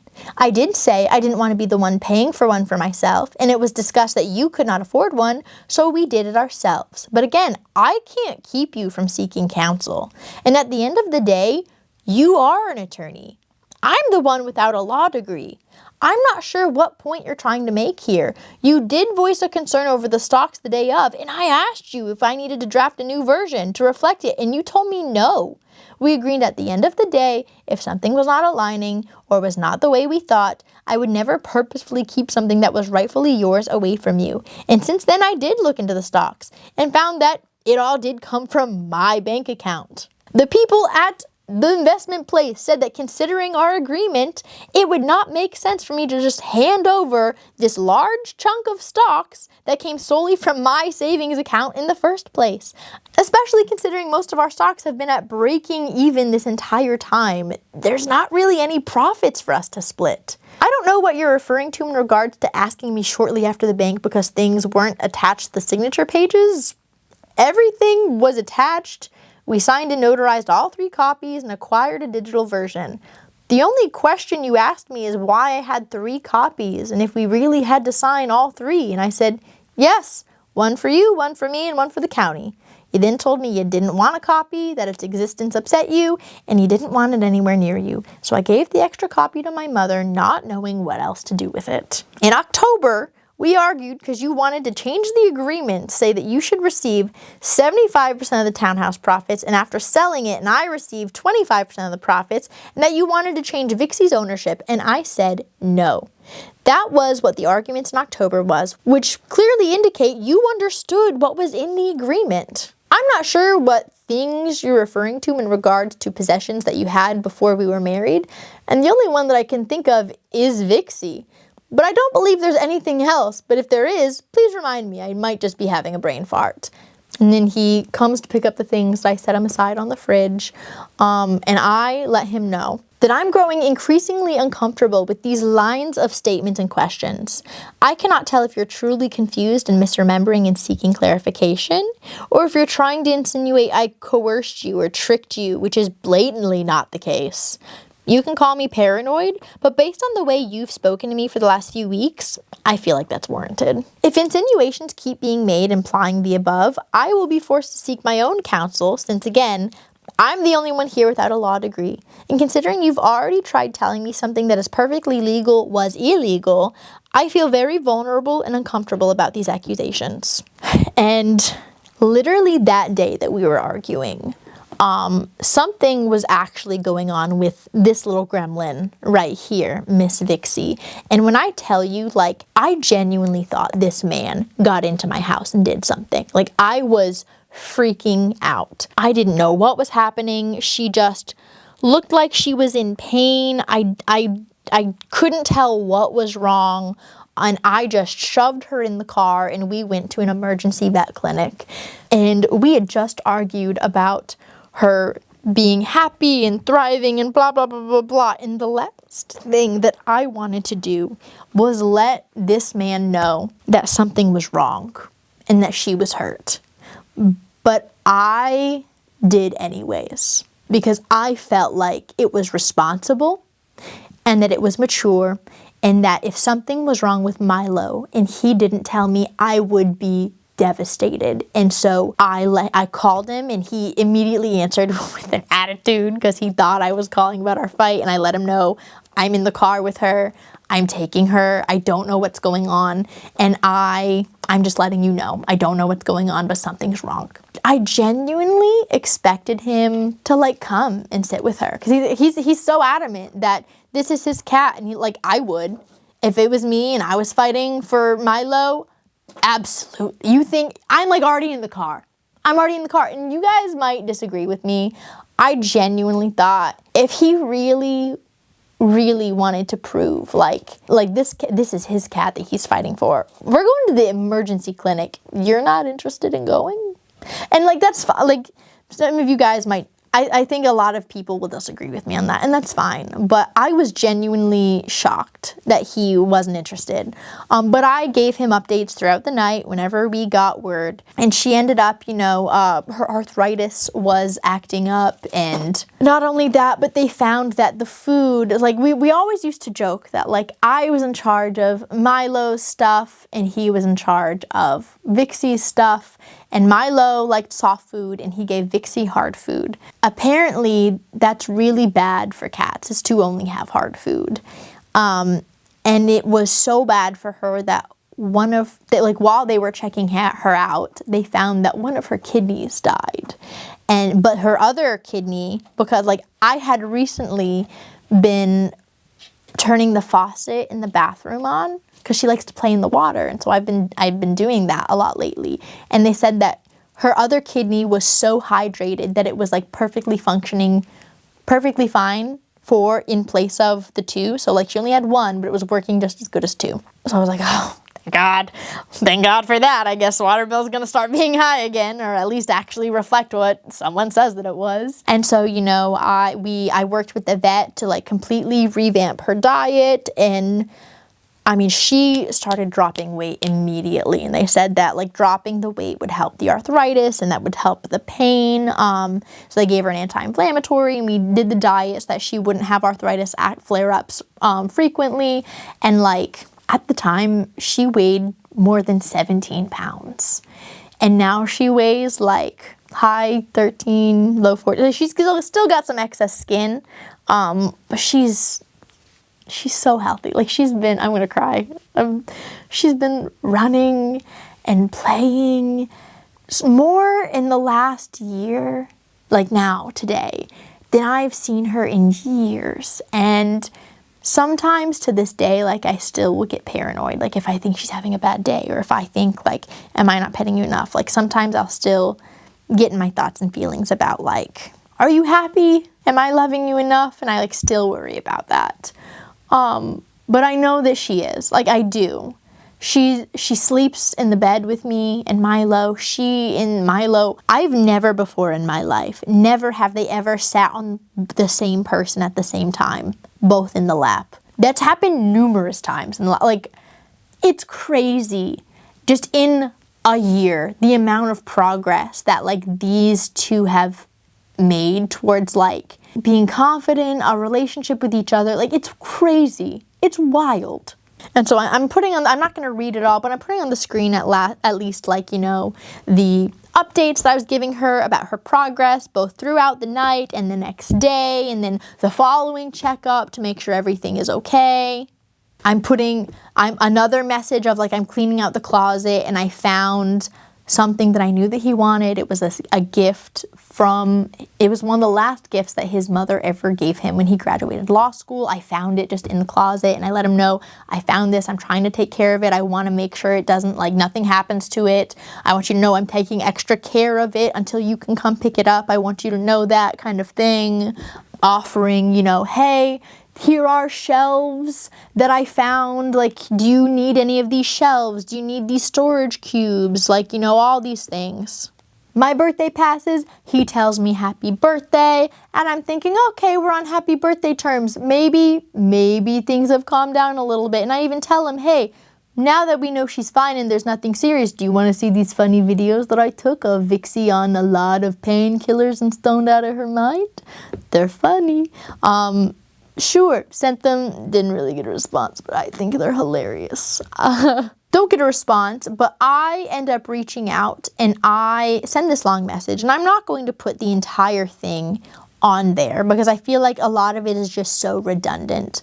But it's really just me talking about like, hey, I really want to address some things, because like you've used phrases like I put you on your butt with locking up 99% of our assets, and I'm not understanding where that's coming from, because you've only talked to me about how much money you have this entire time. You haven't been paying any real bills. Like I'm taking care of both of our mortgages still.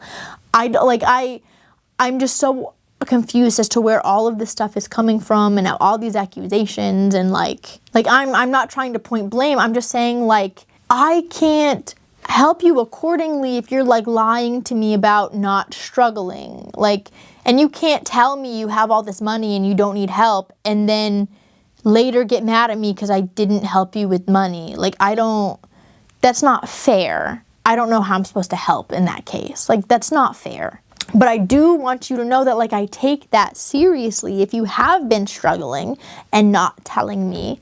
And I'm willing to add in a couple things to a separation agreement. I'm willing to add some amendments, letting you keep other things. Like if we want to look at the stocks and take the profits and split the profits, I'm willing to add an amendment for that. I'm willing to change, you know, a couple stipulations with the townhouse, things like this. Like, I'm fine with that.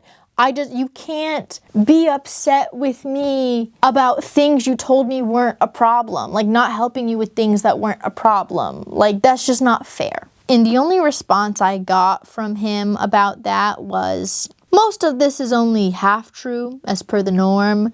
You also have to remember that I spent $3,000 on townhouse repairs, another $1,500 to $2,000 on washers and dryers for myself, nearly $3,000 on the CRV. I was paying $1,000 a month on student loans for me and bills, and tried everything I could to help you and pay things for you and get your attention. I mean, most months I took a heavy net loss until I started at while you locked up 99% of our assets with no remorse. Just to acknowledge some of these numbers, I don't believe he spent the $3,000 on the townhouse repairs. He never told me how much it was for that ceiling repair, never heard about it, never saw a receipt, never came to me about it, never asked me to pay for part of it, nothing. I just don't buy it was $3,000. I'll never know. This is the first time he has brought this up since we talked about him leaving the vacuums at the townhouse. That's the last time I've heard anything about townhouse ceiling people, just blatantly. $1,500 to $2,000 on a washer. Why are you spending that much on a washer and dryer? And like, you need a washer and dryer. Why would I pay for your washer and dryer? If you're gonna take it with you, why am I just paying for a washer and dryer for you? That's not my problem. $3,000 on the car, that's just a lie. I know this because since my parents are the ones that like gave it to him, they had all the documentation associated with that, and the property tax and things like that, like all the paperwork fees, all that, it was like about $800. That was the number that they gave me of how much it actually was. So he just made that number up for sure. Now, if he did something else to it and had to fix it, that's not my problem. That's not my issue. So like, he's insisting it's not that he wasn't making all this money, he just had to spend other money on other things and paid for me, even though I'm still paying his mortgage at this point. Remember, I'm still paying the mortgage, and I locked up 99% of my liquid assets with no remorse. Aren't I paying for you to live somewhere for free still?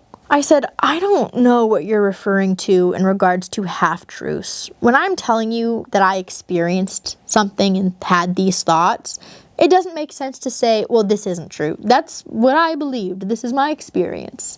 Saying that it's only partially true is invalidating what I believe to be reality. It feels very unfair to point a finger at me and say, well, what I was under the impression of is only half true, when so much of my reality was shaped due to what you told me about your own situation. You did have things to pay in regards to the townhouse and the CRV, but many of the times the number you gave either keep changing or just don't add up. Again, it can be difficult to know what is true and what isn't when those things do not add up, or simply when it involves a registration fee, which is standard when getting a vehicle. You cannot tell me I locked up 99% of our assets with no remorse when, again, I was made to believe your financial situation was very different.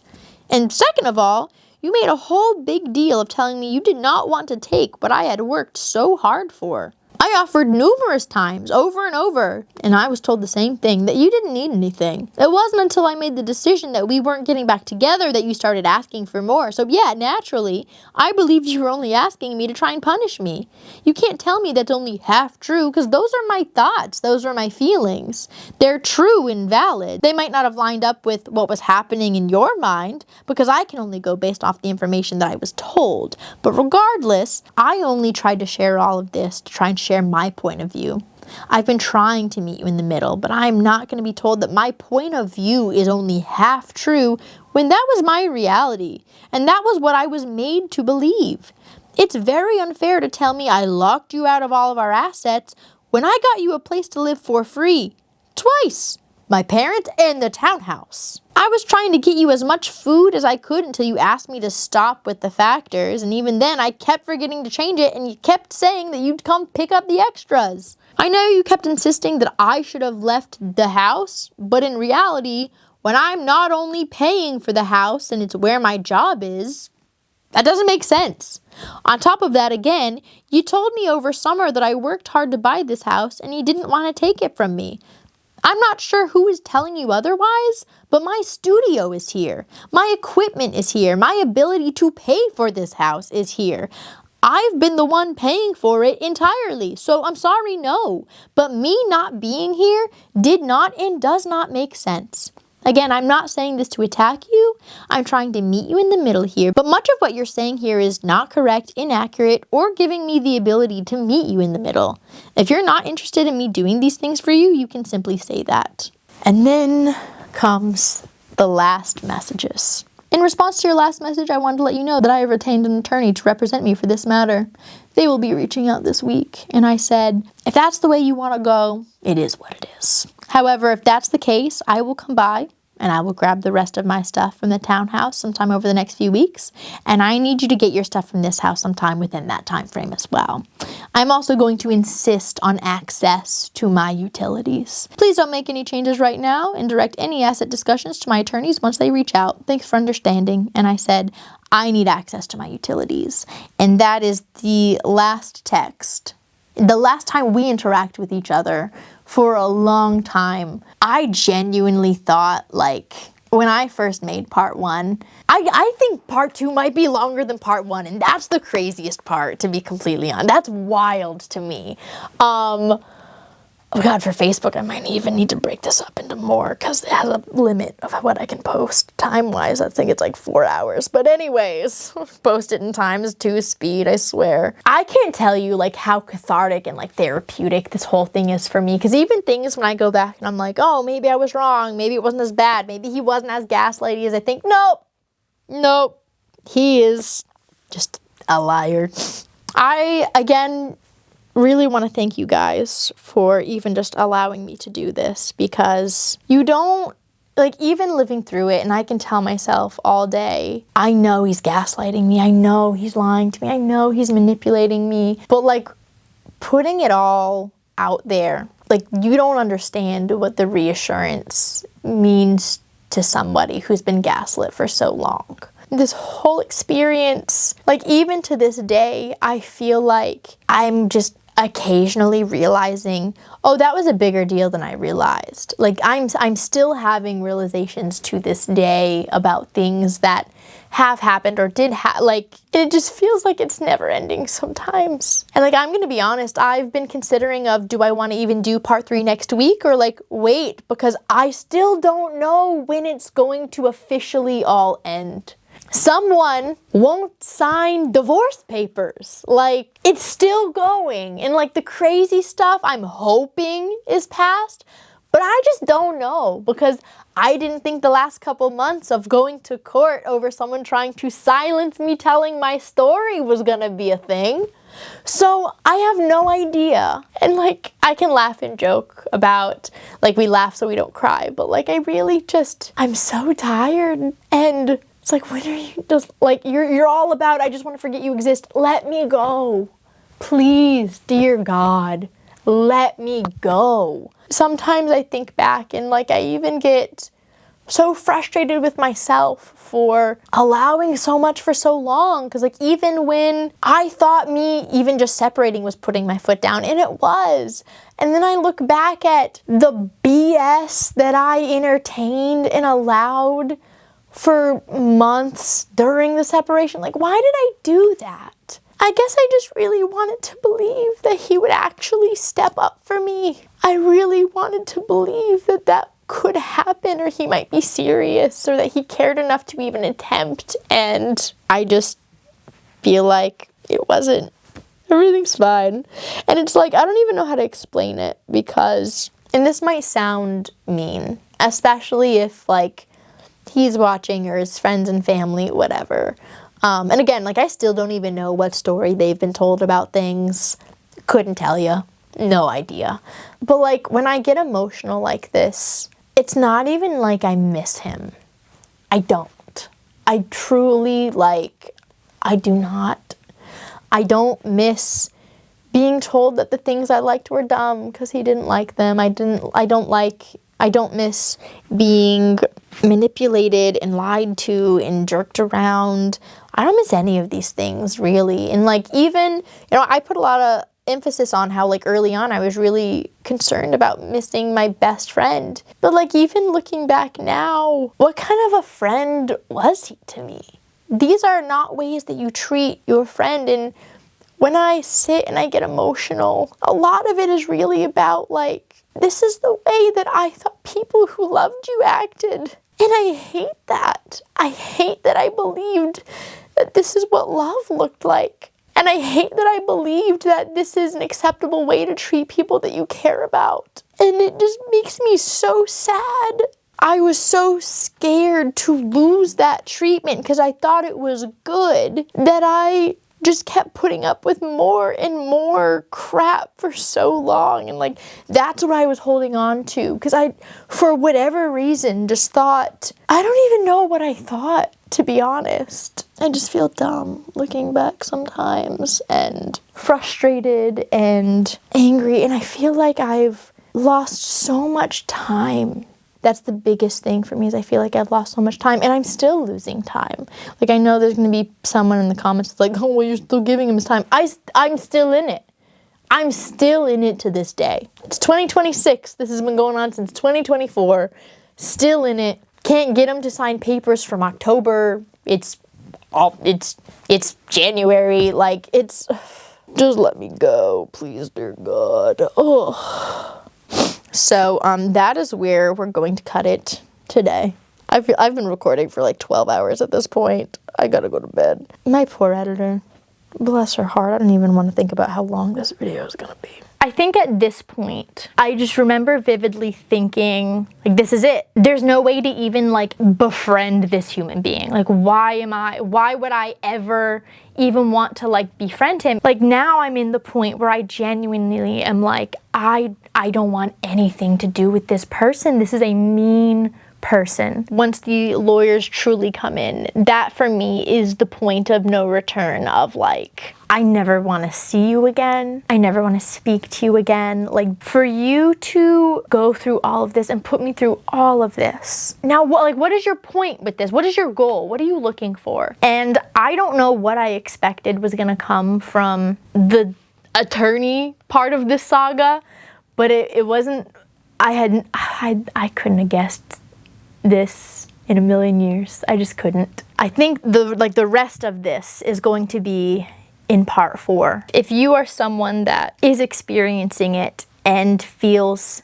silly about the hope that you have or still trying to see someone as a good person, I think that it has nothing to do with you being dumb and everything to do with the kindness in your heart. And I think it's good that someone who has hurt you hasn't extinguished that goodness in you, because that's what I feel like for me. I love that even through it all, I can still expect the good in people and assume the good in people and assume the best intentions. And yeah, I've learned a lot and I keep my eyes a little bit more open than I did before. But I am the most thankful that through all of this, I have kept my heart. And that's something that no one will ever be able to take away from me. So thank you for experiencing this with me. If this is where you are like, I heard all I needed to, I don't need to go to part 4, that's also fine. That's also fine. But for those of you who are going to continue along with me, I will see you on the next part of the journey. And I hope you have a great rest of your day, and I'll see y'all later. Bye, my lovelies.